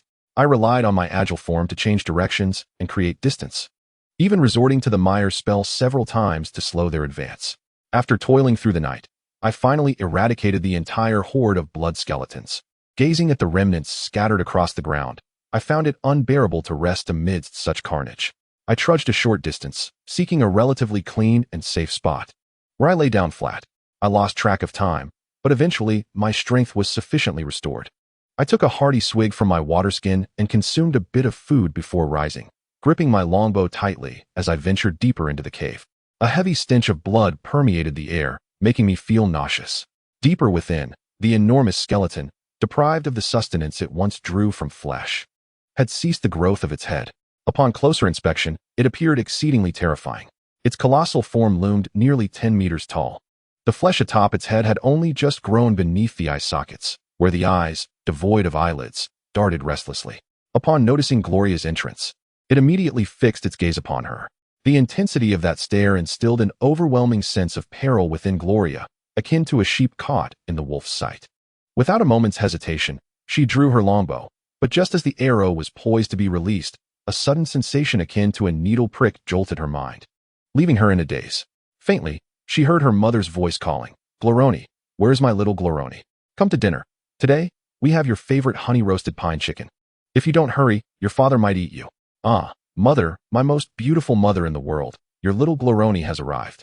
Slowly, Gloria loosened her grip on the bowstring and began to approach the towering skeleton. Something felt amiss, and she instinctively halted, yet she could not discern what was wrong. Why could she not recall it? "Gloroni, my dear little Gloroni, come to your father's embrace." As she beheld her father crouching and beckoning her, a flicker of clarity surged through her mind. Her father would never address her in such a manner. He was always stern, even when hunting. If he witnessed her fall and become bloodied, he would merely let tears well in his eyes without offering comfort. If she fell, she was expected to rise on her own. Her father's love was deeply concealed within his heart. Suddenly, Gloria regained her senses. As she raised her bow once more to aim at her, the immense skeleton's eyes unmistakably reflected boundless fear. To be candid, I truly wished to remain in this reverie. It was a long-lost happiness. Thank you, sincerely, thank you. Yet the thought of you exploiting my most cherished possession ignited within me a desire to see you shattered into pieces. No, please do not kill me. I beg of you. As long as you spare my life, I am willing to do anything. A wretched voice echoed in Gloria's mind, observing her impassive expression, seemingly unfazed. That anguished voice resonated again. I am willing to be your sole servant, provided you do not take my life. A sole servant? What could that possibly entail? Gloria felt a stir of curiosity. Speak. Who are you, and what can you offer? What benefit do I gain from accepting you? She feigned indifference, knowing that in negotiations, the party in a position of strength often gains more by exhibiting patience. I am the illusionary demon, a member of the Galoan divine race, proficient in all forms of illusion and magic. As long as you do not slay me, I am willing to serve you as your sole servant, bound to obey your will for eternity. At present, I cannot assist you in any way, and I do not wish to deceive you. However, once I regain my strength, none beneath the supreme deity shall be my equal. There was a noticeable pride in the voice as it spoke. If what you claim is true, how could you have fallen to such a state? Gloria's heart raced with a desire to agree immediately, yet reason urged her to hold on a little longer. Over 10,000 years ago, under the command of the supreme deity, I and several other divine beings arrived on this continent. In that era, this land was still in a primitive state. We imparted various forms of knowledge to the locals, guiding the evolution of civilization. Eventually, certain exceptional individuals captured our attention, and we began to teach them magic and martial skills, deliberately nurturing them to become our representatives in managing this continent. They did not disappoint our expectations. Their remarkable capacity for learning enabled them to rapidly approach our level of power. However, we could not have anticipated that, emboldened by their newfound strength, they would be discontent with merely being our envoys. Thus, over 3,000 years ago, after long deliberation, they suddenly launched an assault against us. In order to stall them and provide my kin with time to retreat, I, along with 2 other members of the divine race, took on the task of intercepting them. Ultimately, we were outnumbered. Both of my companions perished in battle, and I, drained of divine energy, barely escaped by burning my divine essence, ultimately succumbing to slumber in this place. It was not until 200 years ago that I slightly regained my consciousness. Subsequently, I employed illusionary magic to manipulate some adventurers who ventured here. They revered me as a true deity, establishing this place as their sanctuary and sustaining me with the flesh and blood of magical beasts. This continued for nearly 50 years until these individuals abruptly vanished. Deprived of sustenance, I was left to recover at a slow pace. A few months ago, several hundred newcomers arrived, and unwilling to let this opportunity slip away, I expended a significant amount of divine power to gain control over them. Regrettably, their abilities were too feeble, allowing only the capture of some low-level magical beasts, leaving me even weaker than before their arrival. Thus, the current state of affairs unfolded. With sufficient flesh or energy, I could swiftly reclaim my strength. Upon hearing the words of the illusionary demon god, Gloria made her decision. Very well, I accept you, primarily because we share a common adversary. Rest assured, I will strive to provide you with ample energy to facilitate your expeditious recovery. Upon hearing this, joy illuminated the illusionary demon god's eyes. A glimmer of relief after a harrowing escape. A droplet of golden blood floated from the illusionary demon god's forehead and merged with Gloria's. Chapter 31. A new ally in an instant. Gloria felt a surge of knowledge, yet the abundance of information was overwhelming, leaving her unsure of where to begin untangling her thoughts. A chaotic tangle akin to an intricate web. Tell me, what kind of energy do you require? Moreover, in your current state, how can you accompany me? Shaking her head to clear her mind, Gloria resolved to first clarify the matter at hand. In my present condition, I cannot follow my master. I require sufficient energy to reconstitute my form before I can accompany you. As for energy, magic crystals and the cores of magical beasts are suitable. If the flesh of magical beasts is unavailable, I can manage. Although the essence within higher-tier magical beast flesh is significantly more potent. Ordinary beasts, however, will not suffice. Their flesh lacks the energy I need. Upon hearing this, Gloria felt a pang of regret for having previously eliminated that group of blood skeletons, but the memory of their ghastly appearance quickly dispelled any lingering remorse. I shall wait until dawn to seek out more formidable magical beasts. Unable to endure the heavy stench of blood any longer, Gloria swiftly exited the cave without waiting for the illusionary demon god's response.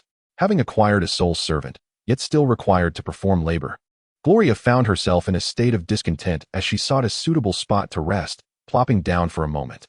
As dawn approached, it became evident that no suitable prey would be found in the vicinity. After a brief inspection, she set off deeper into the mountains. After a day of arduous trekking, the presence of magical beasts began to increase. Drawing forth her magical longbow and equipping it with 2 water element spells, Gloria targeted beasts ranked between the 5th and 7th levels. Commencing her hunt, with the possession of the magical longbow, hunting these creatures transformed into an exceptionally straightforward endeavor. By first controlling the magical elements to locate her target and then swiftly dispatching it with a single arrow, she made her kills. After slaying the beasts, she neglected to collect the cores, instead stowing their carcasses into her spatial magic ring.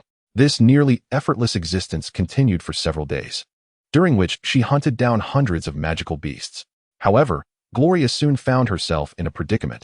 Her spatial magic ring was overflowing. It never occurred to her that anyone else with such a ring would stuff it with such items as she did. Reluctantly, she turned back. After several more days of strenuous travel, Gloria finally returned to the cave.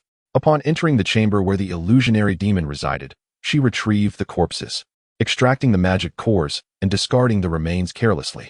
After several hours of labor, she stood before a mound of beastly carcasses and felt a wave of melancholy wash over her. Was she to process each body into a mush like those blood skeletons and smear it upon herself? That would surely be exhausting. After pondering for a while, a sudden flash of inspiration struck her. Focusing her mind, she commanded the earth's magical elements to coalesce into a massive hand of rock, which seized dozens of beastly corpses. With a firm squeeze, the congealed blood, along with the pulverized flesh and entrails, flowed onto the illusionary demon's skeletal frame. The overwhelming stench nearly made Gloria retch. Oh, the energy, so much energy. The excited voice of the illusionary demon echoed in her mind. Suppressing waves of nausea, Gloria hastily finished processing all the remains and fled without a backward glance. After standing outside the cave, gasping for breath, she cast a minor rain spell, thoroughly cleansing her body until the water rendered her skin pale and wrinkled, reluctantly dispelling the spell afterward. Returning to the cave entrance, she unleashed several gusts of wind to disperse the foul odor before re-entering.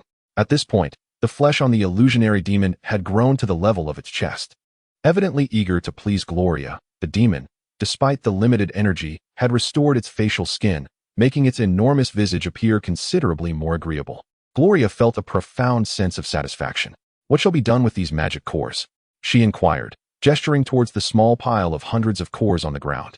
Do not trouble yourself with these, my master. Soon, my arm will regain its strength, and I shall handle them myself, the illusionary demon replied respectfully. Very well, proceed then. I shall wait outside. The odor here remains intolerable, Gloria stated hurriedly as she exited. If what he said is true, and upon his full recovery he surpasses even the god of light, then avenging will be considerably simpler. Gloria mused distractedly at the cave's entrance. Master! A voice called from behind her. Turning, she beheld a strikingly handsome young man in his 20s, his golden hair glinting as he leaned against the cave's wall, slowly making his way out. To her dismay, this seemingly normal-looking man appeared to lack any flesh from the waist down, revealing only a stark, white skeletal structure. I lack sufficient energy and can only restore myself to this extent. Yet, this surpasses my expectations significantly. Without you, master, it would take me at least 1,000 years to achieve this state on my own, the illusion demon explained hastily upon noticing Gloria's astonishment. Oh, it's quite all right. These are merely inconveniences, not true difficulties. To what extent have you restored your strength? Gloria inquired, unfazed by the illusion demon's flattery. Well, I have only just solidified half of my corporeal form, barely able to walk, he replied, a hint of anxiety in his voice. I have lingered in this cave for far too long since regaining my consciousness. I truly wish to leave this place, master. That has nothing to worry about. No need to be anxious. Your ability to walk is a positive development, as it allows you to accompany me, relieving me of the hassle of frequent trips due to my full ring. Gloria waved her hand dismissively. By the way, do you know how to erase the mental imprint of a spatial magic ring? That is uncertain. If the opponent's strength is significantly inferior to mine, I can forcibly erase the mental imprint. If our strengths are comparable, then I would need to devise a method based on the imprint's engraving. However, I would need to see the ring first, the illusion demon answered candidly. Oh, then take a look at this ring, she said, producing the spatial magic ring she had obtained from the troll cave and handing it over. This is my ring. It was bestowed upon me by the supreme god on the day I was officially designated as the illusion demon. I thought I would never find it again. How did it come to be in your possession? He received the ring, treasuring it as he gently caressed its surface. It was merely a fortunate coincidence. I happened to acquire it. Since it rightfully belongs to you, keep it, Gloria replied, regarding the illusion demon as her sole servant, believing there was little distinction between using the ring herself or allowing him to use it. After all, one spatial magic ring sufficed. Upon hearing her words, the illusion demon's eyes glistened with tears. For him, the ring was not particularly precious in itself, even with its contents. However, the unique symbolic significance of this ring was irreplaceable. Observing the illusion demon, who remained silent for an extended moment, Gloria placed her hand on his shoulder and divulged everything that had transpired to her without reservation. Chapter 32. City of Ager. According to what my master has said, the current situation seems to have diverged significantly from the past. Initially, they did not divide into distinct factions. Perhaps the departure of my kin disrupted their distribution of interests. Leading to this predicament, the illusion demon god pondered for a moment before speaking. Let us set them aside for now and turn our attention to you. From whence do you hail? Gloria expressed her most profound curiosity. We come from a distant continent at the far end of the Eastern Sea. The vast expanse between our lands and the relentless tempests of the ocean render it impossible for ordinary folk to traverse, leaving us in ignorance of one another's existence. Should my master take an interest, once my strength is restored, I would be delighted to accompany you there, the illusion demon god responded candidly. Very well. Once I have avenged my grievances, we shall embark on that journey together, for it is your homeland. If circumstances allow, I shall endeavor to return your freedom. To be frank, I harbor no desire to exert control over others. Upon hearing the prospect of regaining freedom, the illusion demon god knelt in fervent excitement. Rendered speechless by emotion, Gloria approached and lifted the illusion demon god, saying, "All right, it is settled then. Now, why don't you reveal the contents of your ring for my admiration? By the way, how did you come to lose it? In that fateful battle, I exhausted my divine powers and ultimately had to ignite my divine form in a desperate bid for survival. Before doing so, I placed my armor and weapons within the ring and, amidst the chaos, cast the ring away. I thought that if I escaped, my spiritual mark upon the ring would allow me to reclaim it. If I perished, at least the ring would not fall into the hands of those traitors. After regaining consciousness, I swiftly located the ring's whereabouts, but recently I inexplicably lost contact with it, leaving me in a state of utter despair. Little did I know, it had been obtained by my master and placed within his own ring, severing my connection to it. As the illusion demon god spoke, he opened the ring and retrieved its contents. A set of divine artifacts was to be expected, yet the multitude of magical stones, the smallest of which was the size of an adult's hand, left Gloria utterly astounded. The palm-sized gem atop Hendrick's staff had been a rare treasure, but in comparison to this collection, it seemed utterly insignificant. With such a plethora of magical stones, to what extent can you restore your strength? Gloria inquired, struggling to close her mouth in disbelief. These are not magical stones. They are divine stones I amassed to replenish my divine energy during battle. While they can indeed be absorbed, the process is exceedingly slow and must be approached with utmost caution due to the immense energy they contain. My current form is far too frail. Had it not been for the traitor's sudden and overwhelming assault, I would have had the opportunity to absorb the divine stones and recover my strength, thus avoiding my current plight. As he spoke, the illusion demon god's expression grew dim. A once mighty deity had now been reduced to a mere sole servant of an ordinary human. Although he had survived, the profound disparity weighed heavily upon him, akin to a knife twisting in his heart. Do not dwell on it too much.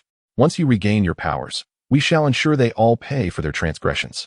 Meanwhile, try this magical stone and see what effects it yields, Gloria suggested, diverting the conversation as she handed him a dark-themed magical stone, roughly the size of an adult's thumb.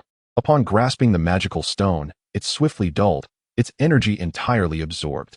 Fresh flesh gradually sprouted around the waist of the phantom demon, yielding results far superior to that of a magic core. Observing the newly formed flesh, the phantom demon's mood evidently brightened. Leaving behind the magical stone intended for the enchanted longbow, Gloria extracted all the magical stones she possessed. After absorbing the entirety of them, the phantom demon's condition above the knees had completely restored, and its movements were significantly more agile. She produced a robe for the phantom demon to wear. Let us start with this attire. I see you possess only that one suit of armor, which is unsuitable for your current state. Since the magical stones yield better effects, there is no need for us to linger here. You presently lack combat capability, and should an unforeseen circumstance arise while I am attending to other matters, it would become quite troublesome. I have some gold coins. It would be wiser to return to the city and purchase magical stones for your use. Your concern is appreciated. But really, one set of equipment suffices for us. Divine artifacts must be nurtured with divine power to enhance their strength. In battle, should the armor be damaged, the enemy will not grant you an opportunity to replace it. Thus, rather than expending our efforts to acquire a second set of gear, it is far more prudent to focus on fortifying one. The so-called divine artifacts occasionally possessed by humans are merely failures crafted by those traders who had just ascended to divinity. They are only rudimentary forms, lacking substantial divine power. While donning the robe, the phantom demon elucidated this. Oh, I see. By the way, as you accompany me on my travels, I can't always be referred to as the phantom demon. Henceforth, let us call you Rainer. It is the name of my grandfather, though not as formidable as you. He was a great hunter. Of course, if you dislike it, feel free to choose another name. Gloria guided Rainer towards the outskirts of the Nether Mountains. That name is splendid, quite imposing. I am fond of it. Henceforth, I shall be called Rainer. Rainer followed Gloria slowly, a glimmer resembling a tear appearing in the corner of his eye. With Rainer in tow, their pace back was markedly slower. Gloria, traversing a day's journey alone, now counted them as two, for Rainer bore no discernible differences from a human in appearance. They walked for a full 3 days, emerging on the 4th day at dawn. Upon reaching the location where the carriage was parked, they found it still there, yet the horses had vanished without a trace, leaving them no choice but to head towards Deblezen. The plains proved far easier to navigate than the depths of the Nether Mountains, and along the way, Rainer imparted some knowledge of magic to Gloria. Regrettably, their vast disparity in realms rendered their learning incompatible, and Rainer, unfortunately, was not a proficient mentor, leading them to swiftly change the subject. When discussing the continuity of life, Rainer remarked that individuals like Hendrick, whose vitality waned due to diminished strength, could forcibly enhance their power to temporarily prolong their existence. However, the duration remained uncertain, ranging from several years to decades. As long as they could restore their strength within that time frame, their lives could continue normally. Certainly, the prerequisite is that Renaud must first restore himself to a considerable extent. However, this revelation brought immense joy to Gloria, as she had discovered a precise method rather than merely relying on hearsay. As the two engaged in conversation, meandering along, they arrived at Debrecen without much sensation. Upon entering the city, they sought out a quaint little restaurant that appeared quite appealing, where they indulged in a hearty meal. Renaud devoured his food with remarkable speed, consuming it within the span of 2 hourglasses, until the proprietor, with a resigned expression, announced that all the ingredients had been entirely exhausted, thereby forcing the meal to a close. In the astonished gaze of the proprietor and numerous patrons, Gloria settled the bill with a generous payment of 10 gold coins, and the two departed the establishment. After wandering around the city without locating a carriage shop, they casually purchased 2 horses and set forth towards the capital of Vesperum State, Ager. Along the journey, Renaud could only temporarily coalesce his form using the divine stone. Though progress was slow, it was preferable to having nothing at all. After traversing for over half a month, upon their arrival in Ager, Renaud's body had finally coalesced completely. Observing his fully formed physique, Renaud felt a profound sense of elation, as his primary task henceforth would be to continuously nourish and temper his body to enable it to withstand the influx of divine power. As the capital of the Heglou Empire, which borders 2 hostile regions, the Wildlands and the Hu-En Empire, Ager was constructed with formidable fortifications. The city walls, standing nearly 50 meters high, were entirely built from colossal stones, with an astonishing thickness of 20 meters. The city gate was positioned 10 meters above the ground, connected by a lengthy, sloped pathway, rendering the idea of breaching the gate with a battering ram during battle utterly fanciful.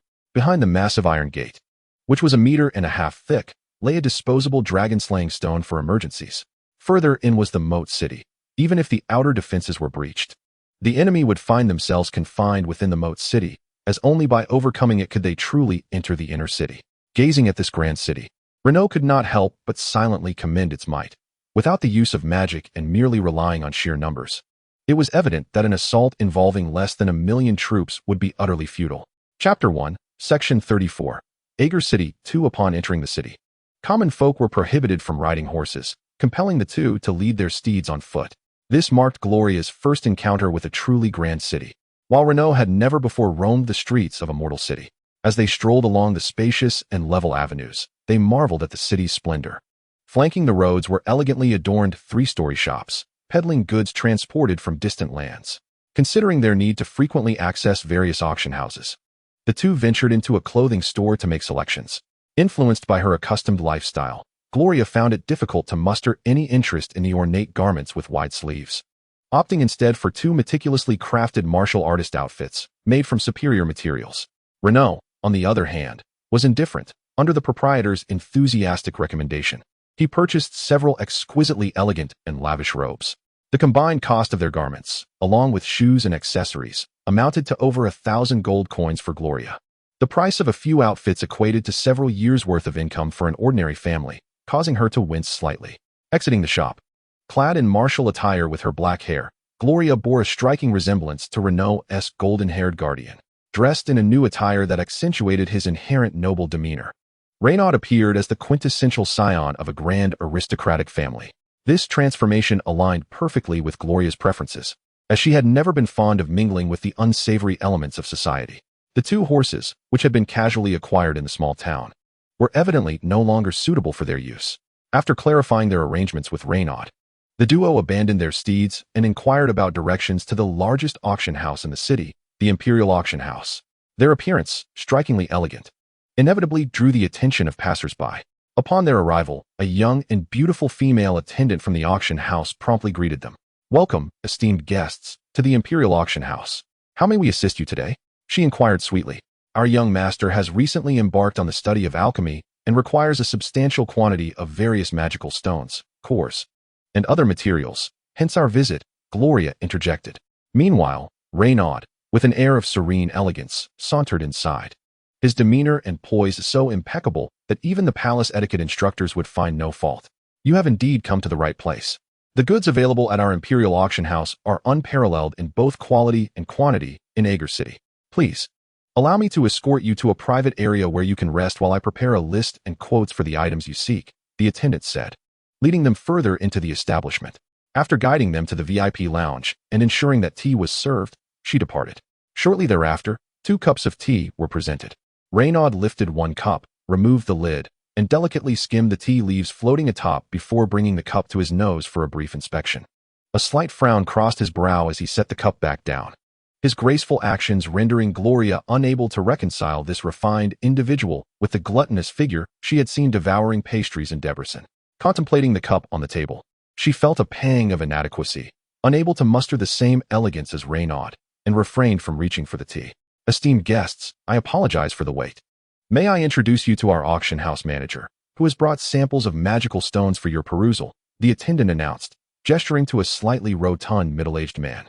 After discreetly observing their demeanor through a hidden aperture, the manager concluded that Renaud was undoubtedly the heir of a prominent figure, prompting him to direct his subordinates to cater to Renaud's preferences. "Here are the samples of the magical stones. Please have a look," the middle-aged man stated, presenting the stones. Casting a glance at the thumb-sized magical stone, Renaud nodded in approval. "The magical stones are acceptable. What of the cores?" Gloria inquired. "The magical cores, if you would kindly wait, are in limited supply at present due to the declining demand," the manager replied hastily. Soon, 2 exquisite wooden boxes were brought in, revealing 9 magical stones of various attributes. Moments later, a small wooden chest was presented, containing over 35th and 6th tier magical cores. After the inventory was completed and prices were established, 10,000 gold coins per stone, 100 gold coins for each 5th tier core, and 800 for each 6th tier core, the total amounted to over 118,000 gold coins.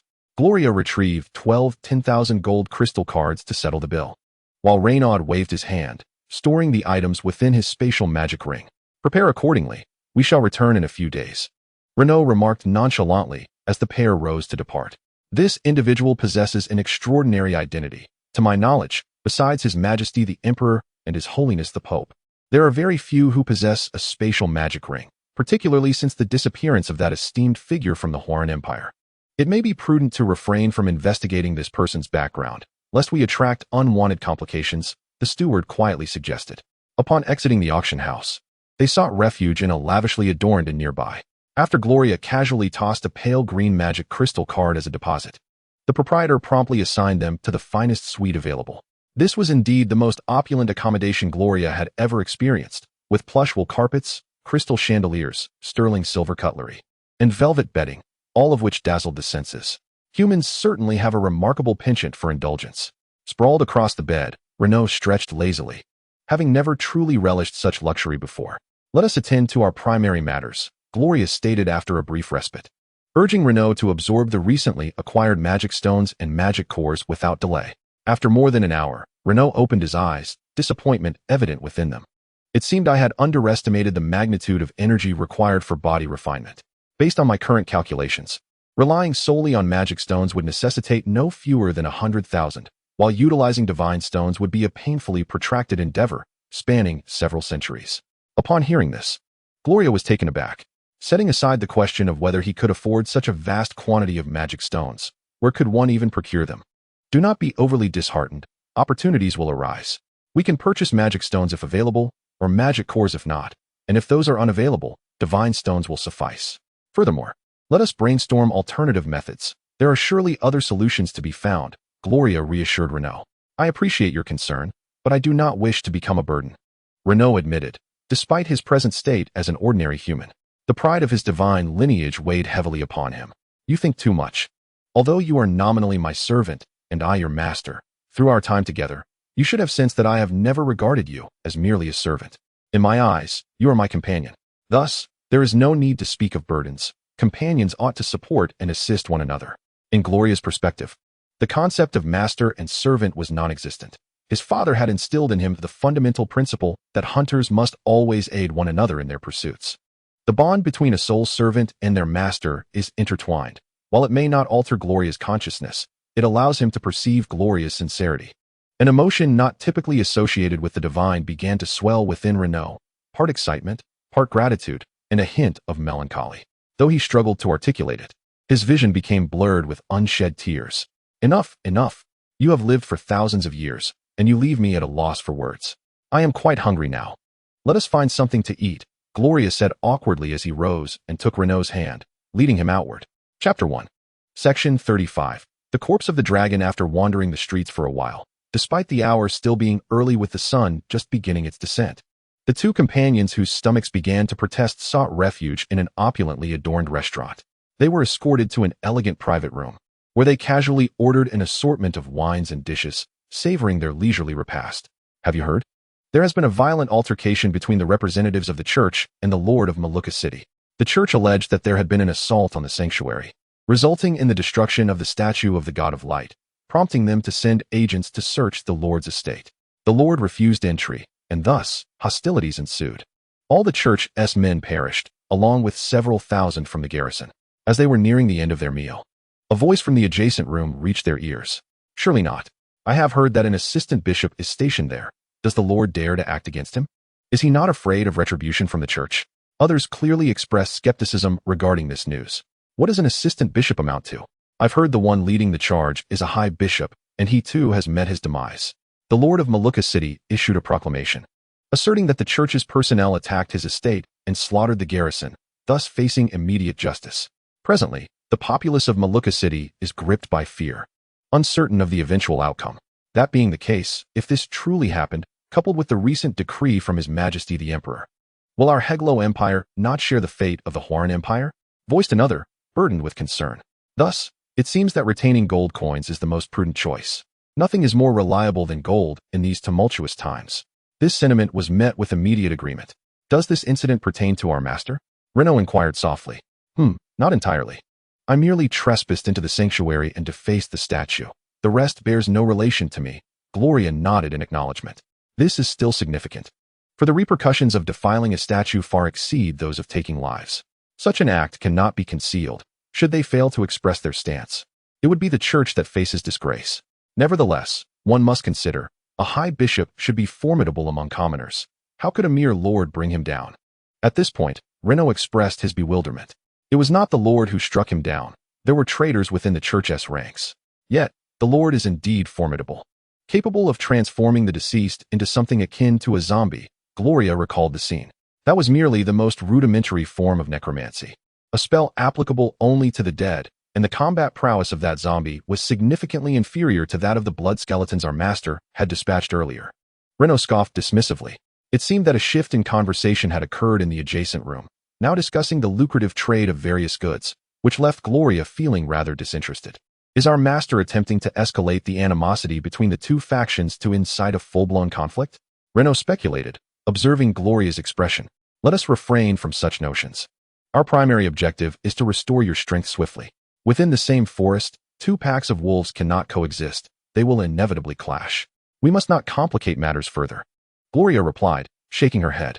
Despite her desire to witness the two adversaries engage in a deadly struggle, she decided against it, considering Renaud's current lack of self-defense capabilities.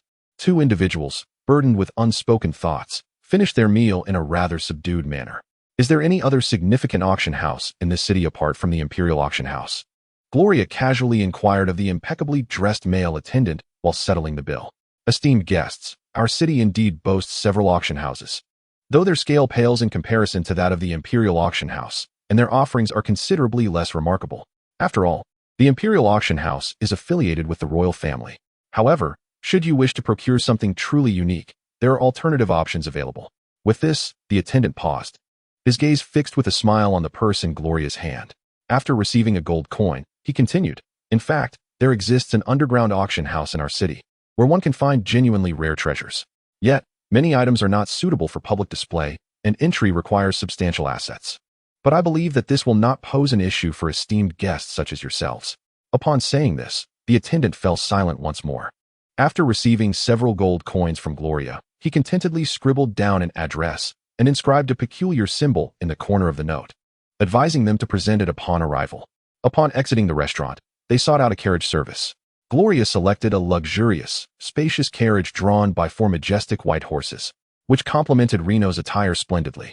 As they drove, they inquired about the address from the note, quickly arriving at the entrance of a casino. Noticing their arrival, the casino host hurried over to greet them. Welcome, esteemed guests.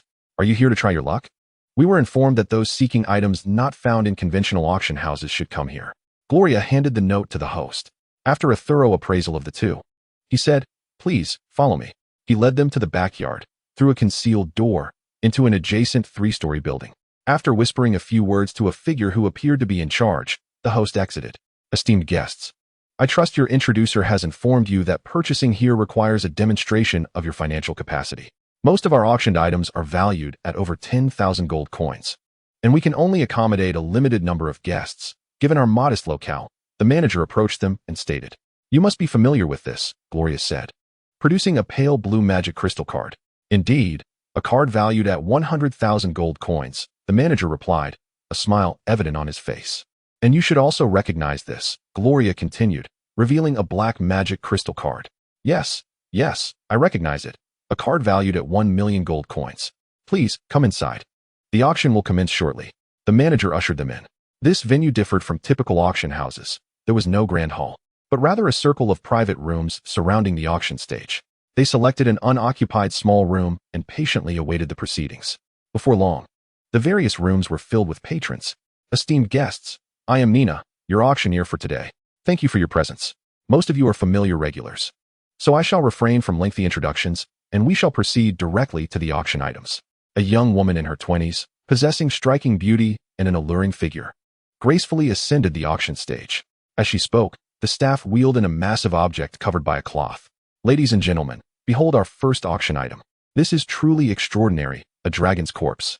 It is imperative to note that this is a genuine dragon, albeit in its juvenile stage, and not some lesser variant such as a ground-dwelling horned dragon or a wyvern. The dragon, a legendary creature, is undeniably rare and immensely powerful.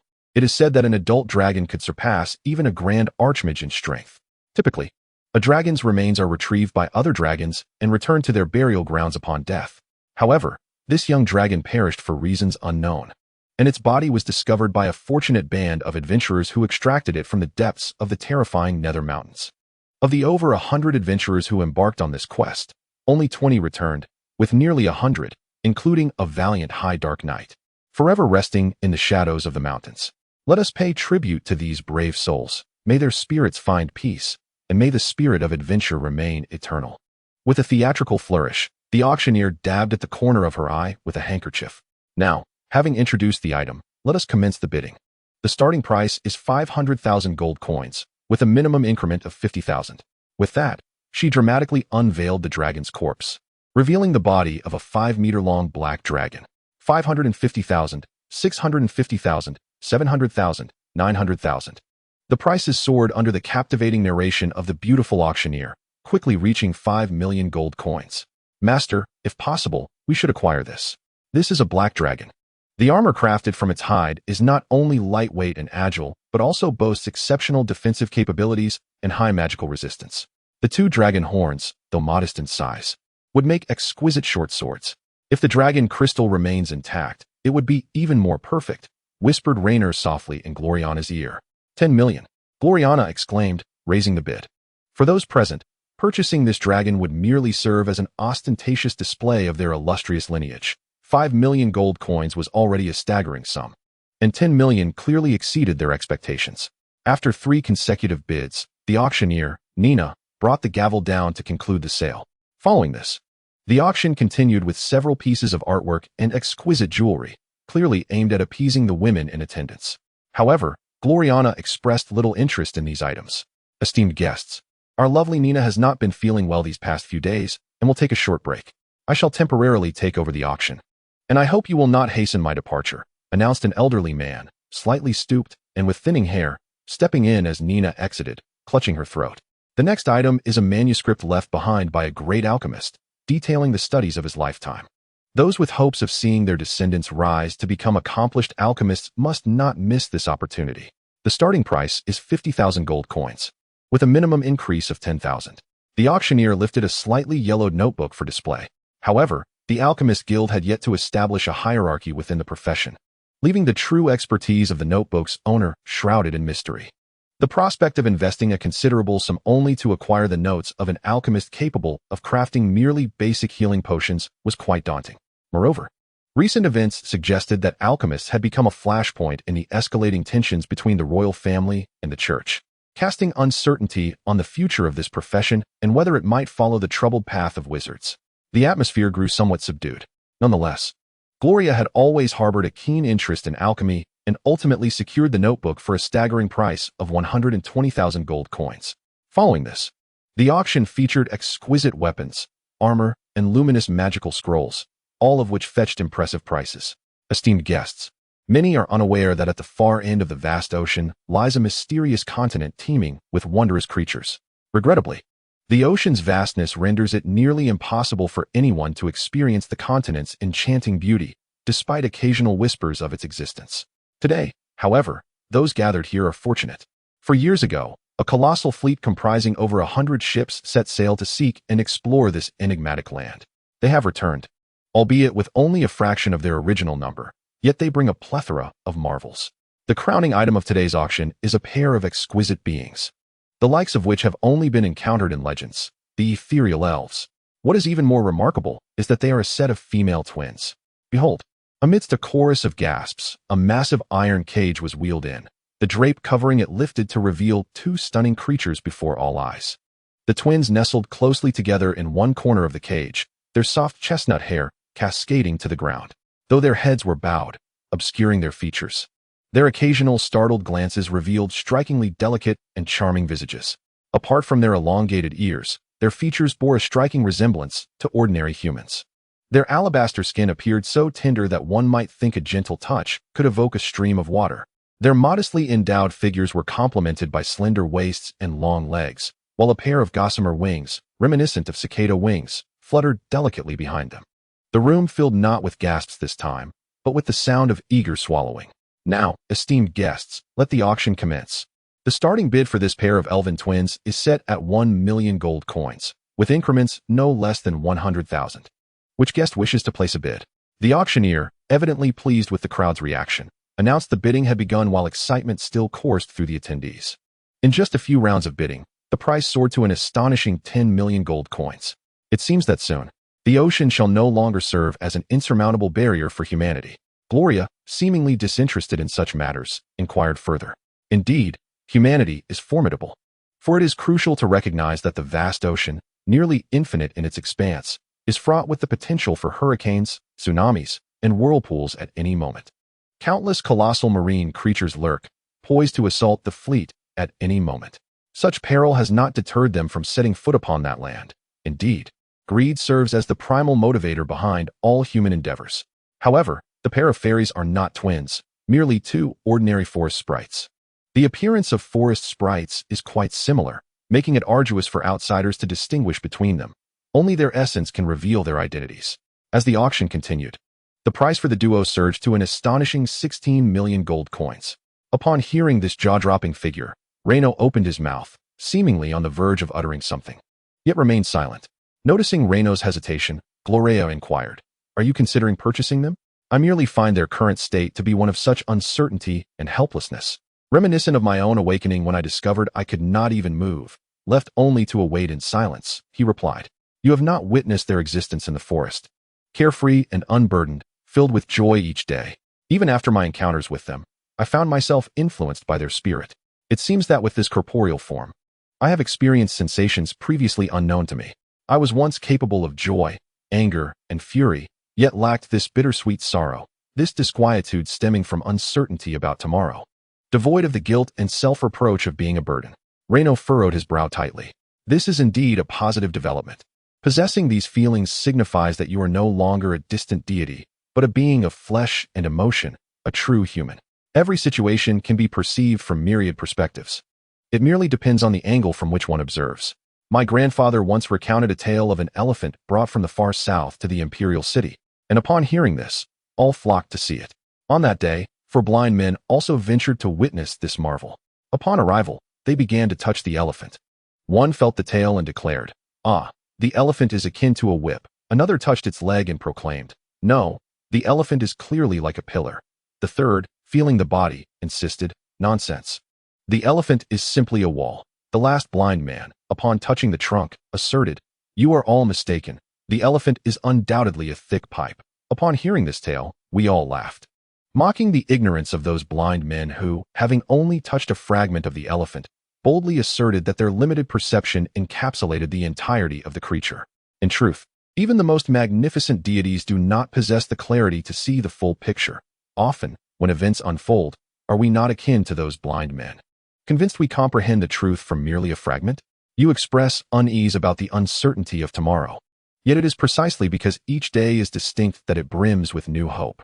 You speak of guilt and self-reproach for being a burden. But is it not the desire to avoid being a burden to companions that ignites a fervent resolve to grow stronger? Observing Reno, who appeared deep in thought, Gloria smiled and chose not to speak further. Chapter 37.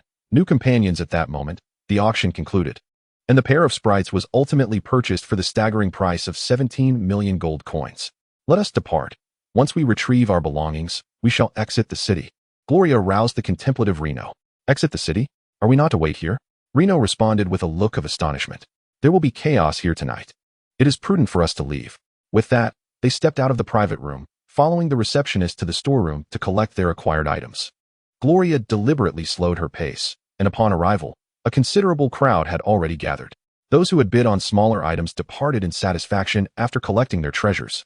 As the crowd thinned, the elven duo's dragon carcass was brought forth. Now that the elves were no longer the property of the auction house, the staff, in deference to their new owners, adorned them in elegant gowns and adorned their wrists with peculiar bracelets. Those are anti-magic bracelets. Once donned, the elves will bear no distinguishable difference from ordinary human women, Reno explained softly beside her. The greedy gazes of the onlookers towards the elves filled Gloria with revulsion. Amidst the astonished stares of the crowd, Reno stored their belongings in a ring, and they turned to leave. Did that young man bid on the elves? Seeing them depart with unfriendly glances, the one who had purchased the elves hastily inquired of the attendant. "Rest assured, my lord, those two only bid on the two items they took. They are likely just youthful and discontent with such matters," the attendant replied with a sycophantic smile. Knowing well that he dared not offend such affluent patrons, even if discomfort plagued him internally. Relieved by this response, the man tossed a gold coin to the attendant and instructed his subordinates to escort the elves to the carriage before driving away. Not far behind, Gloria discreetly followed, controlling the magical elements. The carriage showed no hesitation, heading straight for the eastern city gate. Upon reaching the gate, it appeared the occupants presented something, and surprisingly, the closed gate opened once more. After leaving a pouch of gold, the carriage sped away along the main road heading east. Unexpectedly, Gloria retracted her mental focus and instructed Reno to wait for her by the roadside at dawn after exiting the eastern gate. She then cast spells for agility, speed, and strength, taking a deep breath before pursuing them. The city walls posed no obstacle for Gloria. A simple levitation spell sufficed. After trailing along the main road for nearly 2 sandglasses, the silhouette of the carriage became discernible ahead. With a burst of speed, Gloria surged ahead of the carriage, quickly donning the armor of a black knight, deliberately emanating a slight aura of light magic while feigning restraint. The occupants of the carriage clearly noticed the figure standing in the middle of the road. Esteemed Black Knight, this is the carriage of Lord Marquis Lancelot, and seated within is the Marquis' steward. May I inquire as to your intentions in blocking our path? Should you require compensation, please feel free to speak. The driver's guard, recognizing the emblem on Gloria's chest, hesitated to confront a mid-level Black Knight, maintaining a respectful demeanor. Without uttering a word, Gloria rushed forward and swiftly struck down the 4 horses pulling the carriage. Several guards could not help but erupt in fury, accustomed to bullying others under the Marquis' name. They felt affronted when someone dared to challenge them after a moment of politeness. They were reluctant to engage with the mid-level Dark Knight, not out of fear, but to avoid casualties. Cursing under their breath, they drew their weapons and charged forward. Meanwhile, the steward inside the carriage took out paper and pen, swiftly inscribing a line of small characters. After finishing, he rolled the note into a small scroll, captured a tiny bird from a nearby cage, and tucked the scroll into a small pouch tied to the bird's leg. Gently opening the carriage's rear window, he released the bird, which quickly vanished into the night. Gloria pretended not to notice this scene. After dispatching several guards with swift strikes, she leapt onto the carriage and plunged her blade into the back of the steward, who was poised to slay 2 elves. He let out a gurgling sound before collapsing onto the carriage. Observing the 2 elves, who were now filled with terror, Gloria felt somewhat at a loss due to the language barrier. Gesturing for them to extend their hands, she examined their anti-magic bracelets. The bracelets were thin yet snug, with a narrow gap at the closure, providing no leverage to pry them open. Fearing that using her knife might trigger some magical restriction, she reluctantly signaled for them to follow her. After erasing all traces of their encounter, the 3 moved cautiously until dawn broke, finally returning to the outskirts of the city. Once reunited, Renaud explained the situation to the 2 women. Although their voices were soft and melodious, Gloria lacked the inclination to ponder their words. Considering that the guards would search the carriage upon entering the city, the elves' ears and wings would undoubtedly reveal their identities. Seizing the moment while they conversed, Gloria returned to the city and purchased several outfits and headdresses for them at a dubious clothing shop. Despite the ease with which she acquired the funds, spending over 100 gold coins on garments still caused her some distress. As she walked back to the carriage, she handed the newly acquired clothing to the 2 elves. While they changed inside, Gloria called Renaud aside. I have rescued them. How do you plan to arrange their future? If possible, take them with you. They have no means to survive in this land, and once the anti-magic bracelets are removed, they could be of great assistance to their master. Each forest elf was a capable mage, wielding powerful wood-based magic with formidable offensive and healing abilities. After a moment of hesitation, Renaud expressed his thoughts. I have no objections, but we must address the language barrier. Have you examined their bracelets? Is there a way to remove them? Considering the single Alan and the often melancholic Renaud, Gloria felt that bringing along these 2 beautiful elves might not be a bad thing. Do not worry about the language. Elves possess an astonishing capacity for learning. With just a few days of instruction, they can converse fluently. As for the anti-magic bracelets, I observe that if we merely wish to open them, it is quite simple. We can use a knife to pry them open at the closure. Even if their wrists sustain minor injuries, it will not be a problem with the master present. Seeing Gloria agree to take them along, Renaud's tone noticeably brightened with joy. In the midst of their conversation, 2 elves emerged from the carriage after donning their exquisite garments. Bowing deeply to Gloria, the inherent beauty of the pair was accentuated by their attire, rendering them breathtakingly enchanting. Their pointed ears were entirely concealed beneath cascading locks and delicate adornments. The gossamer-like wings on their backs were securely bound with cloth strips, hidden from view. As the 4 stood together, Reno appeared as a prince accompanied by 2 handmaidens and a guard. After removing their magical suppression bracelets and thoroughly ensuring there were no flaws, the group proceeded towards the next city at a leisurely pace. Chapter 38. The terrifying foe in a mere few days. The liberated elves swiftly mastered the common tongue of the Catter continent, their naturally vivacious spirits bringing joy to both Gloria and Reno along their journey. Compassionate, Gloria could not bear to restrain their wings any longer, opting instead to take longer, secluded paths that allowed the pair moments of unrestrained flight when solitude permitted. However, the lengthy and convoluted names of the 2 elves tormented Gloria, as attempting to pronounce them often resembled a tongue-twisting struggle, becoming a source of amusement for the other 3.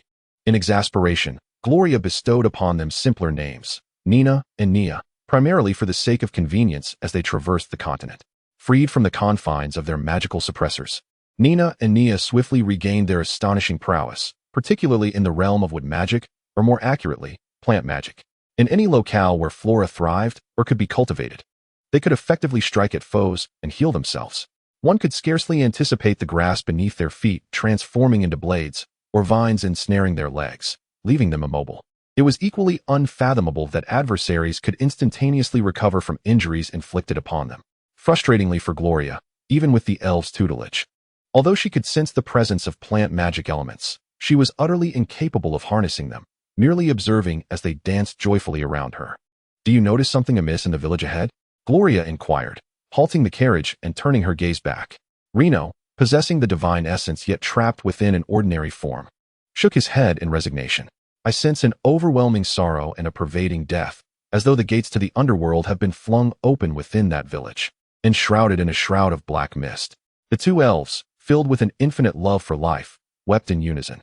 Gloria retrieved a wand, substituting its gem for one of light, instructing Nina and Nia to remain behind to protect Reno while she, gripping the wand firmly, approached the village. Upon reaching its threshold, the sight before her left Gloria in utter shock. In the area cloaked by the black mist, all life had vanished, indeed, all of it. Plants lay withered and lifeless, while the bodies of animals were desiccated and sunken. In what should have been the hottest month of the year, Gloria felt an unrelenting chill seeping into her very bones, penetrating to the depths of her soul. With gritted teeth, Gloria raised her staff and stepped boldly into the inky fog, as if crossing into another realm. The air was filled with piercing wails and chilling roars. The once vibrant luminous magic stone, capable of illuminating nearly 100 meters, now barely cast light for 3 to 5 meters, beyond which everything turned a dismal gray, distorted by the shifting mist. "Holy light," Gloria uttered with a low command, and a pure white radiance emanated in a circular wave, illuminating hundreds of meters. Yet, as the light faded, the black fog swiftly coalesced once more. After uttering 2 melodious and resounding incantations, a gentle breeze, infused with myriad green orbs of light, swept through, reviving the nearby flora with verdant vitality. Turning back, Gloria saw Nina and Nia, pale and leaning against one another, struggling to remain upright. "How did you manage to come here? You must return at once. It is far too perilous." Before she could say more, the sound of galloping hooves echoed behind her. Quickly, she turned to confront a figure clad in black armor, shrouded in swirling darkness, mounted on a similarly armored steed. A wielder of light magic who is no cleric, accompanied by 2 peculiar beings employing strange magics. "It seems fortune is indeed on my side today." A hollow voice emerged from the armored figure, as if the suit contained nothing but emptiness. Upon closer inspection, Gloria realized that the darkness enveloping the night was not mere mist, but rather the souls of countless individuals, endlessly wandering yet unable to escape, their faces contorted in agony. As the night approached, the once thriving grass withered rapidly. Witnessing such a horrific sight, the 2 elves trembled uncontrollably, as if on the verge of collapse. "Holy light bolt!" Gloria shouted, and white orbs of light surged forth towards the black knight. The knight made no attempt to defend himself, allowing the light to strike him without inflicting any harm. "Ha ha ha! Is this all you can muster? Pathetically weak." The hollow voice boomed once more. Chanting a lengthy incantation, Gloria continued, undeterred by the night's stillness.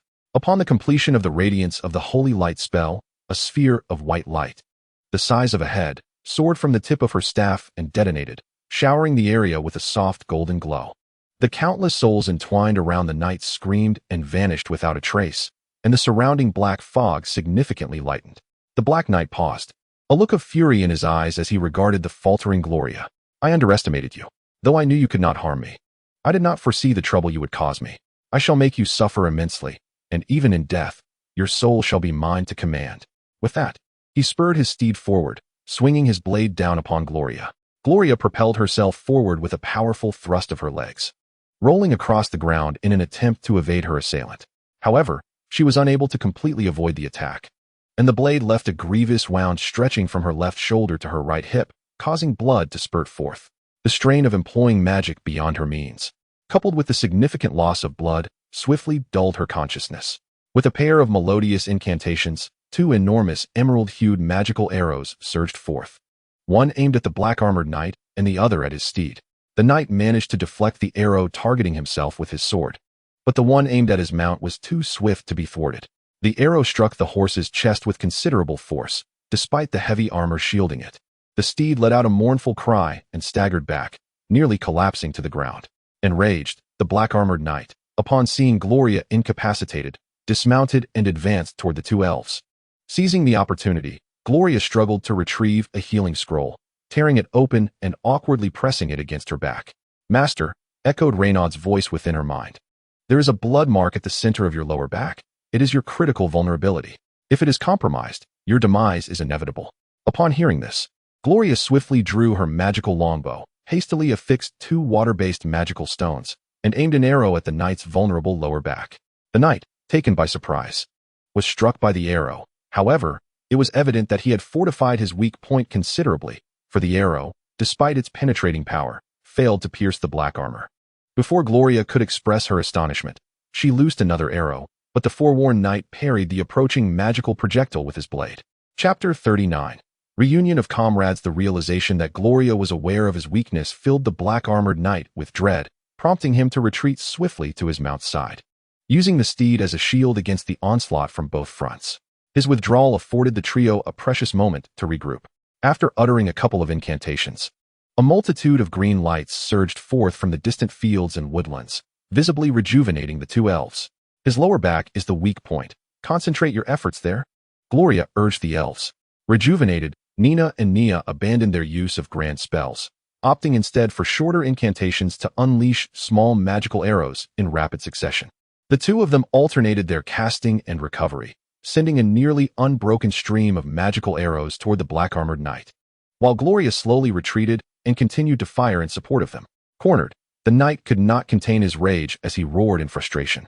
Suddenly, he darted behind his steed, using the horse to absorb the trio's attacks, and began to chant a series of spells. In an instant, the heavy armor of the horse was pierced, resulting in a pitiful cry as it collapsed onto the ground. Yet, just as the incantation was completed, a black mist enveloping the village began to drift toward the three. After firing several arrows, all of which were deflected, the trio hastily retreated. Climbing into the cart, they found the ominous black mist relentlessly pursuing them. The two weary elves combined their strength to cast a spell, behind them forming a thick wall of green light that effectively barred the mist from advancing. Renaud drove the cart, and the four of them desperately fled into the distance. As the ominous black mist ceased its pursuit, the three exhausted souls collapsed into the vehicle, surrendering to a deep slumber. Upon awakening, Gloria found herself nestled within a rustic farmhouse, the darkness of night still enveloping the world outside. A small oil lamp flickered on the table, accompanied by 2 plates of greens, a substantial piece of roasted meat, and a large bowl of thick porridge. Overcome by hunger, she wasted no time, grasping her utensils and devouring the meal voraciously. Once the table was cleared of its offerings, she finally felt revitalized. The sound of footsteps echoed from outside, and Renaud entered, inquiring if the master had awakened and if her health was satisfactory. Observing the empty dishes, he casually asked, "Ah, is there nothing left? And what of the others? Are they well? What manner of creature did we encounter today?" It was clearly no human. Feeling a lingering weakness, Gloria reclined back onto the bed. "That was yesterday. You have been asleep for nearly a day. They have already awakened, though still quite feeble, resting in the adjacent room. We were fortunate yesterday. We merely faced a newly ascended Death Knight. Its blood imprint remains unstable, collapsing with even the slightest harm, which is why it fought so desperately to protect its essence. Had we encountered a more advanced Death Knight, escape would have been impossible, unless we could obliterate its blood imprint entirely in one decisive blow. Even leaving a trace would allow it to swiftly regain its strength. At this, Renaud felt a pang of frustration at his own lack of combat prowess. Do not dwell on it. The knowledge within your mind is an invaluable treasure for us. Were it not for your understanding of their weaknesses, we would have had no chance of fleeing yesterday. The pressing matter now is to ascertain the origin of this creature. Gloria sought to console Renaud, deftly shifting the conversation. Logically, such a being should exist solely within the realm of the underworld, suggesting that someone has opened a passage between our worlds to summon it. Those capable of such a feat must either be masters of advanced necromancy or able to provide a considerable offering of living souls. Yet, I cannot fathom their motives. Regardless of the reason, the emergence of a Death Knight heralds immense disaster, and Renaud, now imbued with human emotion, was clearly distressed at the thought. It is highly likely that the royalty and nobility of the Heglou Empire are behind this. Their intent seems to be to weaken the Church's power. However, I cannot comprehend how they can bear the thought of their entire empire becoming desolate. Gloria furrowed her brow, perplexed by the implications. Perhaps their desire is for this nation to transform into a realm of death. Did you not once mention that they conspire to bring the Dark God back to this world? I am unaware of prior events. But I know that gods do not perish. They merely slumber, as I once did. They likely intend to use the entire populace as a sacrificial offering to restore the Dark God's power and awaken him. Renaud, enlightened by Gloria's insight, was struck by the chilling revelation, leaving both of them momentarily stunned by the truth they had unearthed. After sharing a dumbfounded glance, Gloria swallowed hard and declared, "We must devise a plan. Otherwise, the villagers in these remote hamlets will soon find themselves facing extinction."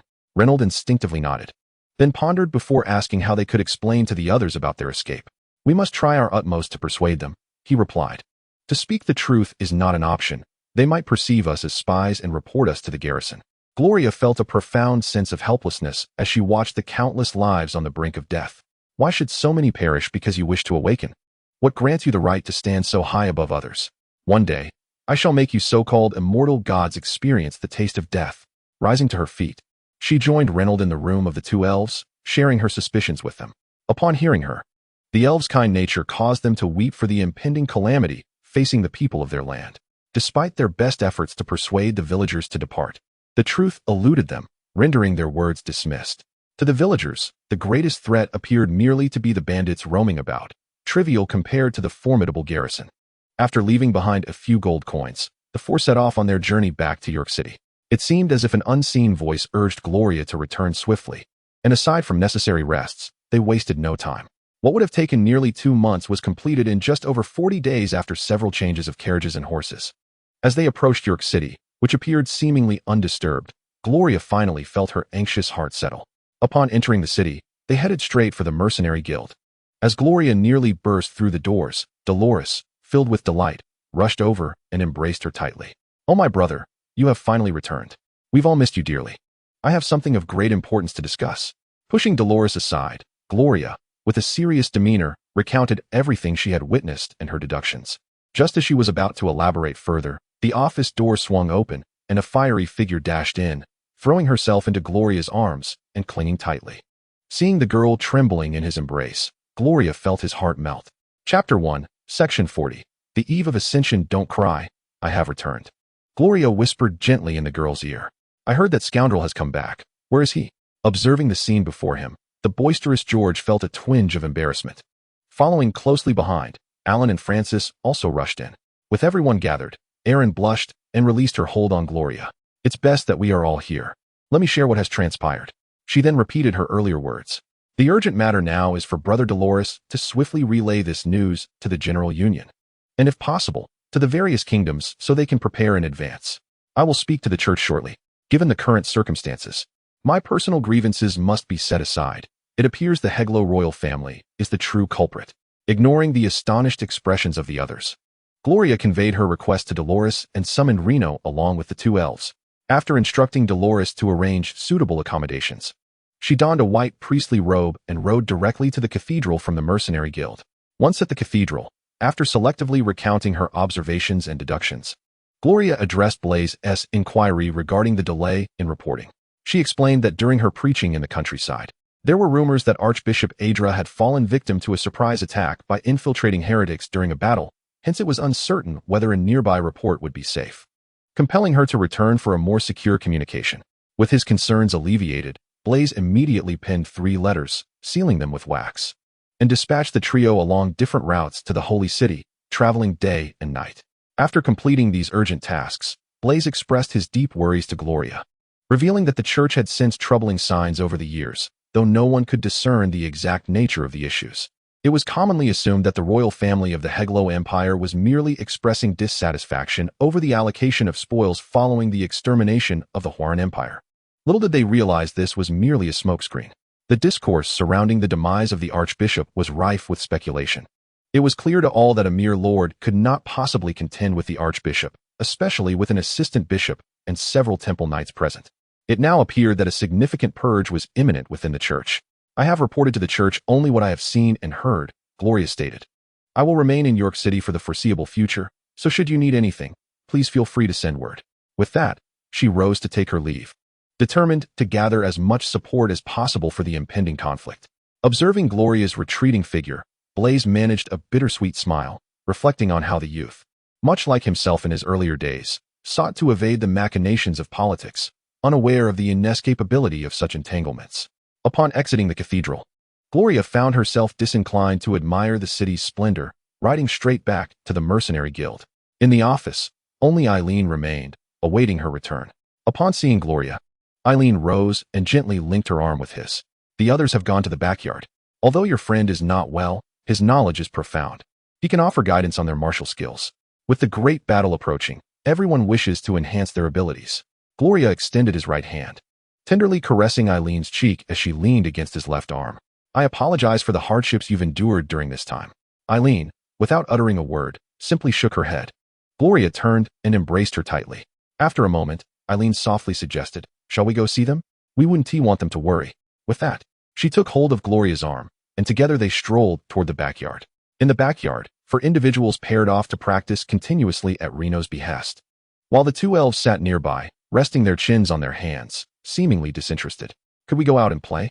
Watching them spar is rather dull, the 2 elves chirped, darting towards Gloria like 2 joyful little birds, their voices filled with eager pleas. Having comprehended the encounters of the 2, Eileen remained indifferent. Just as she was about to speak, her brother interrupted her with a shout. Stop! Alan exclaimed, stepping forward.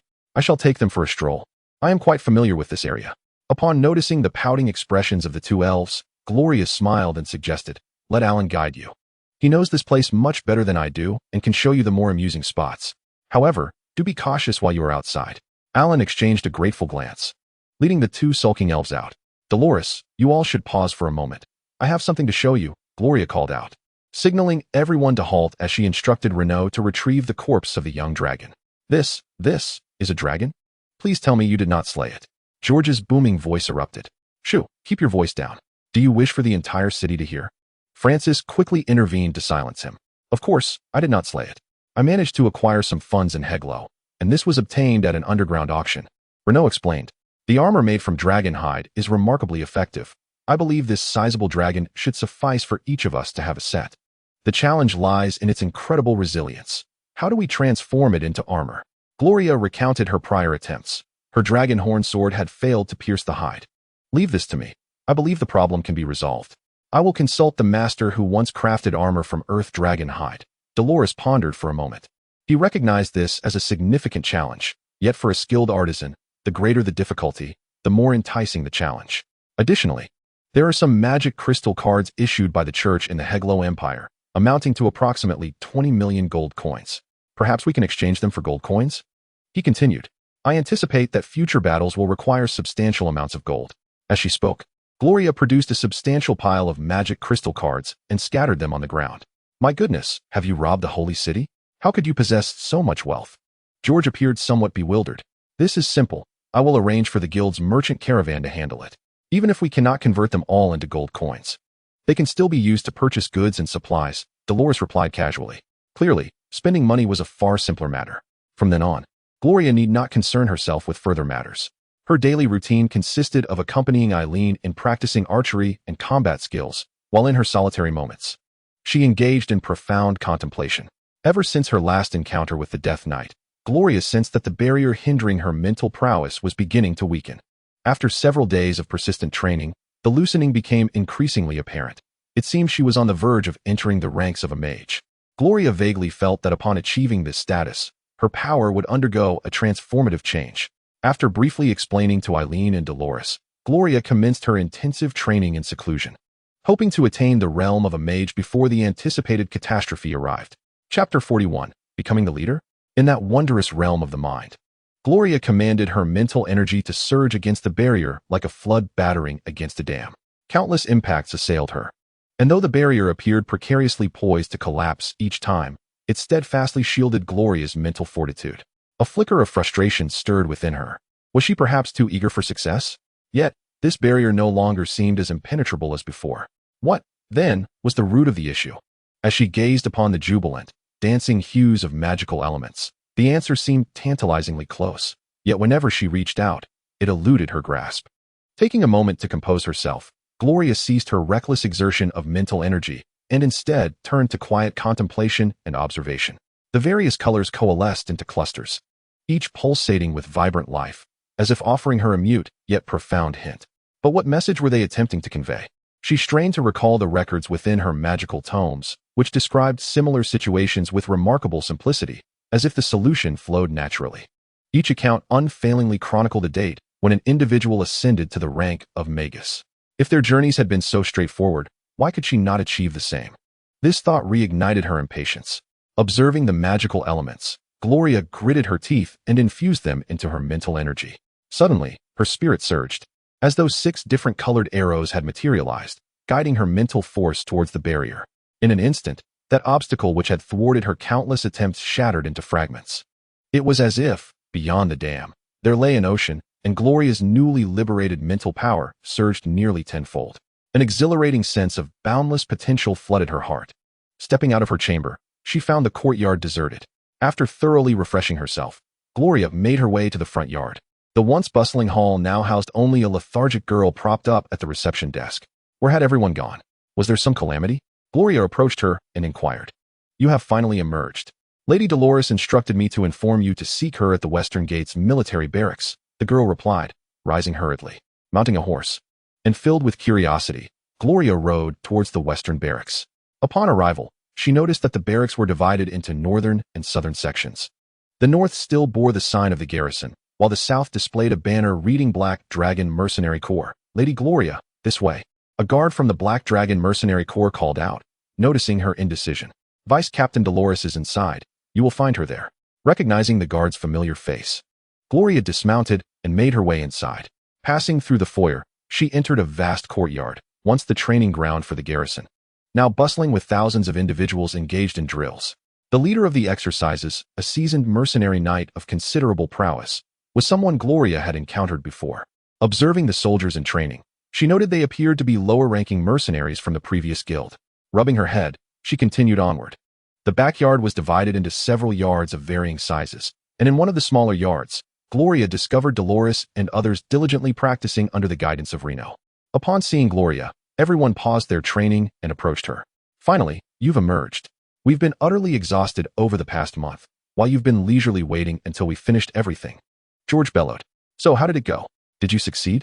Dolores inquired, her tone laced with genuine concern. Yes, we succeeded, yet the disparity is significant. But let's set that aside for now. What exactly happened? Gloria asked, gripping the hand of the quietly supportive Aaron by her side.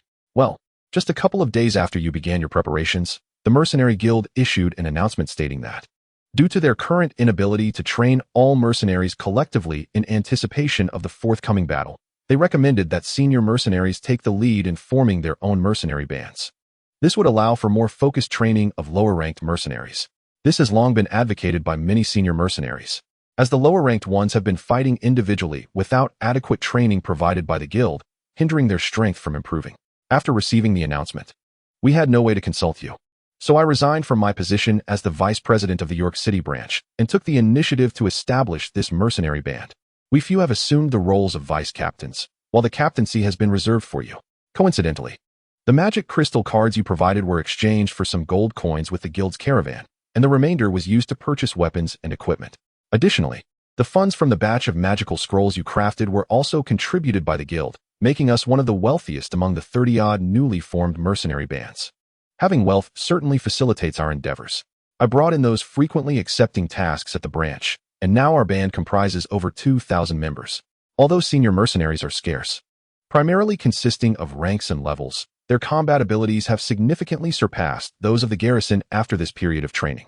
Furthermore, the Lord hopes we can assist in defending the city, and in return, he has allocated this barracks area to us. Dolores elaborated on the current situation. You should be the captain, Gloria replied. You all know I'm not adept at such matters. I was merely considering whether we could equip everyone with bows and arrows.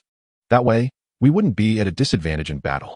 The position of captain must indeed remain with you. Your name is the one officially registered. Unless we disband and reapply, that would complicate matters. As for bows and arrows, we had already anticipated that. We have long since enlisted a considerable number of senior craftsmen through the guild to help us manufacture bows and arrows. I procured some mithril, so essentially every newly crafted bow can be imbued with your magic, creating an exceptionally powerful archery unit. Additionally, our dragon armor will soon be completed. It's already nearly finished. Reno mentioned that the dragon meat may not be particularly beneficial for us, but is advantageous for lower-ranked mercenaries, so I had it prepared for them. I entrusted the dragon crystal from the dragon's head to Reno. Dolores responded with a smile. Ah, then I shall remain merely a figurehead. I will not involve myself in the daily management of the band. That shall be left to all of you.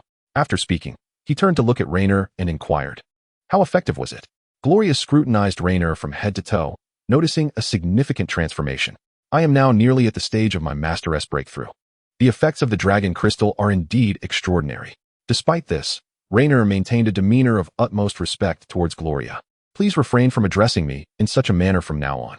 As I have mentioned before, we are all companions here, so feel free to call me by my name. Gloria still felt quite unaccustomed to referring to him in this way.